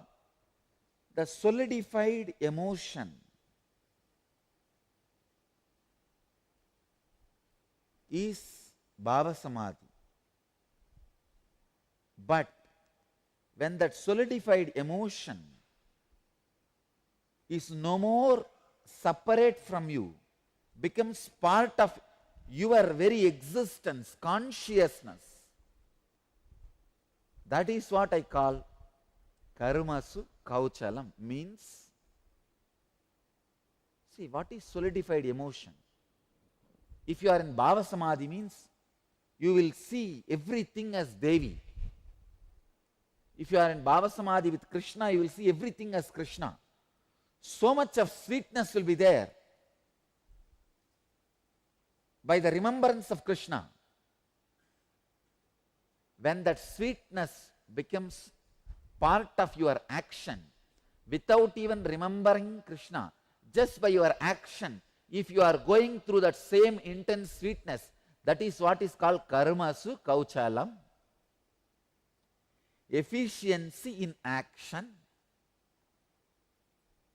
Efficiency in action means never being tired of action. Any action which makes you tired will make you old, will bring you disease. Your action, when it does not make you tired, when it goes on inspiring you for more and more and more, then you reach the space Yogaha Karmasu Kauchalam. I have decided I will continue to make this spelling mistake. I am not going to pronounce this as a Kaushalam. I'll call it as Kauchalam only. Let it become my own accent. This is the way I'll remember his powerful initiation. That word has hit me like anything. Unfortunately, if I did not have that initiation at that moment, of course, always divine supports you, brings you the proper intelligence and proper time. If I have not had that initiation, I would have been just sitting in my Bhava Samadhi, what is called the solidified emotion. The big problem with a solidified emotion is you can spend any number of years with it and finally you can lose it also. You will not go forward. But once that yogaha karmasu kauchalam, that happens, it becomes sagaja samadhi. Unless you show efficiency in action, perfection in action, the emotion you are going through, the bhava samadhi you are going through, will not become part of you. Bhava samadhi you go through will become part of you only when you take responsibility, only when you bring perfection in action.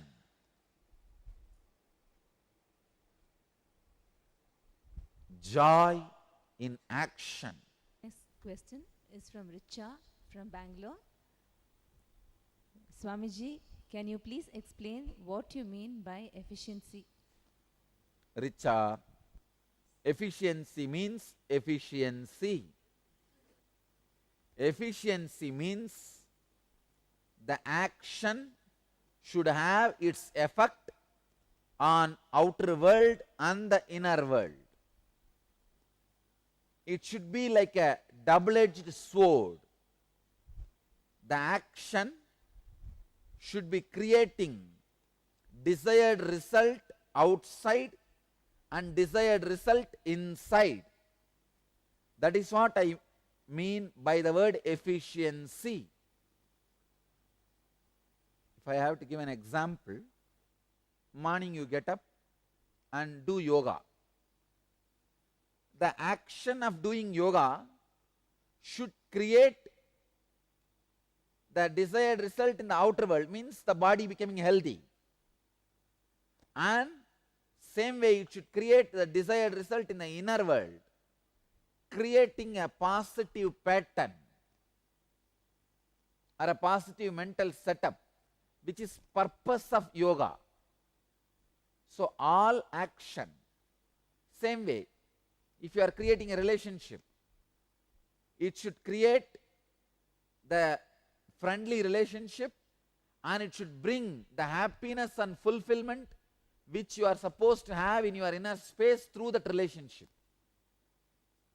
So efficiency means the effect of action in the outer world and in the inner world. Unfortunately, whole humanity is established in laziness. Now I am telling you the truth. By sitting in satsang, two things need to be achieved. One, you need to sit in such a comfortable position in the outer world. Another, you are supposed to be in a state which nowhere nobody disturbs. No words are touching you. Nothing touches you. You are beautifully in that peaceful awareness. What you call as your own Sagaja Samadhi, being established in laziness. The next question is from Akshay Shukla as well as from Jean from Dallas, Texas. Isn't perfection measured by the result of the action? Doesn't that make us focus on the result? Ajay Shukla, perfection is not measured by the result of the action. It measured by the way you are acting.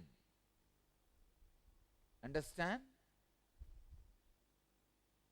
The quality of the action, not the quantity of the action, not the quantity which happens because of your action, but the quality of your action. Only when the quality is not there, you will have time to measure the quantity of the action. So perfection is not measured by the result of the action. It is measured by the quality of the action. But I tell you, when the quality is there, the quantity also will follow, even though you don't bother about it. It's like you walk without bothering about the shadow, but the shadow follows you. Same way, in the quality, in the kaushalam, in the efficiency, you walk and it follows. The quantity also follows you. Next, let you all achieve, experience, live, express, radiate and share the eternal bliss, Nityananda. Thank you. Guruve Sharanam Sharanam Nitya Guruve Sharanam Sharanam.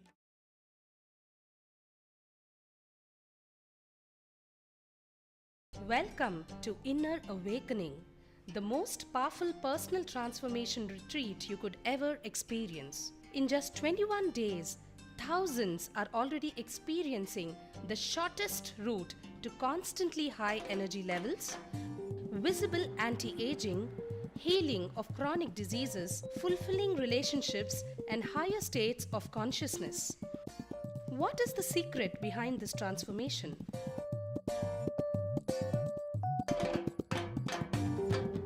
Kundalini means the inner potential energy. Once it is awakened, opens the different doors for the conscious experience in you. I can say which is a master key for all extraordinary spiritual experiences.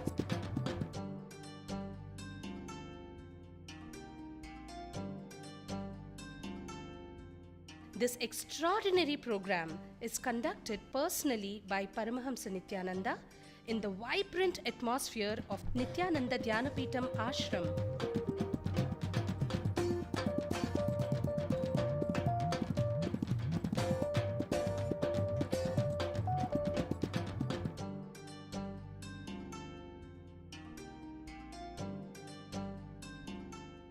Open yourself to the benefits of Nitya Yoga and practical meditation. Experience physical and mental healing. Discover simple ways to handle life with success. Above all, enjoy individual darshan and blessings from Paramahamsa Nityananda every day. Take 21 days for yourself and carry home the transformation of a lifetime.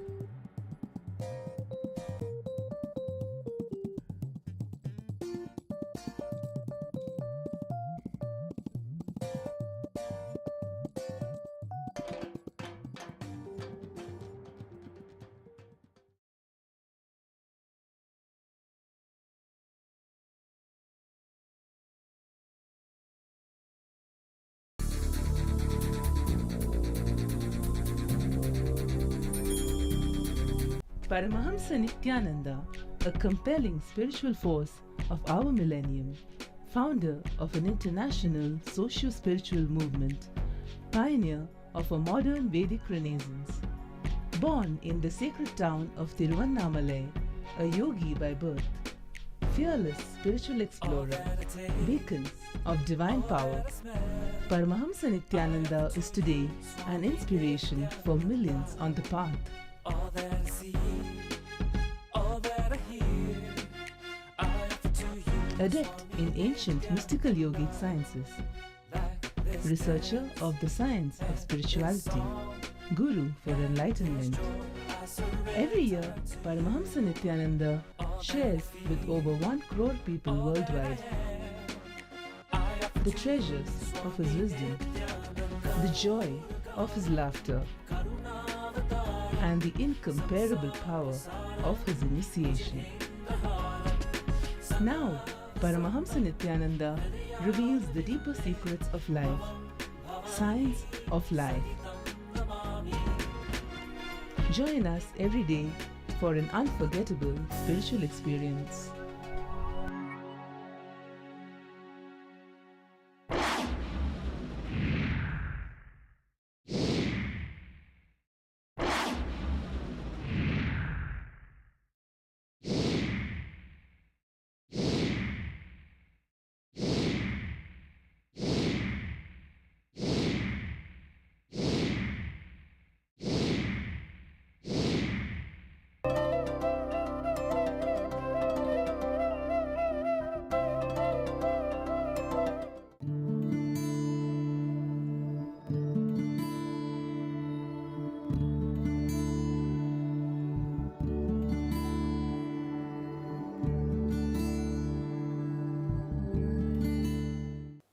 I'll tell you, try to maintain the book of the heart externally first.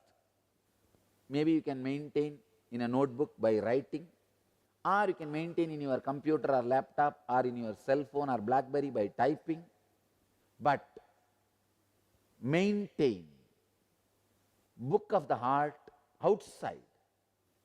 Whatever clicks with you, what you hear from the external master and what you heard from external master, when it gets churned inside, what you click with internal master.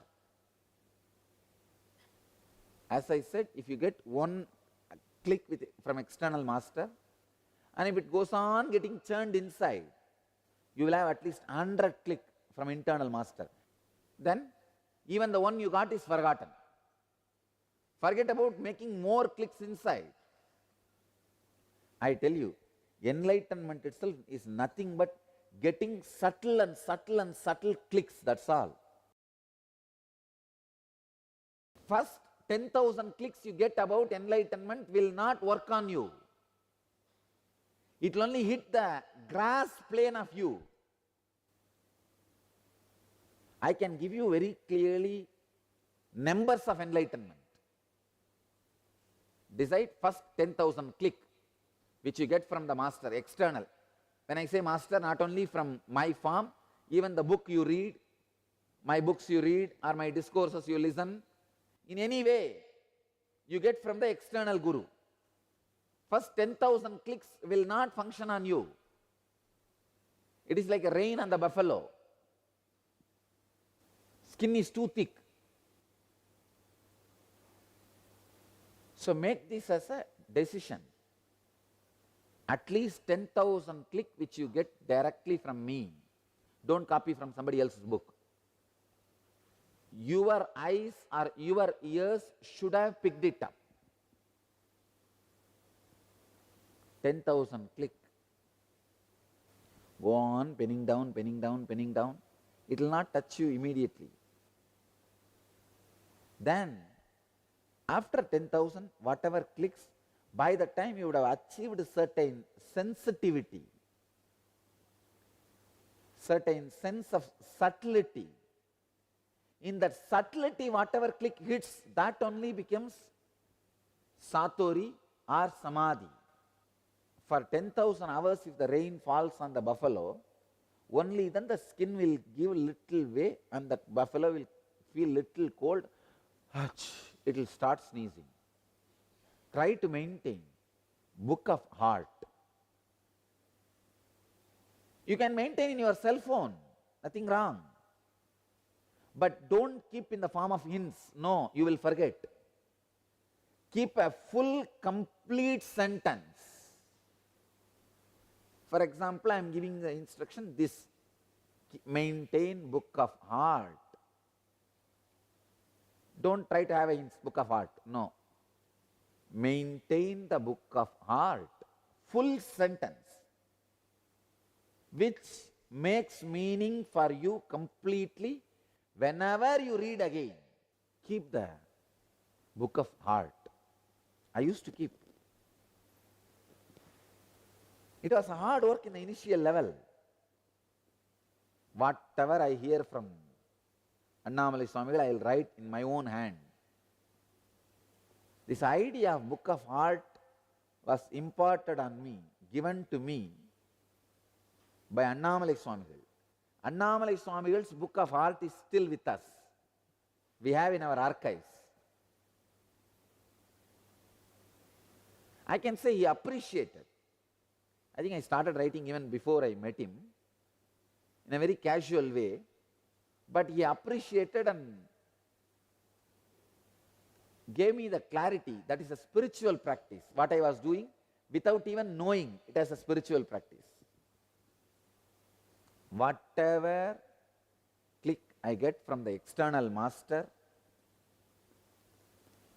So I had many teachers. Ram Surat Kumar. Ram Surat Kumar will rarely speak, but I have heard many words when he spoke to other disciples. When people come to him, he will say few words. Those words will be very sharp. Sharp click. Raghupati Yogi, Kuppammal, Annamalai Swamigal himself, so many people. Whatever I used to hear, everything I will come back and sit and pen down. I am feeling so bad that 11, 12 books I got lost, because every day whatever Arunagiri Yogeshwara spoke, I have written. I am praying that we should get that books back, because that books will be a solid evidence.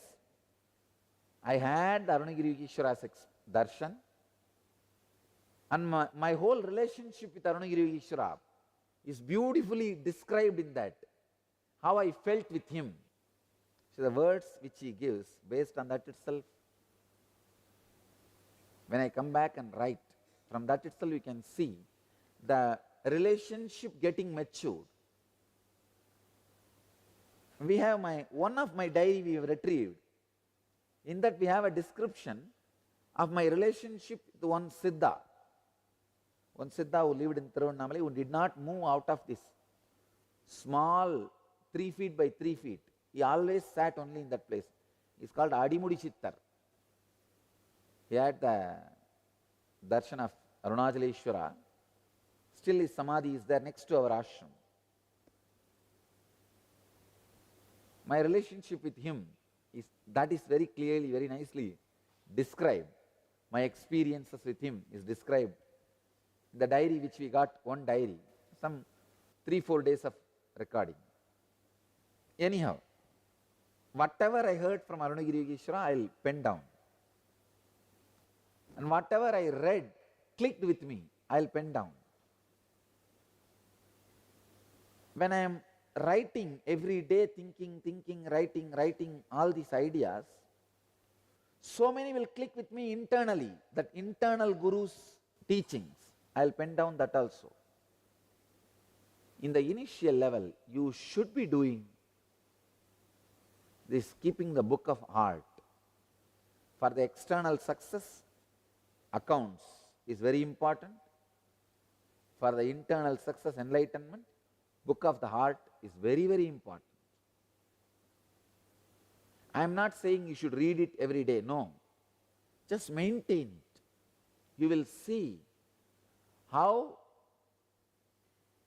your concepts about you, society, God, world, everything is getting matured.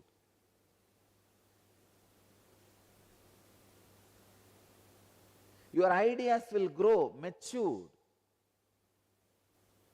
Otherwise, sometime, just by immature ideas, you waste your whole life.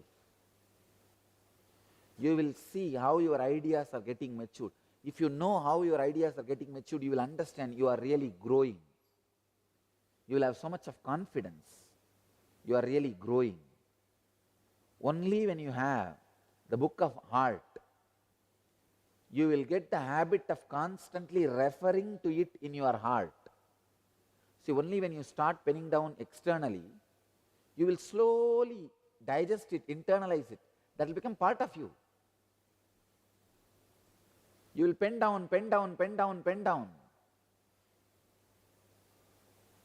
in the paper externally, or type it. then simply it will become part of you. The book of heart, when it becomes internal, that is what I call your scripture. Please understand, each one has to write his scripture.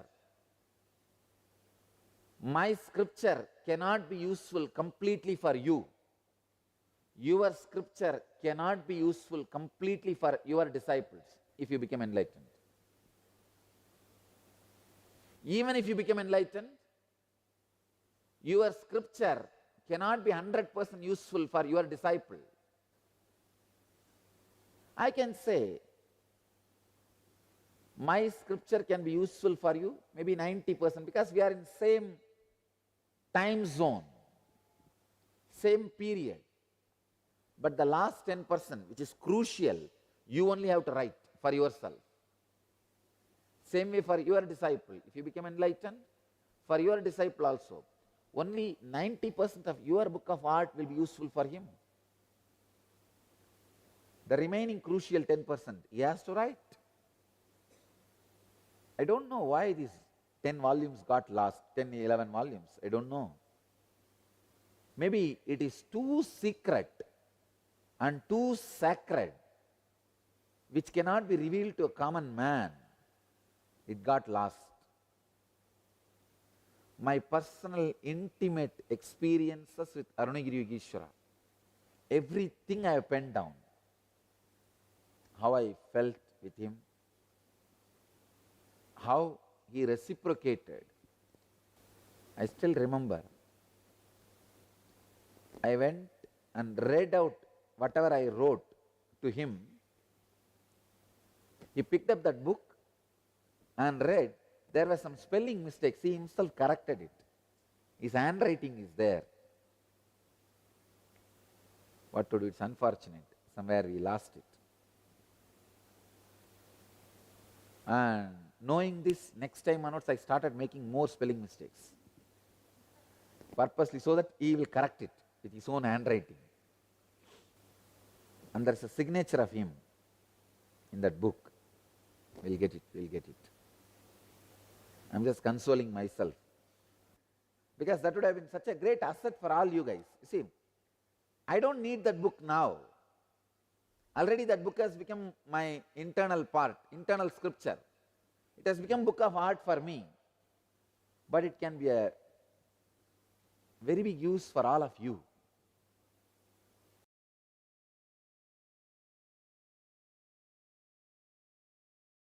Welcome to Inner Awakening, the most powerful personal transformation retreat you could ever experience. In just 21 days, thousands are already experiencing the shortest route to constantly high energy levels, visible anti-aging, healing of chronic diseases, fulfilling relationships, and higher states of consciousness. What is the secret behind this transformation?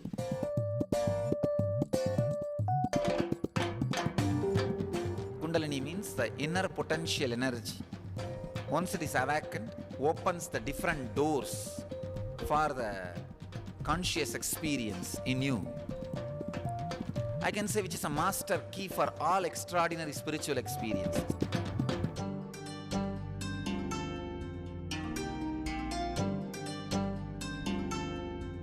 This extraordinary program is conducted personally by Paramahamsa Nityananda in the vibrant atmosphere of Nityananda Dhyanapitham Ashram.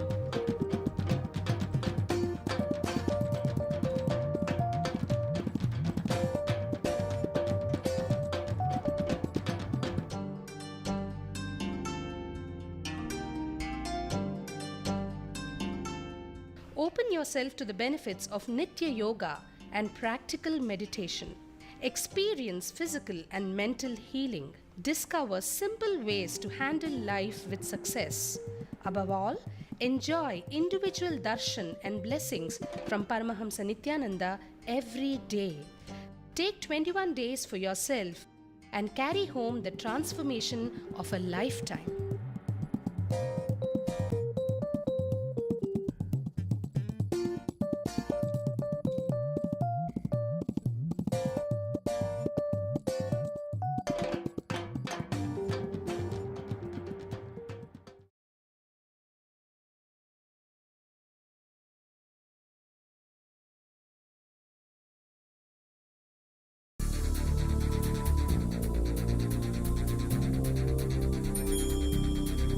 Paramahamsa Nityananda, a compelling spiritual force of our millennium, founder of an international socio-spiritual movement, pioneer of a modern Vedic renaissance.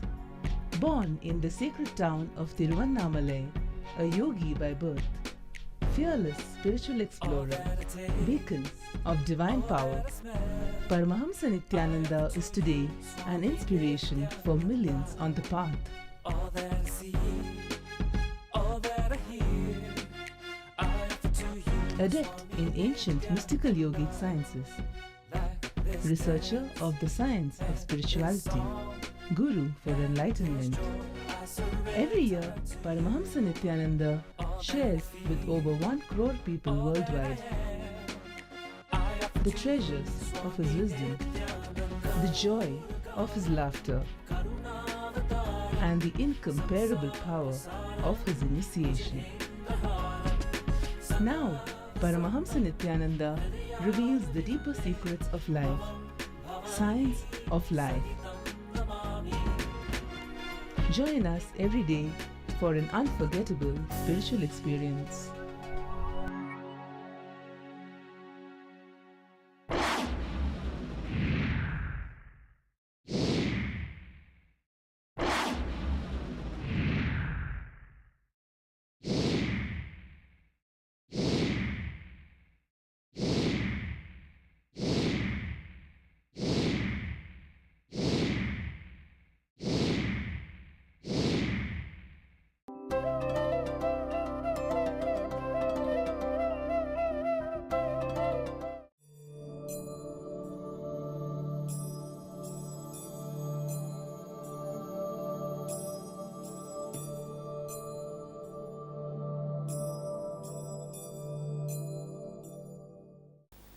Desire is nothing but feeling the other side is green in your heart.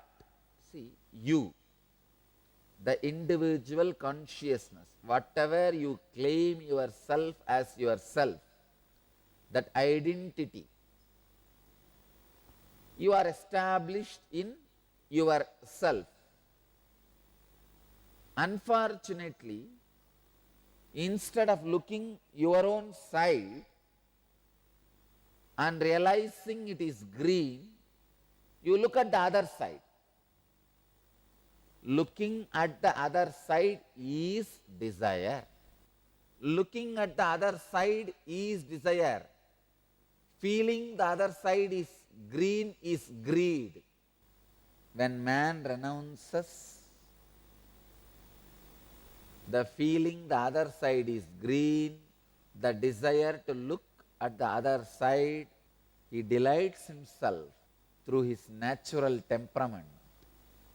Then he is said to be in an unclutched state. There is a beautiful story Bhagavan Ramana Maharshi describes. Dog caught hold of a dry bone, biting the dry bone.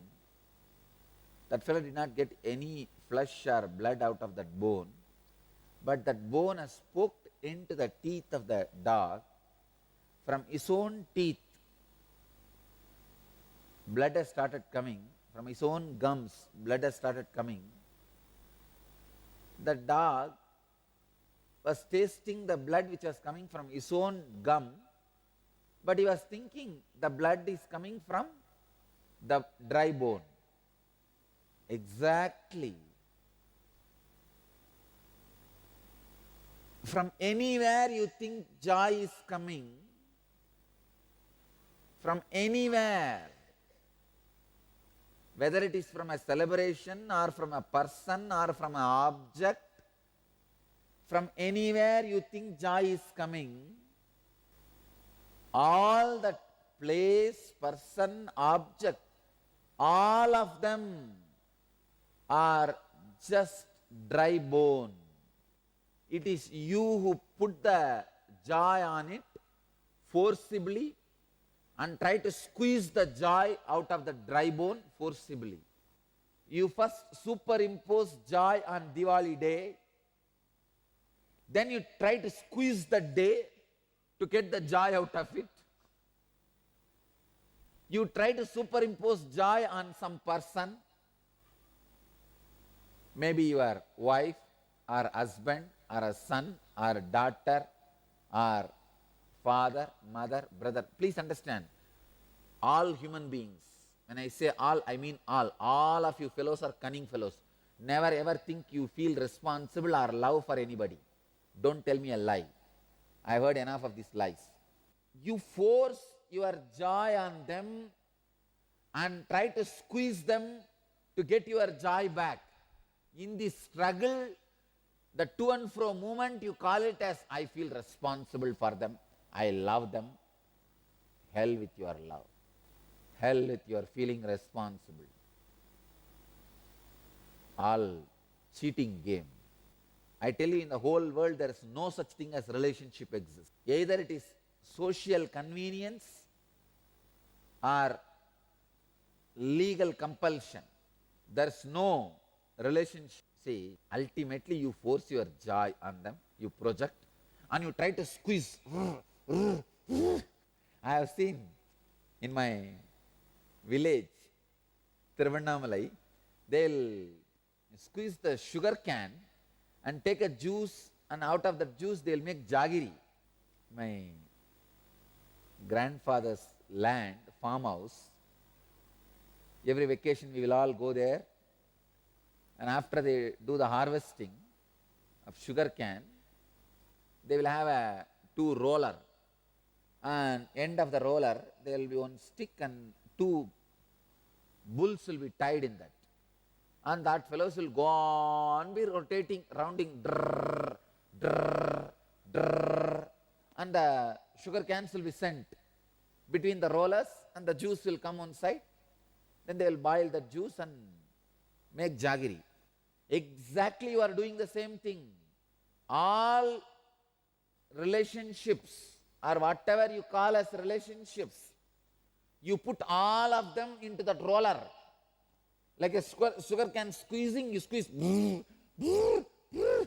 All the fight which goes on in your house, in your family, with your team, everything is this sugar can squeezing sound only. Now we have that land. That land is donated to us by my grandfather, and it's a big fun for us. And that poor bulls who are pulling that, in front of their head, there will be a small stick they will tie, and there will be one projection stick. In that, the green will be hung. Some grass or green leaves. This fellow will think that that grass or green leaf is in front of his eyes, so he will just jump to catch that. Naturally, that will also go a little further. Just like that, jumping, he will be going round and round and round and round. I can tell you exactly this is the way whole humanity is functioning. The moment you understand there is no relationship exists, you will start pouring your love. I tell you, this is the exact right software for living with people on planet Earth. I am giving you the exact software, exact programming. First realize there is no such thing as relationship in the planet Earth. Everything is contract. Trr, trr, trr. Everything is geometry. Square, rectangle, circle, triangle, plus minus. Clean. Only those experiences and feelings, memories, interactions happened beyond business should be looked with a lot of gratitude and respect, not as regular lifestyle. The moment you try to say, for last 10 years this fellow brought me a rose flower every morning and today he did not bring, over. The whole joy is over. Now you reduced bull to bullock, love to marriage, honey to honeymoon. Understand, when you realize whole life is contract, I tell you, you will have more love oozing out for everybody, everything. Even while you eat some sweet, after 3 sweets, if you take the sweet for granted, this fellow is supposed to make this experience in my tongue, and he says, no, come on, I will not do it. You feel like vomiting.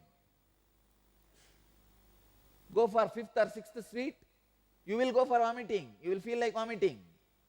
And now you are married to the sweet. Earlier it was love affair. Now the marriage has happened. Understand? See, I am talking about very subtle point. Sacred secrets. Very subtle sacred secrets. Catch it. It can transform the way your brain cheats you. Bhagavan is revealing a powerful sacred secret in this one verse. A very powerful sacred secret. Understand this one truth. How you project joy on people, you project joy on objects, you project joy on particular time, you project joy on place, you project joy on everything and try to squeeze them. It's a very bad business, understand. You give 1 crore worth of joy, you project on them, you dump on them. When you squeeze, you get only 20 paise. No, really. That is why I am telling, keep all the 1 crore as investment inside you. Do not project your love, your joy on somebody expecting you will get it back.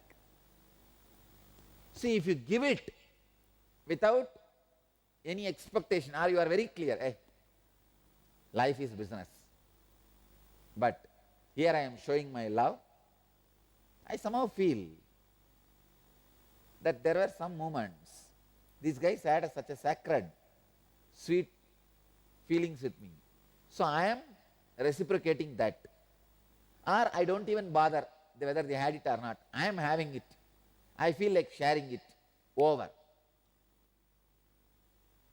If you live with this clarity, I tell you, your home will be a sweet home.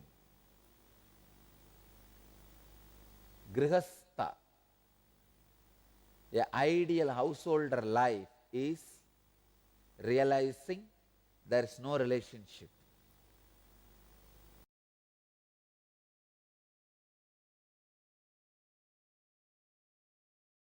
Welcome to Inner Awakening, the most powerful personal transformation retreat you could ever experience. In just 21 days, thousands are already experiencing the shortest route to constantly high energy levels, visible anti-aging, healing of chronic diseases, fulfilling relationships, and higher states of consciousness. What is the secret behind this transformation?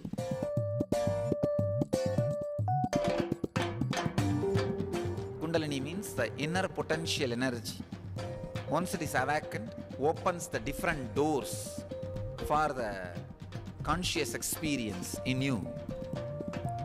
I can say which is a master key for all extraordinary spiritual experiences.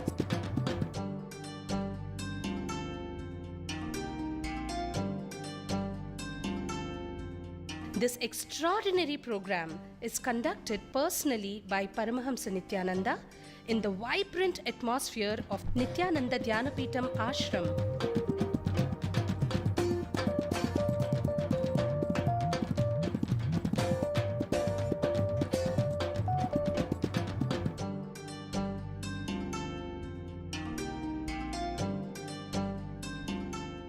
Open yourself to the benefits of Nitya Yoga and practical meditation. Experience physical and mental healing. Discover simple ways to handle life with success. Above all, enjoy individual darshan and blessings from Paramahamsa Nityananda every day. Take 21 days for yourself and carry home the transformation of a lifetime.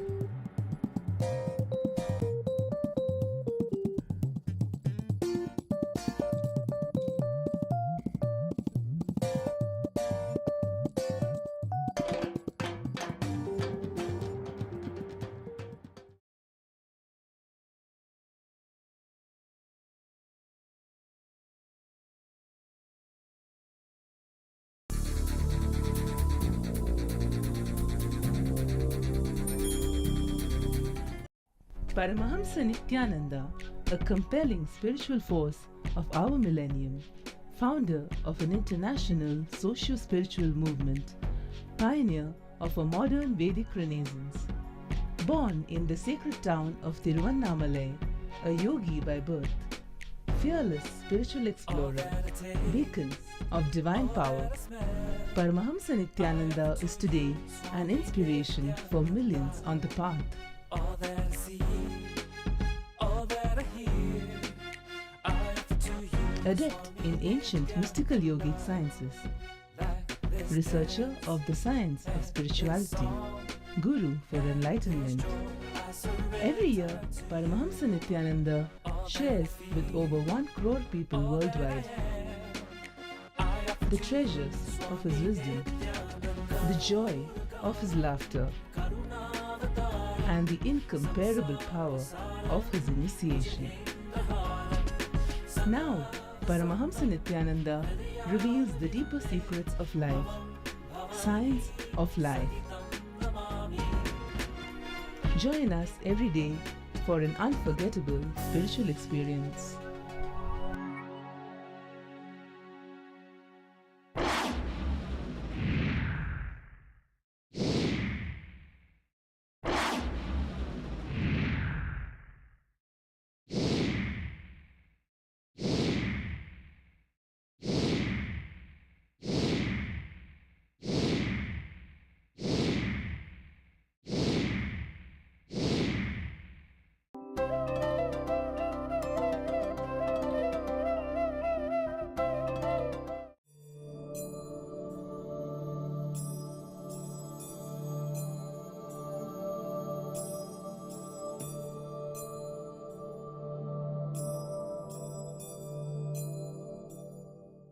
Today's satsang in Bhagavad Gita, 2nd chapter, Sankhya Yoga, 49th verse.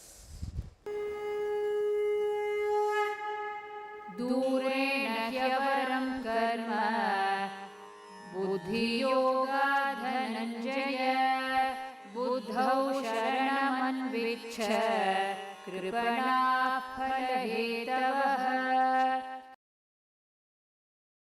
Durena Hyavaram Karma Buddhi Yoga Dhananjaya Buddhau Sharanamanvicha Kripana Palahetavaha. Translation: O Dhananjaya, beyond the yoga of wisdom is action.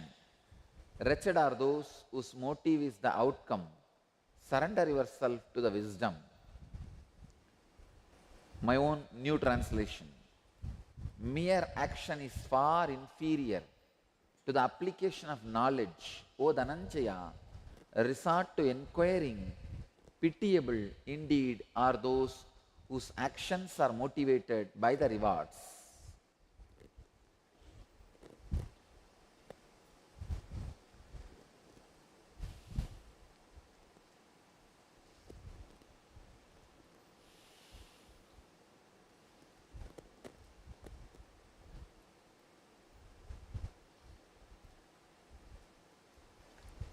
Pitiable are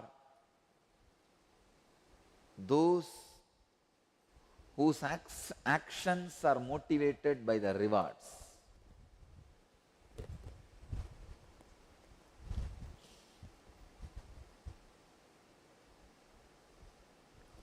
Buddhau Sharanamanvicha Kripana Palahetavaha. The key, sacred secret from this verse is resort to wisdom. Buddhau Sharana.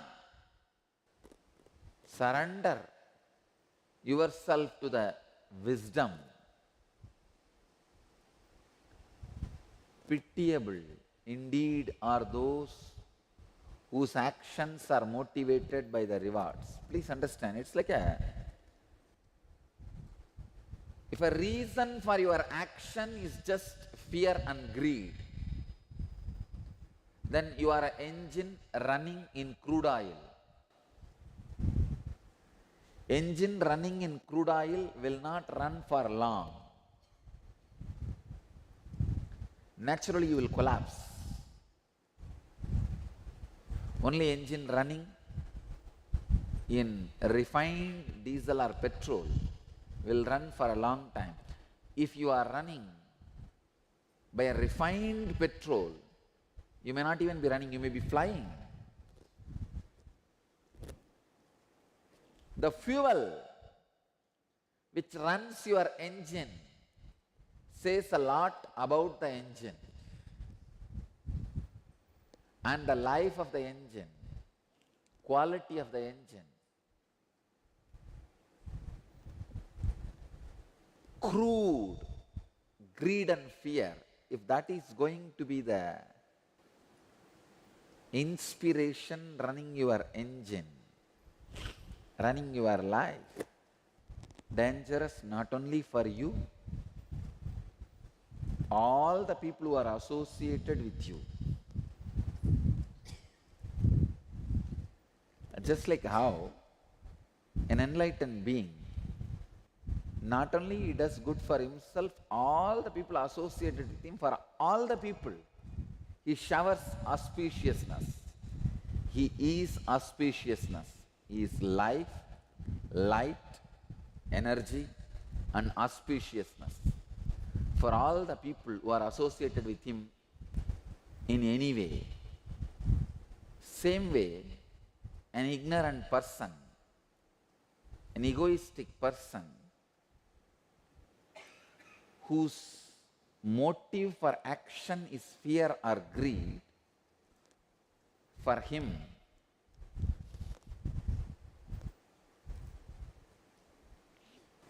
not only he tortures himself, whoever is associated with him, for everybody he is a danger.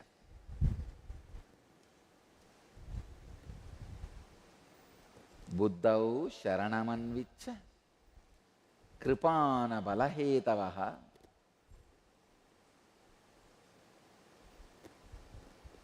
See, humanity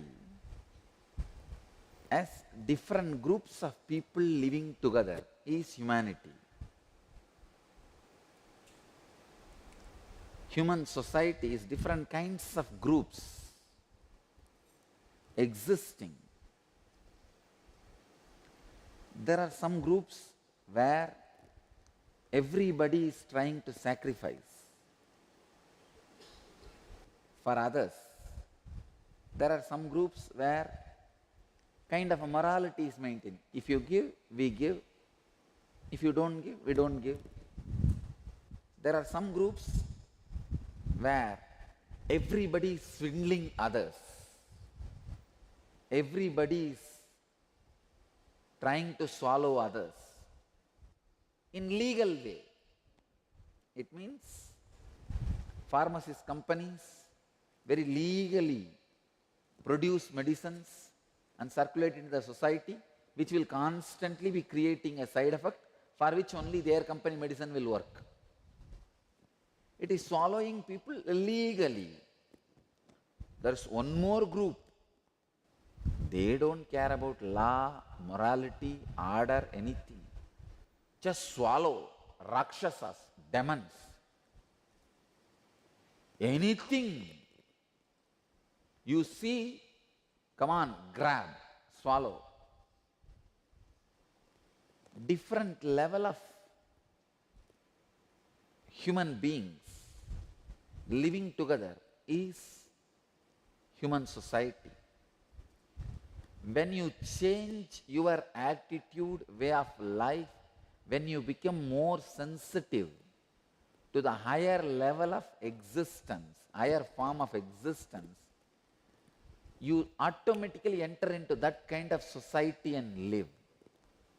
That is why I tell you, every individual who transforms himself automatically attracts that kind of group in his life, or he will be attracted to that kind of group in his life. He will become part of that kind of group, that kind of evolution.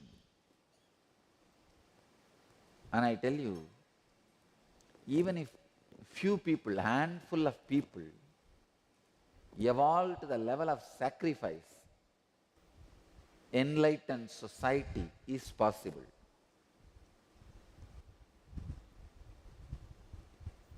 It is possible. Because even if the handful of people evolve as enlightened beings, model, trend is set for the whole humanity to look, learn, live. Here, as Bhagavan says, pitiable indeed are those whose actions are motivated by the rewards. It's the lowest way of existing. If your actions are motivated by the fear and greed, that's the lowest form of existing. But unfortunately, because you know only that in the initial level, you never evolved yourself to the next level.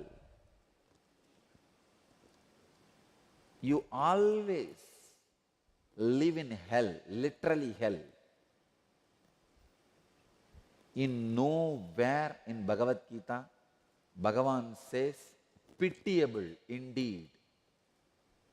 He is not using this strong word, kripana palahetavaha.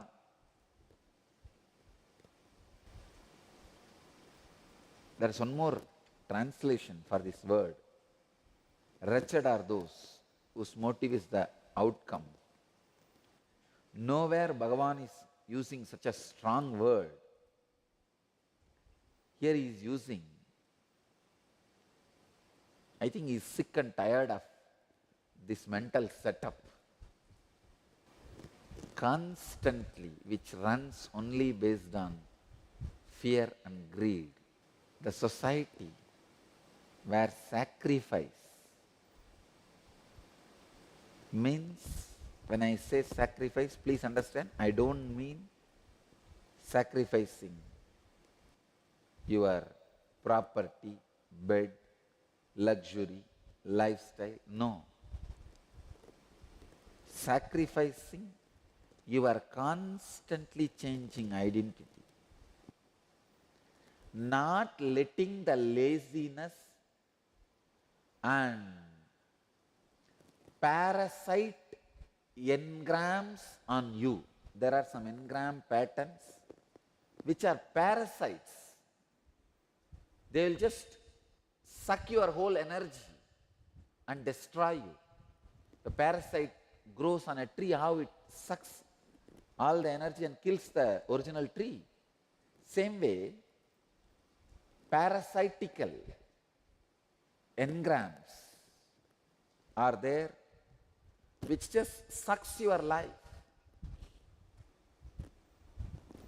I can give you some examples. Oh, I know what is right, but I am not able to do. It is parasitical engram. There is no pardon for the people who say, I know what is right, I am not able to do.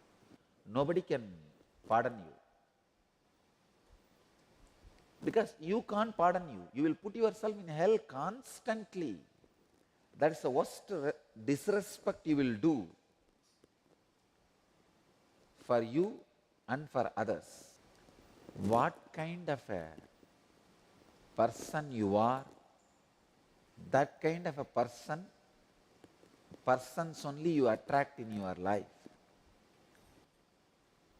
That kind of talks only are very comfortable for you.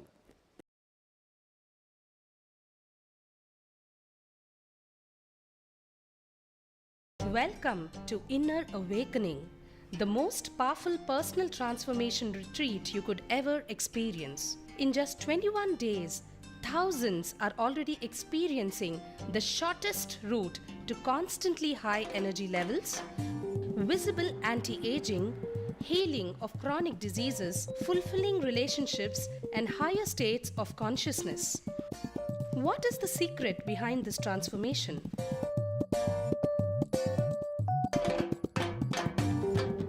Kundalini means the inner potential energy. Once it is awakened, opens the different doors for the conscious experience in you.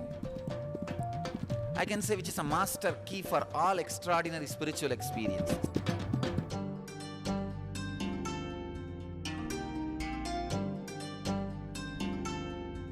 This extraordinary program is conducted personally by Paramahamsa Nityananda in the vibrant atmosphere of Nityananda Dhyanapitham Ashram.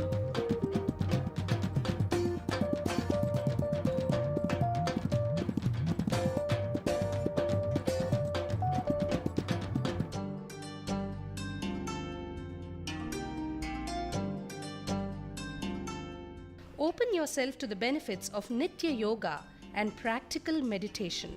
Experience physical and mental healing. Discover simple ways to handle life with success. Above all, enjoy individual darshan and blessings from Paramahamsa Nityananda every day.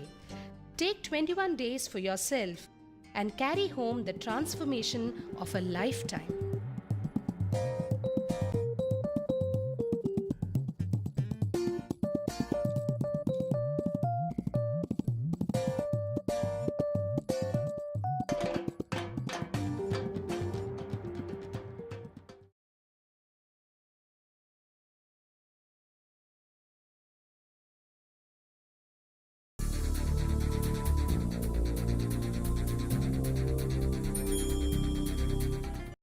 Paramahamsa Nityananda, a compelling spiritual force of our millennium, founder of an international socio-spiritual movement, pioneer of a modern Vedic renaissance.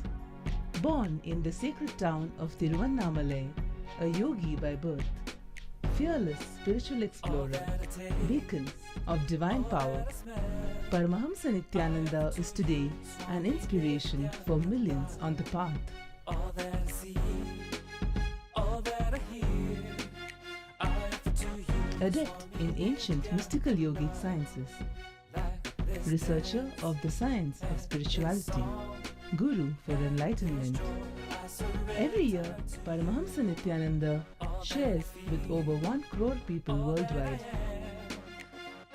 the treasures of his wisdom, the joy of his laughter, and the incomparable power of his initiation. Now, Paramahamsa Nityananda reveals the deeper secrets of life, science of life. Join us every day for an unforgettable spiritual experience.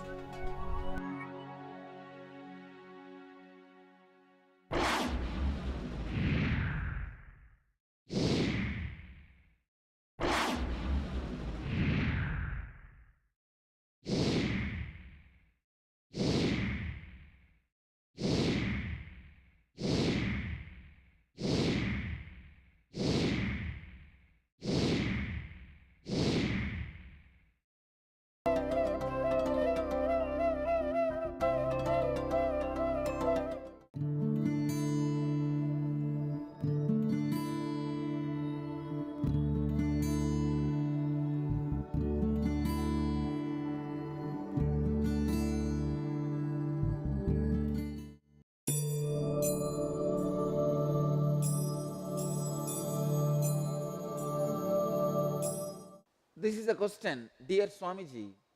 As long as I remember my identity, how can I not expect anything for my actions and inactions? Wow.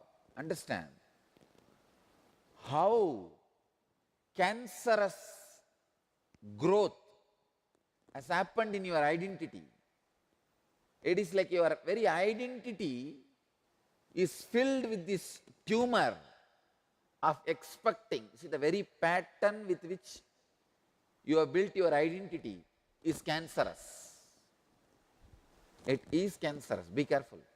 How many of you are having this problem? All of you be aware. It is cancerous. It's so unfortunate. The moment you start building your identity, you feel expecting something for your actions and inactions is the rule. No, it is not. I have a story. One guy is sitting with his friend and boasting, I have a perfect son. The friend is asking, does he smoke? He says, no. Does he drink? He says, no, he does not. Does he ever come home late? No, he does not. The friend says, I guess really you do have a perfect son. How old is he? The guy says, he will be 6 months old next week. It's so unfortunate. Only children have this discipline. Only as a child you live to play. You live to act without expecting for your actions and inactions. Society is so cruel. Human society is so cruel. The seeds of the cancer is sown the moment you start developing your identity. I can tell you it is a conspiracy against humanity. In our gurukuls, kids should be taught to work as a play. They should be able to work without bothering about the results. It's not that they will not be working. They will work day and night. They should not even be given time to think about the result. Understand? You are saying here, as long as I remember my identity, how can I not expect anything for my actions and inactions? Oh God. If your identity is so penetrated, built on this pattern of result for your actions and inactions, I think the whole identity should be discarded. The whole thing should be discarded. It's a serious crime.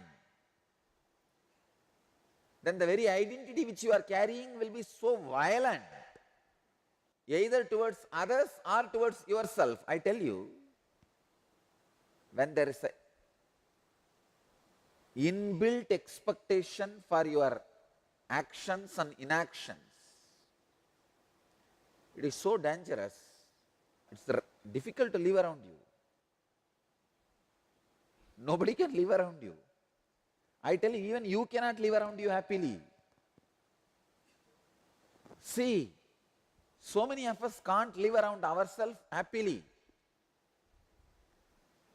You try your best to go to this vacation, that vacation,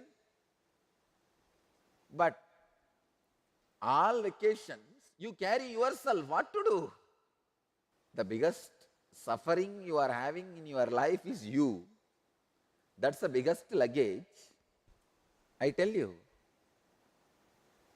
it's a very serious thing.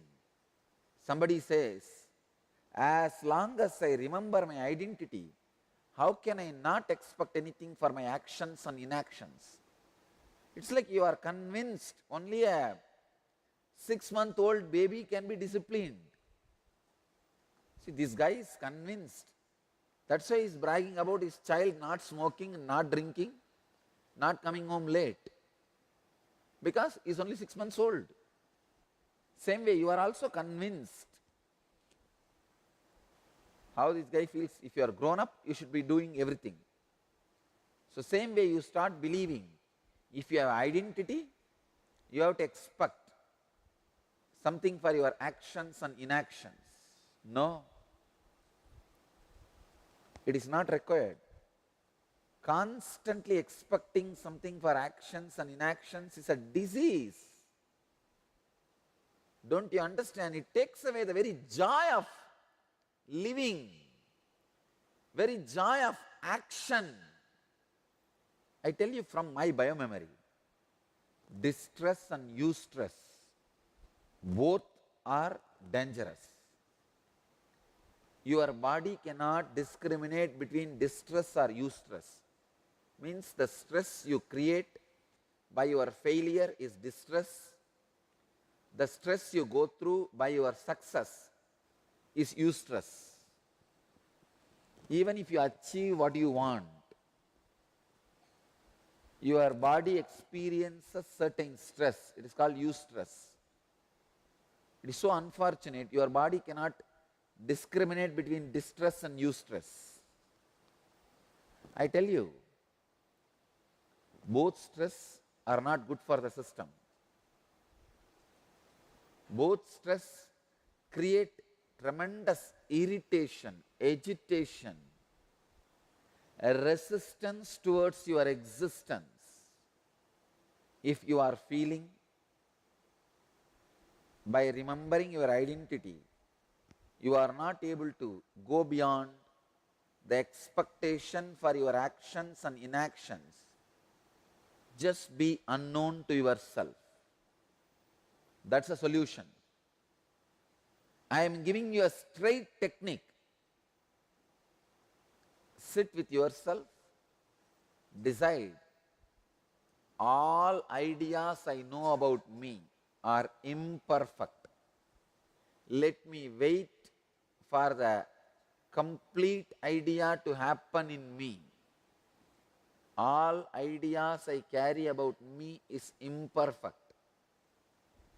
Let me wait for the right idea to happen in me.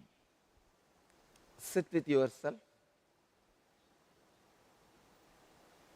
At least for next few days, whenever you are able to sit, any thought coming, any disturbance happening in you is just extension of what you know as you. Visually throw that away and sit. Hey, whatever I know about me as me is imperfect. I tell you, you will learn the art of living without expecting anything for your actions and inactions. You see, I am not even saying by not expecting you are going to lose something, you are not going to receive your paycheck. No. I am saying don't reduce your capability of delivering. Don't reduce your capacity. Don't reduce your creativity. Don't reduce what you offer because you measure what you are getting is lower than what you are offering. Your mind is cunning. What you offer always looks higher than what you receive. By innate nature, you value your existence more than this whole world. Your existence is actually more than this whole world. But you can't expect that whole world will be legally registered to your name because of your existence. It is cosmically registered in your name. But unfortunately, you start suffering with a perversion only when it is legally registered in your name, it is yours. Please understand, by nature, your existence is more costly, more worthy than anything offered in the world, anything of the world. But when I make this statement, you make a misunderstanding, wrong understanding. Oh, then it means just because I exist, whole world should be returned to me legally. It should obey me legally, which is not right understanding. That is why you go on feeling anything given to you is less than your existence, is not complete, is not enough. Be unknown to yourself. Sit every day whenever you can. Sit with this clarity, be unknown to myself. Only when you are established in this cognizance, anything you do can be called as service. Otherwise, all your ideas about service straight will lead you to depression and suffering. It's a simple, practical clarity.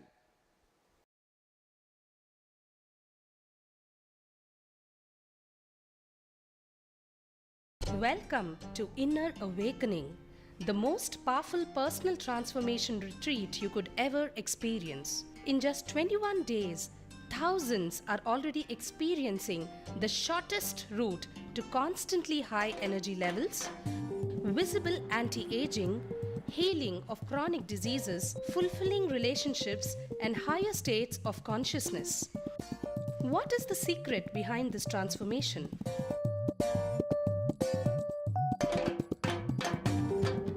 Kundalini means the inner potential energy. Once it is awakened, opens the different doors for the conscious experience in you. I can say which is a master key for all extraordinary spiritual experiences.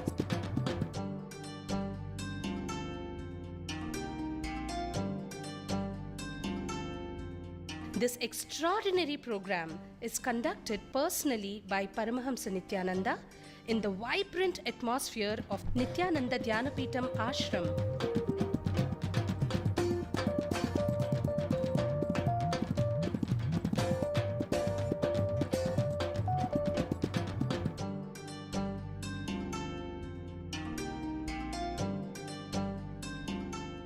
Open yourself to the benefits of Nitya Yoga and practical meditation. Experience physical and mental healing. Discover simple ways to handle life with success. Above all, enjoy individual darshan and blessings from Paramahamsa Nityananda every day. Take 21 days for yourself and carry home the transformation of a lifetime.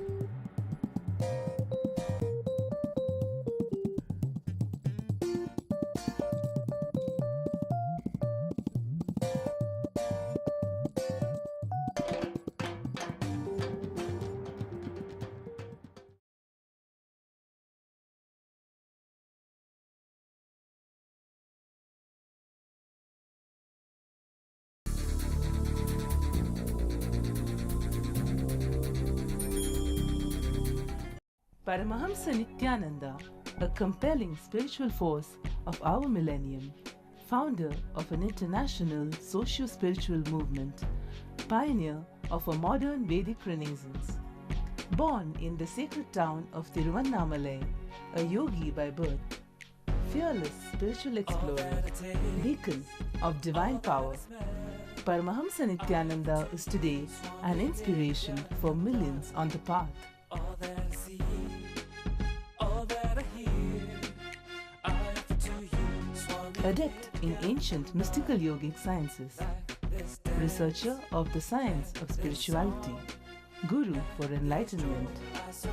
Every year, Paramahamsa Nityananda shares with over 1 crore people worldwide the treasures of his wisdom, the joy of his laughter, and the incomparable power of his initiation. Now, Paramahamsa Nityananda speaks on living enlightenment, solutions for blissful living. All of my dreams, all my desires. Join us for an unforgettable spiritual experience.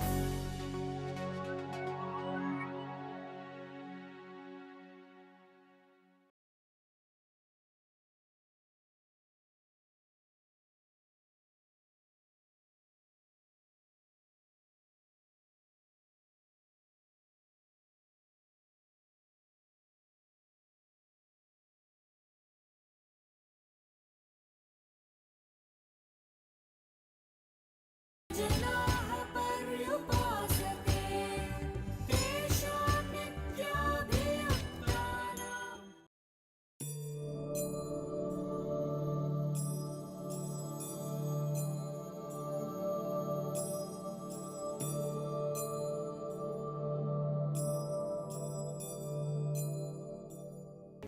When your actions are based on the reward you get,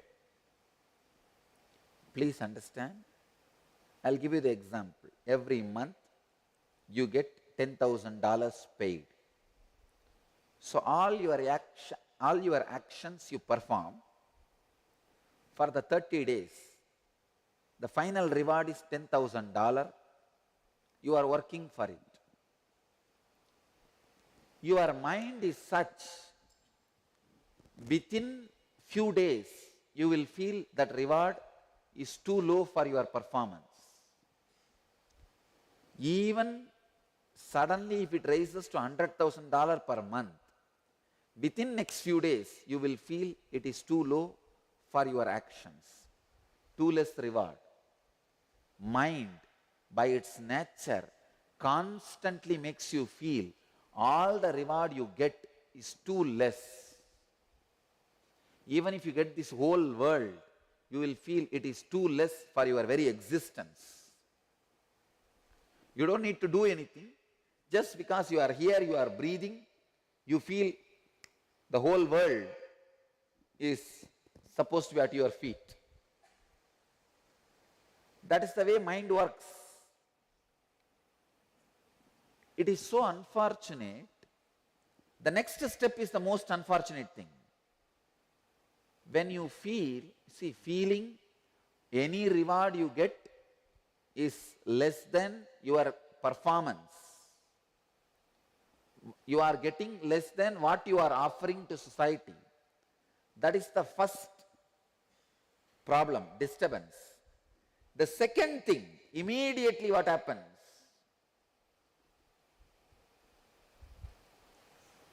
You start reducing your performance. If you are a software engineer, when you are in office, you are supposed to work, you are browsing some porno website. Or you are just spending time on some other work. Why? Because you feel, this fellow is paying only $10,000 to me.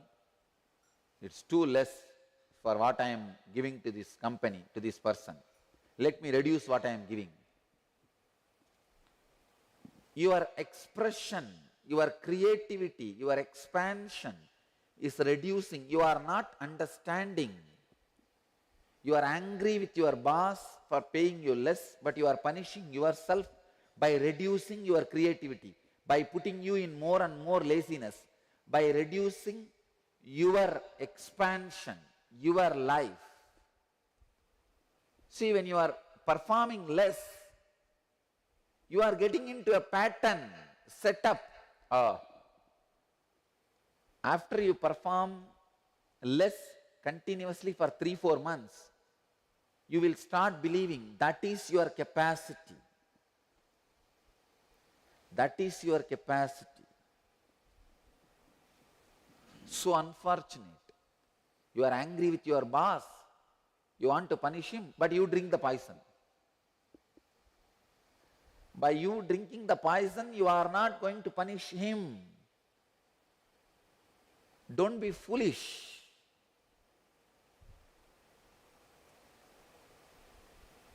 It is so unfortunate when people start disturbing, destroying their own creativity, productivity.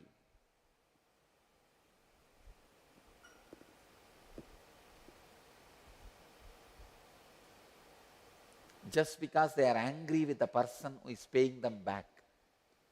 I am giving you one example. Look into your life. Everything moves just with this concept of return.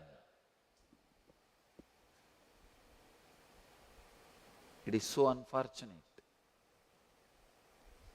because you feel that the person who is paying you back needs to be punished, you reduce your creativity, which is, end of the day, punishment for yourself. I am giving one example of the boss. I can give you the other example in an expanded way. Slowly you become angry with the whole life. You feel your wife is not giving you the love back which you are giving. To your children, the love you are offering, they are not giving back. Whatever you are offering to your friend, you feel he is not responding back. Whatever you are giving to society, you feel society is not giving you back. So many people told me, what is this, Swamiji? You served the society so much. Finally see what society has given you back. Only abusal and punishments. I told them, that is not going to be the reason. I am going to stop what I am offering. I am only going to increase what I am offering. I am not going to punish myself. I am very clear.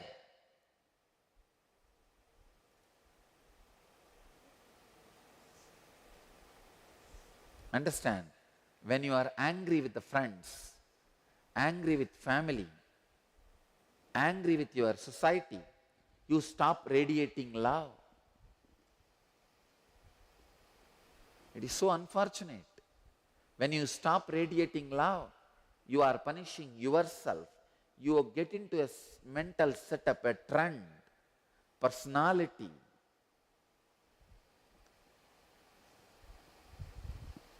I tell you, 2 months, if all your actions are based on calculation, 3rd month you will believe that much only is your capacity.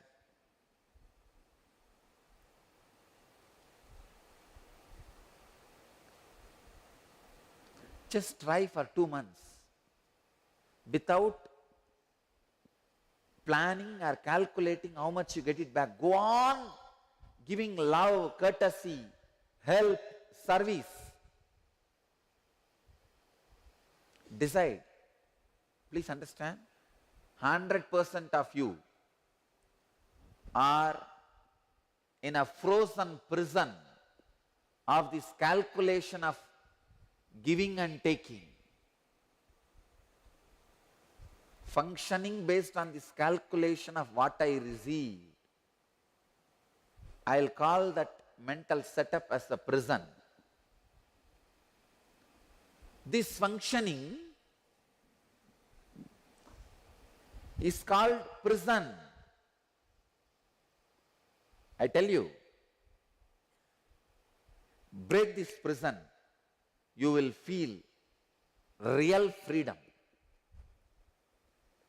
I have seen this prison in my life.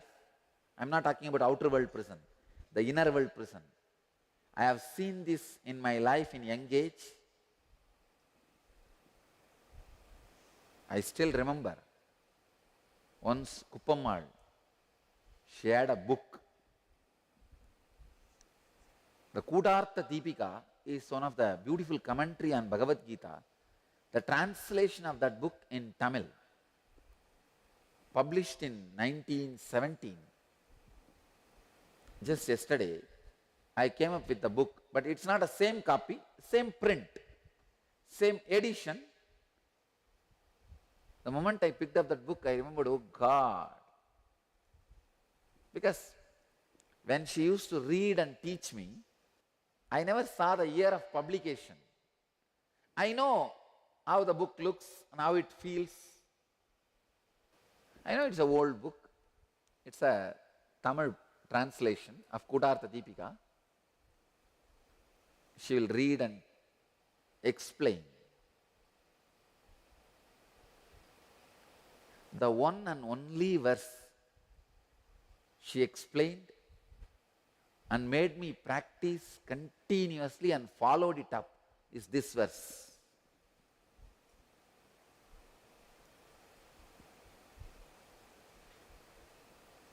I also want to follow whether you are practicing this verse, take this very seriously. Decide for next 48 days. One mandala. Mandala means 48 days. 48 days. You go on giving whatever you can without bothering about whether the other person is reciprocating or not. Without expecting reciprocation from the opposite side. Your time, your energy, your understanding, your love, your help, whatever you can give. Whatever way you can radiate your creativity, understand? I am not saying only in voluntary service, I am saying even in your regular job. Whether your job in which you are getting money as paid, money as a salary, or some smile, support, that as a reward, whatever it may be. Whole day, whether you are doing your paid job for which you are paid, or you are doing some voluntary service, or you are giving your love to the family, in every moment, decide for 2 months, I'll go to my extreme. For 48 days, I'll go to my extreme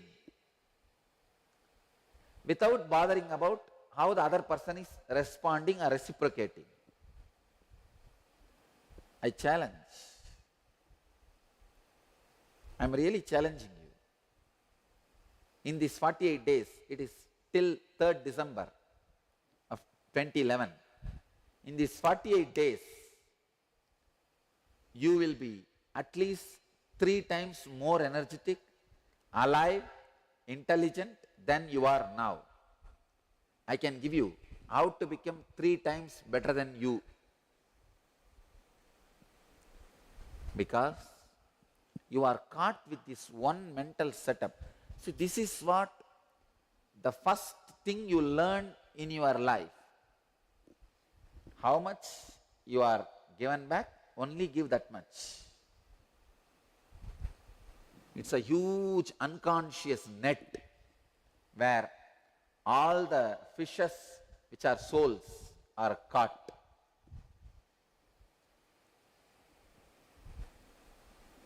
Maya is a fisherman. This giving only how much you feel you are receiving is the net. All of you, the souls are the fish he is catching. If you get caught in the net, you are bound. One day he will just take you out of the water and eat, that's all. Break from this one net. The moment your mind is unconsciously planning, he reciprocates only this much, why should I? Understand, visualize you are in the net. You are in the net thrown by Maya.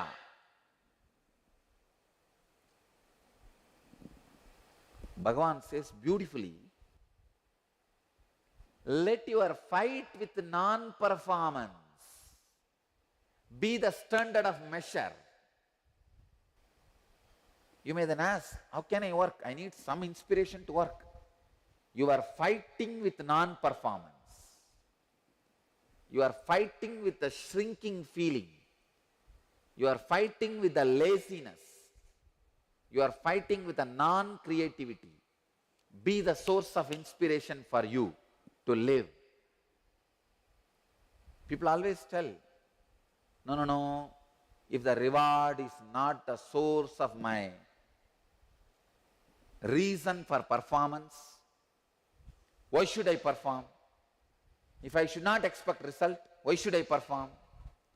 Understand, perform to break free from the inherent laziness you are carrying, inherent tendency of shrinking, inherent tendency of non-performance. Yesterday night, I had a sitting with a group of ashramites. They were saying, something about happening in the ashram. They were referring to one devotee in the ashram and said, what a high intense worker he is. Whole day is alive and all that they were saying. Then I asked why others are not able to perform. This guy said, that is what we also don't understand, Swamiji. Why others are not able to do the same thing. I told the main reason is, first thing you need to do in your life is the decision to live and expand. Unfortunately for most of the human beings, life is a forced happening on them. Okay, life is dumped on me, this is the situation, okay. Dragging. First thing, decide to live. Will to live. Decide, I am going to live in every dimension of my life. I'll create wealth, I'll create health for me, I'll create mental happiness for me, I'll create beautiful, loving people around me. Understand, you can transform anybody into a loving being by your love.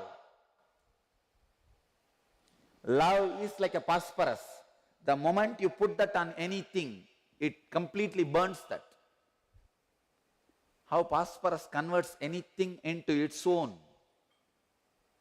If you drop phosphorus on anything, it will burn that and convert the whole thing into itself. Same way love. Love is like a fire. Drop on anybody, it will convert the person also into love. I will go on expanding on this one verse, at least for next few days. Because this verse is essence of Raja Yoga, Jnana Yoga, Karma Yoga, Dhyana Yoga and all yogas.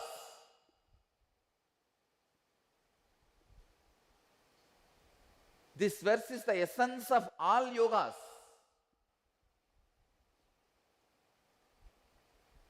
If you want to be a yogi, just remember this one verse. If any of you want to tattoo on your body any one spiritual teaching, so that which you can constantly remember, I will prescribe this one verse. This tattooing, the spiritual ideas, is becoming fashion in the modern days. I saw so many people tattooing Om, different things. If you want to tattoo on your body any one spiritual teaching, essence of all Upanishads, Vedas, all masters, and essence of my teaching, everything put together, if you want to tattoo on your body, I will prescribe this one verse. Karmanye vadikaraste mabaleshu katachanaha ma karma palahe durbuhu mate sankosta karmani. Tattoo this one verse. Tattoo it in your right hand so that you will see again and again.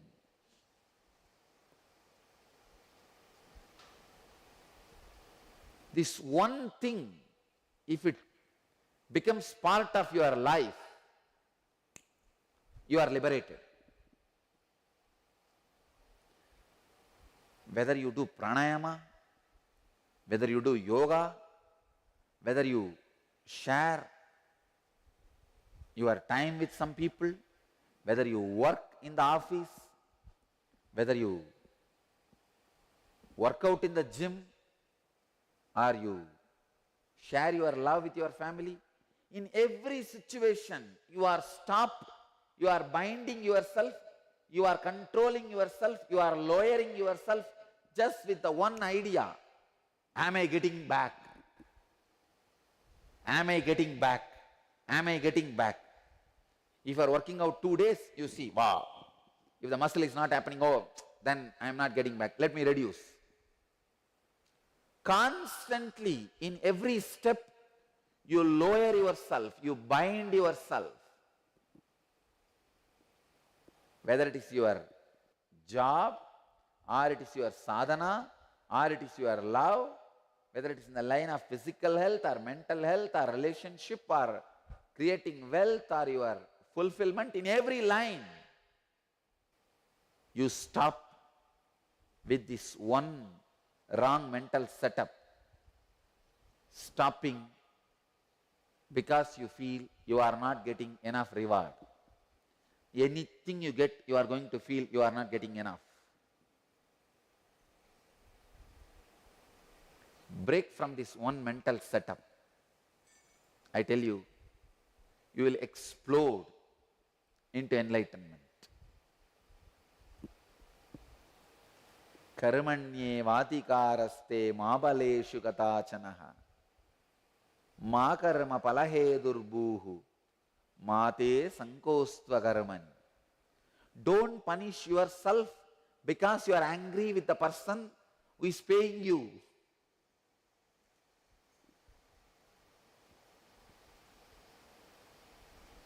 Sit with this one sacred secret from this verse. But this verse is a huge treasure trove. Every day I am going to get more and more treasure out of this one verse.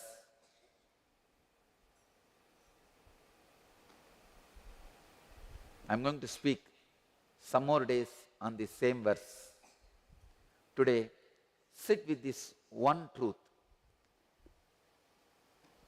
Let me not punish myself because I have anger on the people who reward me back. Let me not disturb my expression or creativity.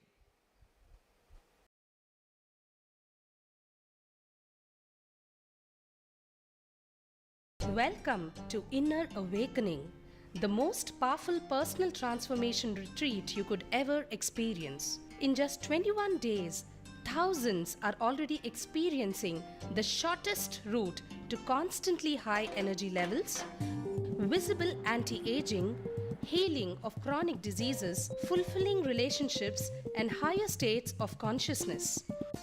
What is the secret behind this transformation?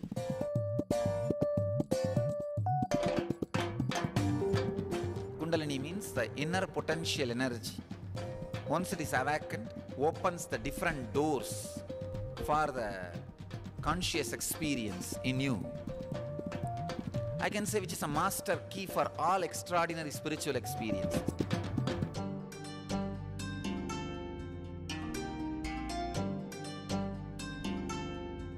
This extraordinary program is conducted personally by Paramahamsa Nityananda in the vibrant atmosphere of Nityananda Dhyanapitham Ashram.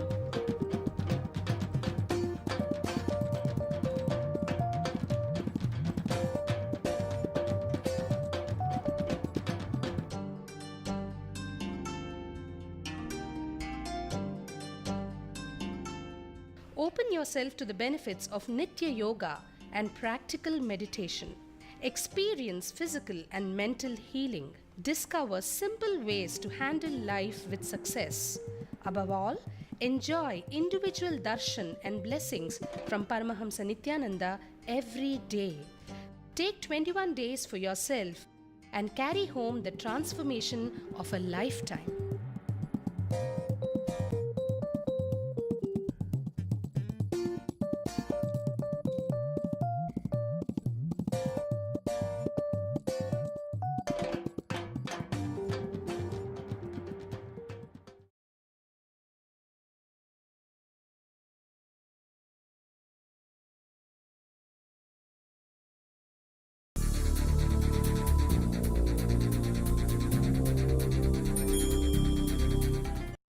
Paramahamsa Nityananda, a compelling spiritual force of our millennium, founder of an international socio-spiritual movement, pioneer of a modern Vedic Renaissance. Born in the sacred town of Tiruvannamalai, a yogi by birth, fearless spiritual explorer, beacon of divine power, Paramahamsa Nityananda is today an inspiration for millions on the path. All that I see, all that I hear, I offer to you. Adept in ancient mystical yogic sciences, researcher of the science of spirituality, guru for enlightenment. Every year, Paramahamsa Nityananda shares with over 1 crore people worldwide the treasures of his wisdom, the joy of his laughter, and the incomparable power of his initiation. Now, Paramahamsa Nityananda reveals the deeper secrets of life, science of life. Join us every day for an unforgettable spiritual experience.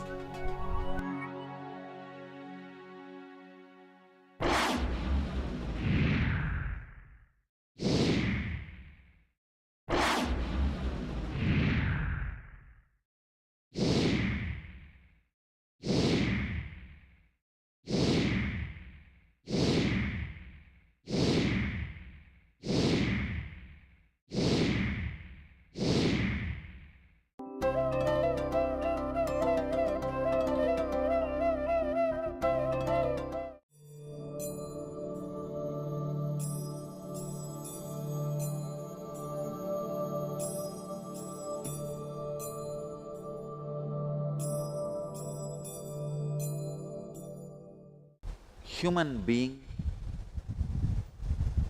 is a great potential bound by distracting, deluding kind of a net, prison, like a seed covered by the polythene wrapper, plastic paper, plastic sheet, cannot grow even if you put it in the mud. Same way, the human being who is covered by the delusion cannot explode, expand even if he wants. When your wisdom takes you beyond delusion, you shall be indifferent to what has been heard. Understand? Going beyond the delusion, yadate moha kalilam, that is the key word in this verse. Man is only potential, not actual. When man realizes his actuality, when the actualization, self-actualization happens in man, he is divine. So man is only potential, it is divine which is actual. Man is not actual as he is. He is only potential as he is.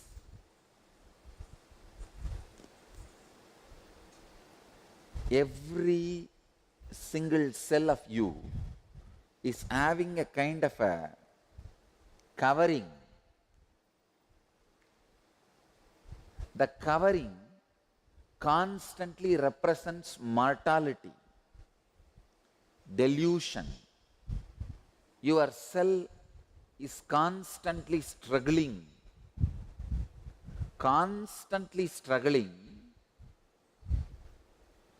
to experience immortality.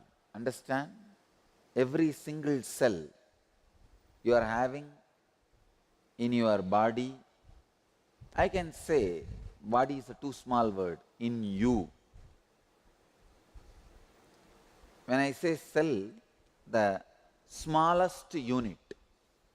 In the physical body it is cell. In the mental body, thought. In your conscious body, the pure light. These are all the smallest unit. All the smallest unit put together I call a cell. In the body, the struggle of the smallest unit is struggle with physical deterioration and death. In the mind, struggle of the smallest unit is struggle against depression and breaking down. In the consciousness, struggle of that smallest unit is the struggle for enlightenment.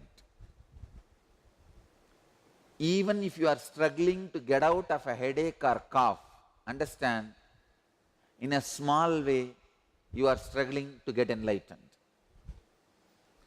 All your smallest units are directly connected. Understand, I am making these few statements. First,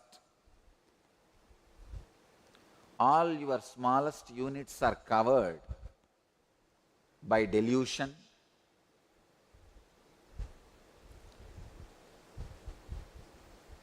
In each level, your smallest unit is struggling to break from the delusion. In body level, that struggle is to get rid of disease and death. In the mental level, that struggle is to get rid of depression and disorders. In the conscious level, that struggle is to get rid of the delusion and achieve enlightenment. That is why I am saying the effort you are making to get out of a cough or a small headache is directly or indirectly is your effort to achieve enlightenment, to achieve liberation. If you understand this, you will understand all your struggles, efforts, whether to get out of your headache or get out of your depression or get out of the person who is creating this headache and depression for you, it is all directly or indirectly, straight away, you struggling to get out of this delusion, to achieve enlightenment, liberation.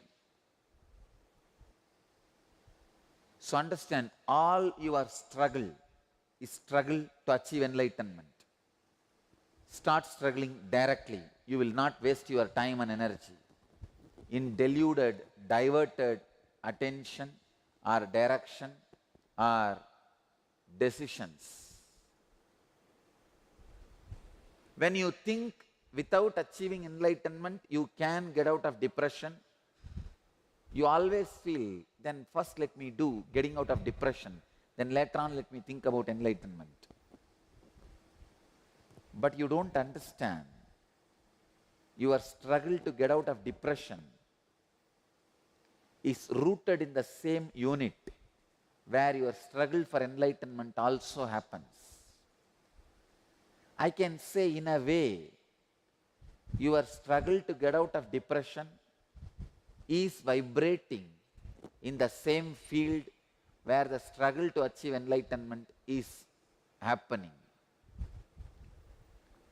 I can even put it in this way, much better way.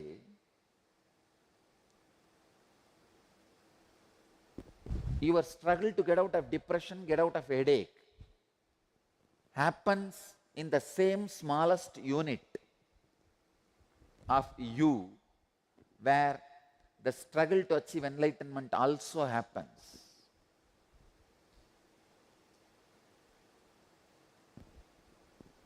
Struggle to achieve enlightenment is far more easier, far more achievable, just if you can understand, than your struggle to achieve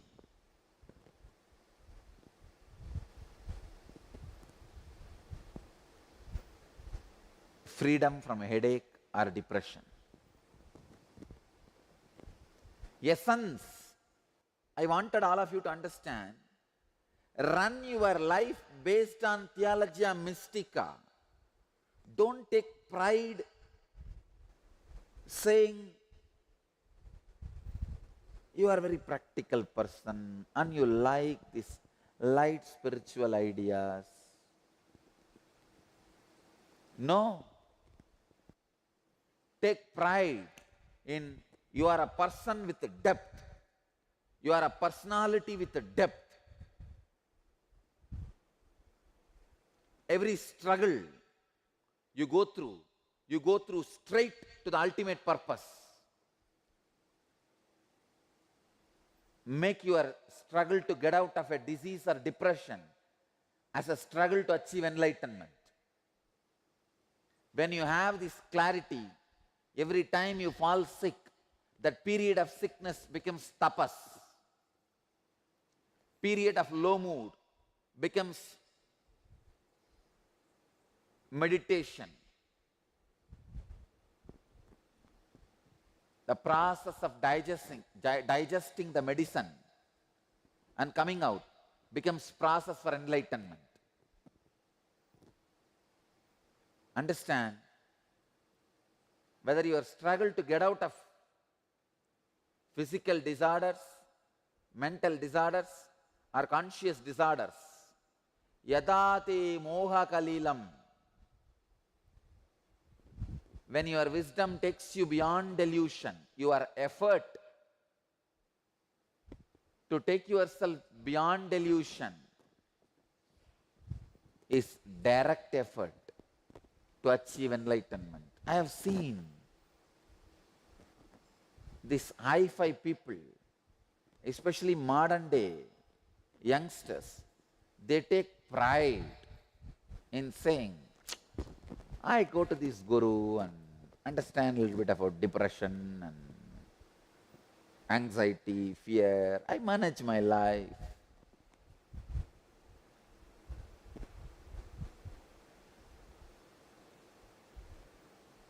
No. Take pride in saying, I understand the depths of Spandakarika, depths of Bhagavad Gita, depths of Yoga Sutra, depths of Hatha Yoga. I understand the depths. Understand the depth. Be a personality of Theologia Mystica, not Theology Light. Theology Light may look very appeasing for time being, but I tell you, it diverts you, destroys your energy, attention, finally your whole life. Here Bhagavan is making a statement. You shall be indifferent to what has been heard and what is yet to be heard. You go beyond the sacred knowledge that has been ascertained and has to be ascertained. A person of Theologia Mystica, the depth. Understand? Every time you are inhaling, you are struggling to keep yourself alive. When you finished exhaling, you are empty. Every time you inhale, you are struggling to keep yourself alive. Let each moment's struggle be not wasted in the understanding of theology light. Let you catch the truth. Let you understand the truth. Let Theologia Mystica become part of you. Understand, every time when you are struggling to inhale, you are struggling to get enlightened. You are struggling to go beyond delusion. You are struggling to achieve the ultimate. Delusion. Yada te moha kalilam buddhir vyatitarishyati tata gantasi nirvedam shrotavyasya shrutasya cha every moment you are struggling to experience the ultimate. If you understand this and look into your life and align all your struggles, whether it's a struggle to convince your team member or a struggle to convince some part of your body, struggle to convince some part of your mind. See, struggle to convince some part of your body is struggling for health. Struggle to convince some part of your mind is struggling for mental health. Struggle to convince some part of your team is struggle for good relationships. Struggle to convince a man who is having wealth to share it with you is the struggle for wealth. Struggle to convince the ultimate, make yourself part of it, is struggle for enlightenment. All these struggles are one and the same. By uttering this word, I am not reducing the struggle for enlightenment into a struggle for curing your anas headache. I am not reducing enlightenment to anas and metasin. No. I am raising anas and metasin to the level of enlightenment. All I am saying, even when you have the small struggles, look in to the smallest unit where that struggle is happening, that cell where that struggle is happening. Whenever all the struggles in you are aligned, immediately you are out of delusion. Let me tell you, delusion is nothing but thinking or believing all these struggles are independent of each other. That's all. You believing your struggle to get out of headache, struggle to get out of depression, struggle to achieve enlightenment are different. You believing that is delusion.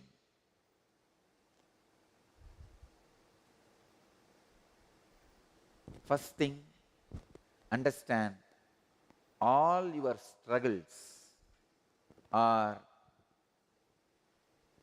centered on one struggle, struggle for enlightenment, immortality, nityatva. When you are experiencing this insight,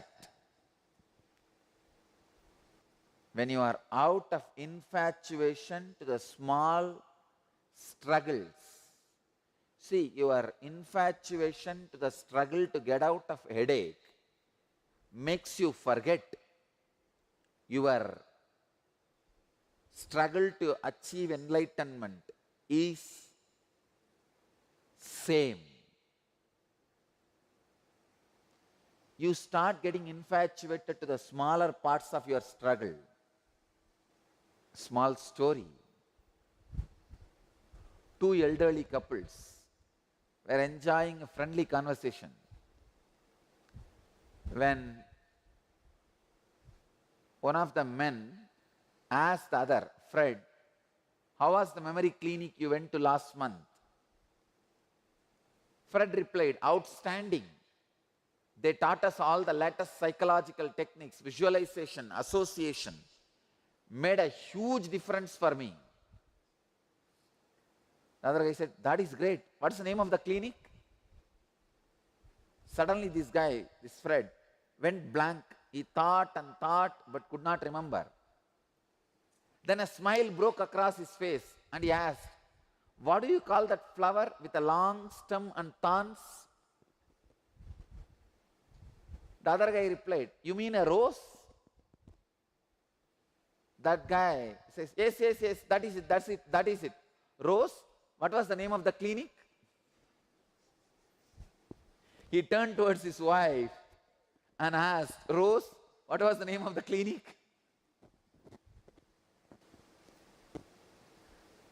Understand? This guy is struggling even to remember his wife. Where is the question of remembering the clinic's name? The struggle, remembering the clinic name or remembering the wife's name, both are one and the same. But you feel this is far more easy because of your infatuation to that struggle. I tell you, struggle to achieve enlightenment and struggle to get out of headache is one and the same. But you always feel more connected with this struggle, infatuated with the struggle of getting out of getting out of headache, because of your infatuation with the body. Otherwise, all three struggles are same in the smallest unit level. It is your infatuation diverts your attention, direction, energy, and does not let you understand the original struggle.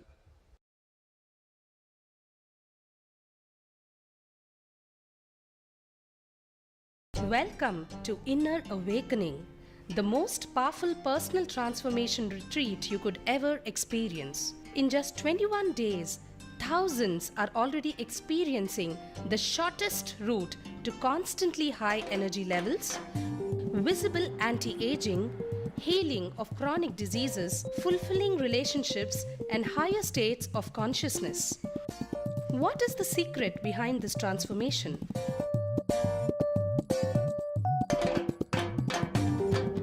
Kundalini means the inner potential energy. Once it is awakened, opens the different doors for the conscious experience in you. I can say which is a master key for all extraordinary spiritual experiences.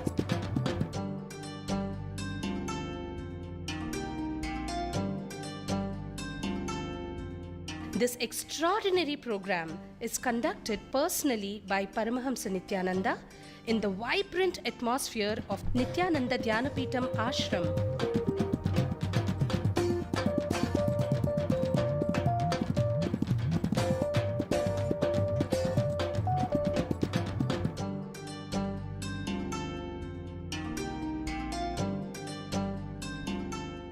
Open yourself to the benefits of Nitya Yoga and practical meditation.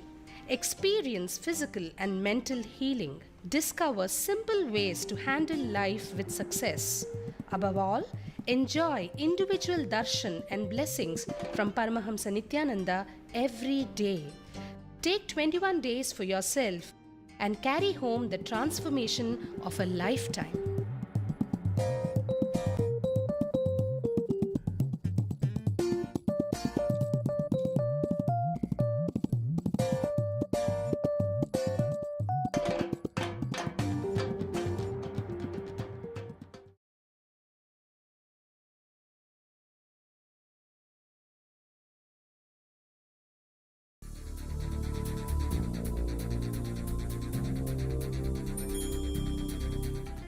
Paramahamsa Nityananda, a compelling spiritual force of our millennium, founder of an international socio-spiritual movement, pioneer of a modern Vedic renaissance.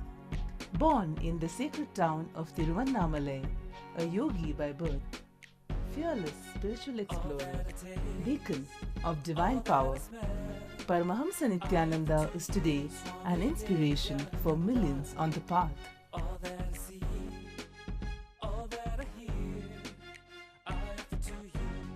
Adept in ancient mystical yogic sciences, researcher of the science of spirituality, guru for enlightenment. Every year, Paramahamsa Nityananda shares with over 1 crore people worldwide the treasures of his wisdom, the joy of his laughter, and the incomparable power of his initiation. Now, Paramahamsa Nityananda speaks on living enlightenment, solutions for blissful living. All of my dreams desire. Join us for an unforgettable spiritual experience.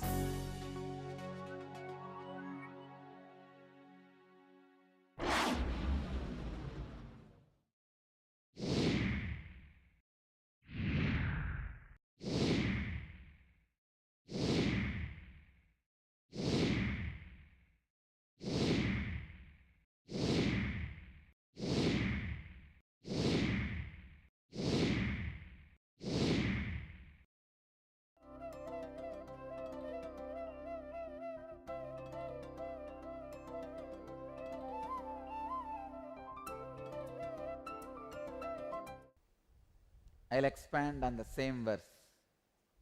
In Bhagavad Gita, Sankhya Yoga, the second chapter, 47th verse.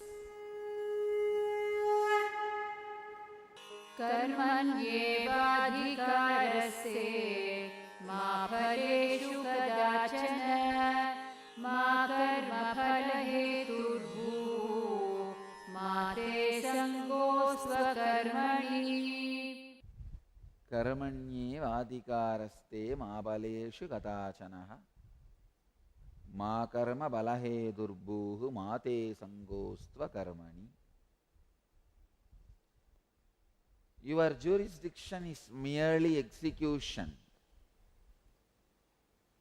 which is at one time or another measured by reward.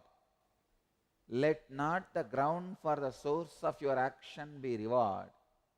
Let your fight with non-performance be the standard of measure. You may think, why I want to speak on the same verse again and again and again. Because if this one verse is internalized, if this one verse manana happens, there is no way you can get diverted, disturbed.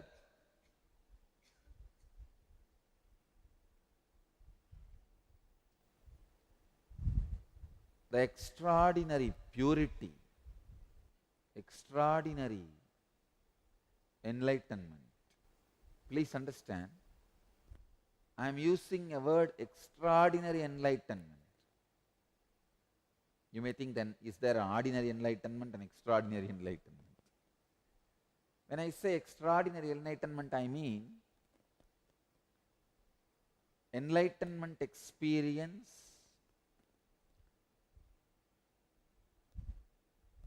which gives you the perfection in all yogas, like action, devotion, yoga, wisdom. In every line, you will experience perfection. Usually when we drill bore wells for water, underground water, at some points the drillers, they will suggest, sir, if we can blast in this area, there are 5-6 streams around, all of them will join. Same way, at this sutra, till this sutra single drilling is enough. If this sutra blasts, there are 7-8 streams around. They will all be connected to your borewell. That is why I am trying to blast this verse in so many angles, in so many ways, so that you will catch at least in one path, even if you miss some other. Whenever we drill a borewell, we always come on a place where 5-6 streams are there. Once you blast, all the 5-6 connects. If the 5-6 streams connects with your borewell will never go dry. Same way, if you blast this verse into your system, your inner strength will never go dry. Karmanye vadikaraste mapaleshu katachanaha. See, even to intellectually grasp this verse, you need a tremendous maturity, because straight away he is saying, your jurisdiction is merely in the execution. How dare you tell us, come on, you just work, don't bother about result. Even to receive this, you need certain maturity. He is not selfish. Bhagavan is not selfish. It may sound selfish. Understand? It may sound selfish. You may think, what is this? He is saying, you have a right only to work, but never to the outcome. What does he mean? From the ages time immemorial, human beings are taught work for result. The result you want, based on that only you even design your work. But suddenly this guy comes out of the blue, on blue color, and says, you have a right only to work, never to the outcome.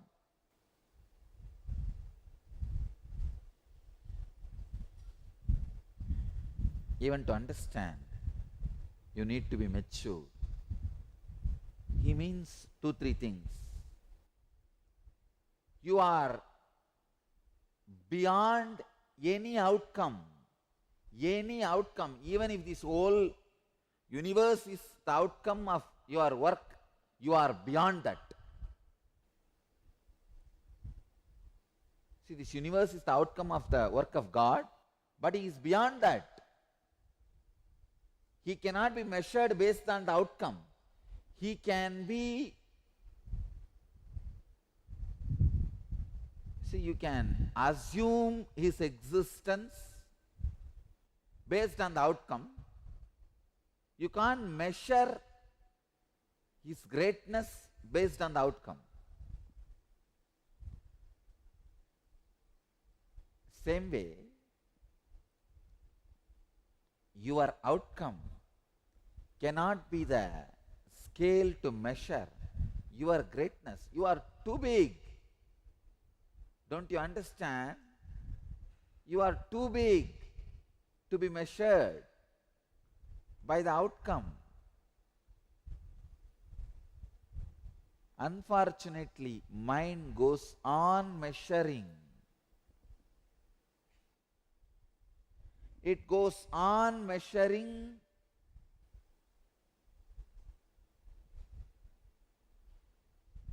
your existence by the outcome.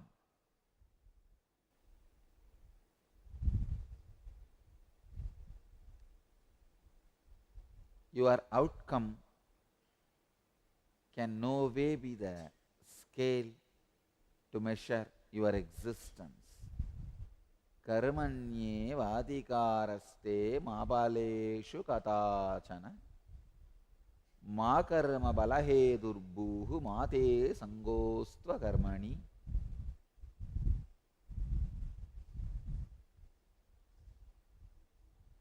The moment you start measuring your greatness based on your output, please understand, you always reduce you.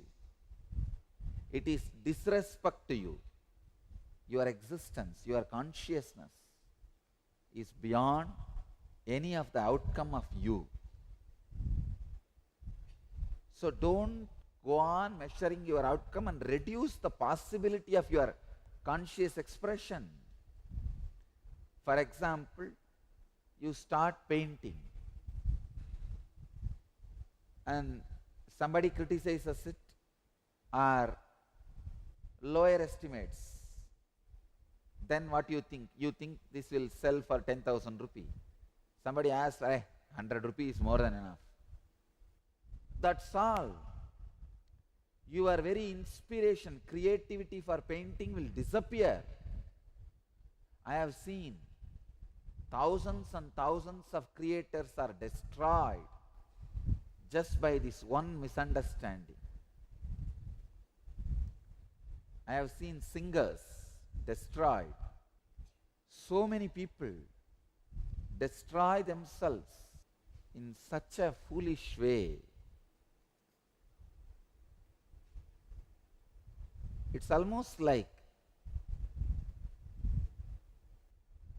your anger towards somebody is finally directed towards you.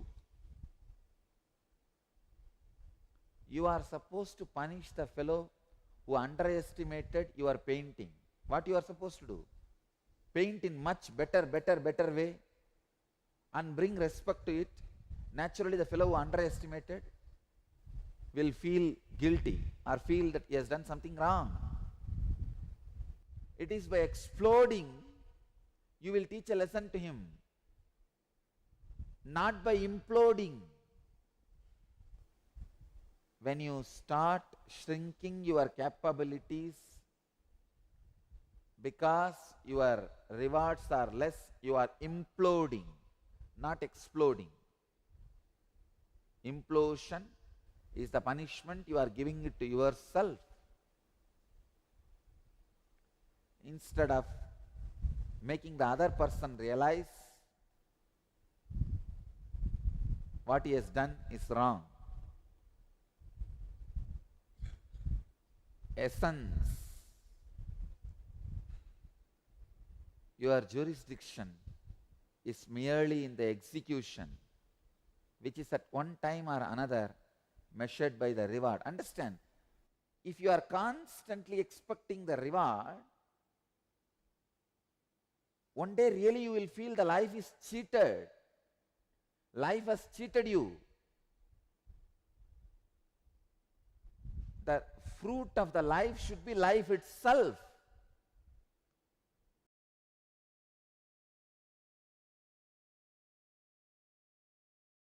Welcome to Inner Awakening, the most powerful personal transformation retreat you could ever experience. In just 21 days, thousands are already experiencing the shortest route to constantly high energy levels, visible anti-aging, healing of chronic diseases, fulfilling relationships, and higher states of consciousness. What is the secret behind this transformation?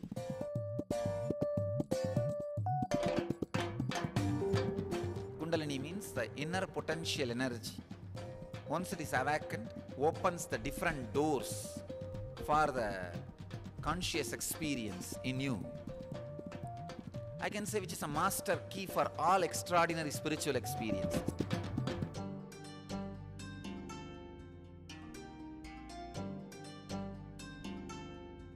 This extraordinary program is conducted personally by Paramahamsa Nityananda in the vibrant atmosphere of Nityananda Dhyanapitham Ashram.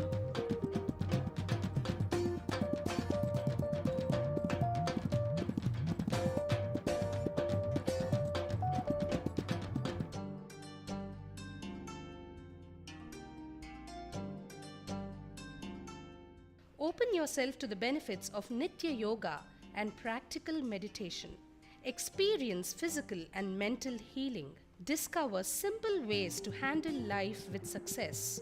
Above all, enjoy individual darshan and blessings from Paramahamsa Nityananda every day. Take 21 days for yourself and carry home the transformation of a lifetime.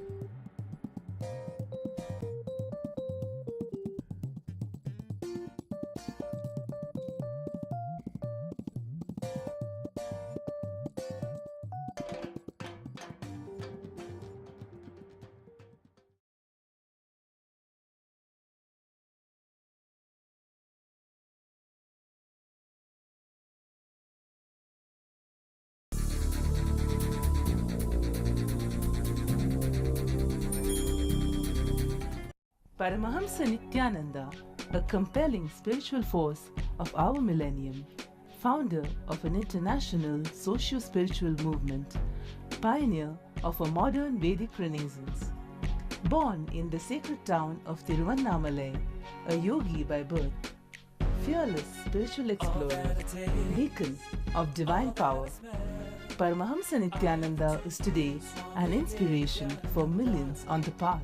All that I see, all that I hear, I offer to you, Swami. Adept in ancient mystical yogic sciences, researcher of the science of spirituality, guru for enlightenment. Every year, Paramahamsa Nityananda shares with over 1 crore people worldwide the treasures of his wisdom, the joy of his laughter, and the incomparable power of his initiation. Now, Paramahamsa Nityananda speaks on living enlightenment, solutions for blissful living. All of my dreams, all my desires. Join us for an unforgettable spiritual experience.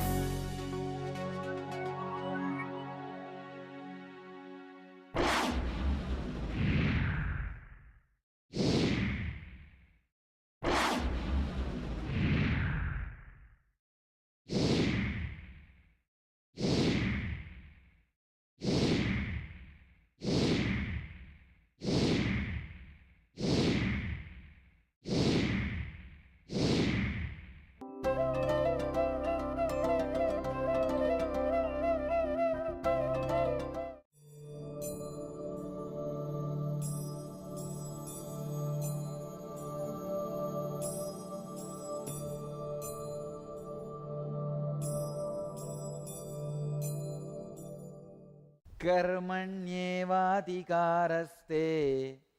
मा बलेषु कदाचन मा कर्मबलहेतुर्भू मा ते सङ्गोऽस्त्वकर्मणि.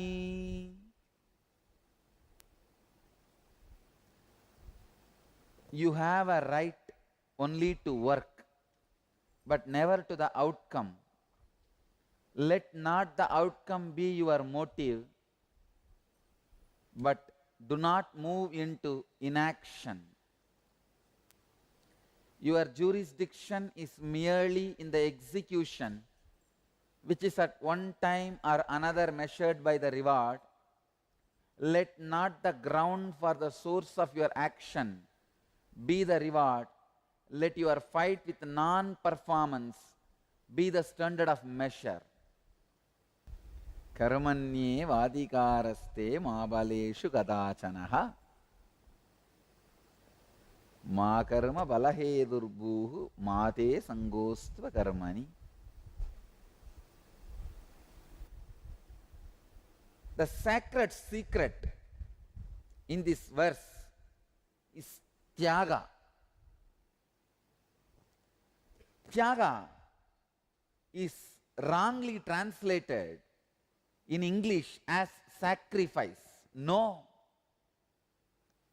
Sacrifice is not the word for Tyaga. If I have to translate Tyaga,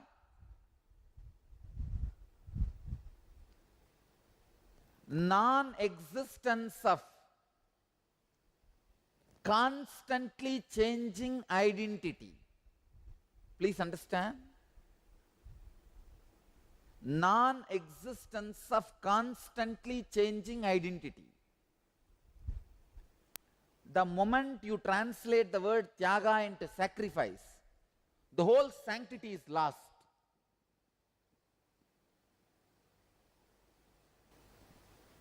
Just a bull is reduced to ox.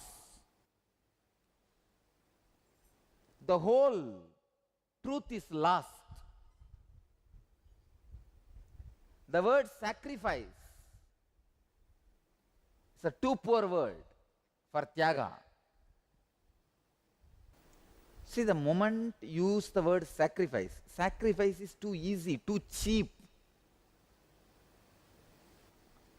See, if the whole world is going to praise you, you can give up anything. It is not a big thing.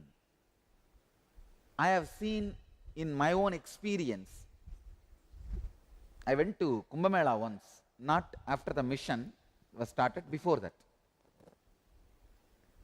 One sadhu was standing on one leg for 12 years. He never sat. The moment I heard about him, I felt, wow, he is the greatest Tyagi. Even this time when I went to Kumbh Mela, I heard one sadhu. I don't know whether the same person. One sadhu is standing. I did not go and see. Before the mission started, I went to Kumbh Mela once. I heard one sadhu is standing on one leg. I went and saw him. I had the darshan. But somehow, his eyes were so dry. I did not feel any pull, strength, confidence. 12 years this guy is standing on one leg. The other leg has almost become like an elephant leg, because the whole weight has to be borne by that one leg. It has become so fat, disproportionate.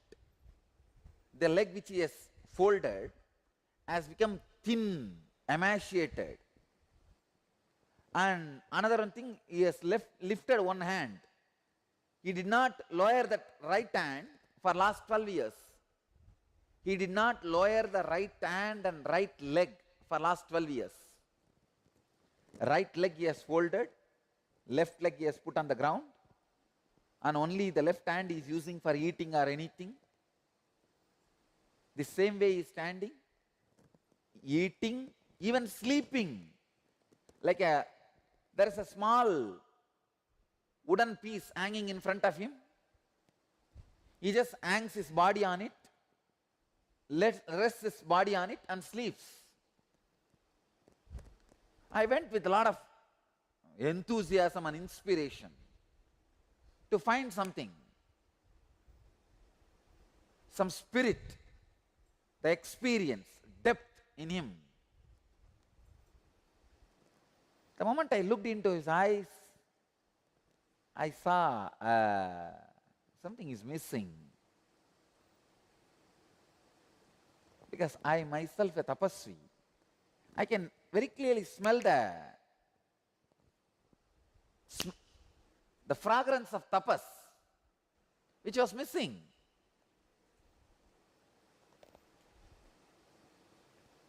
Anyhow, I sat near him. I always spend little time, have patience before coming to conclusion. Spent till the evening, did not get any glimpse.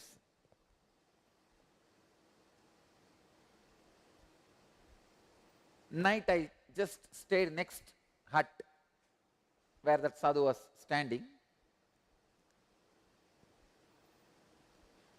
I could see very clearly.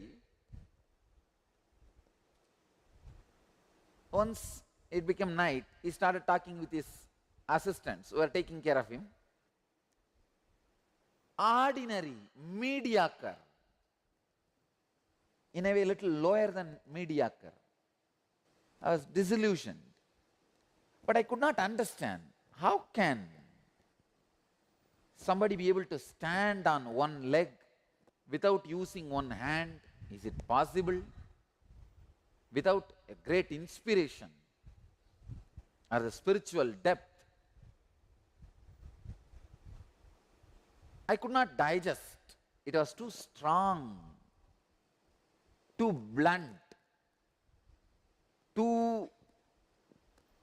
I felt like I am vulnerable, as if a kind of operation is done on me and the stitches were not done. They were not put the stitches back. They just opened, doctors have opened me and left me. Because my tremendous trust over the tradition, and especially the tapas, you can say, I am a fanatic tapasvi. When it comes to tapas, I am a fanatic guy. Literally fanatic. So my tremendous respect for the tradition of tapas could not tolerate that somebody can be doing tapas without inspiration, strength. That was too much for me. Because wherever I saw tapas, I always felt, no, here is a spiritual inspiration is there. I used to take it for granted. This was the first time I even analyzed. And it was a too strong shock for me, because many of my decisions, my concepts, my life was built on that idea. Tapas and inspiration go hand in hand. It was a very strong surgery on me. So, almost whole night I was sitting, and I can say I was in the mood as if you are near and dear one, somebody who is very close to you, if he or she dies, how you will feel. That is the way I was sitting. See, whenever any great spiritual truth which I really cherished in my heart is proved as wrong, I felt a part of me was dying or dead. Just like if you feel, see, if any of your near and dear one dies, how you feel part of you is dead. You can't handle. In my case, there was no near and dear one for me. There were only near and dear ideas. There was no person for me who is near and dear for me. There were only ideas near and dear. So this was a very near and cherished idea. Wherever tapas is, there inspiration is. Wherever people are going through hardship, there tremendous spiritual inspiration is there. It's kind of a, I can say that the Acharya's conditioning, which was inside me, not Bhishma, not social conditioning, but Drona, Acharya's conditioning. Because all my Acharyas are powerful tapasvis. Even though none of them were sannyasis from birth, almost all of them, except Bhagavan, Ramana Maharshi, almost all other, including Ram Suratkumar, all of them who were my great inspiration source, all of them were married. Kuppammal married and 4 kids. Raghupati Yogi, 14 kids. And no, really,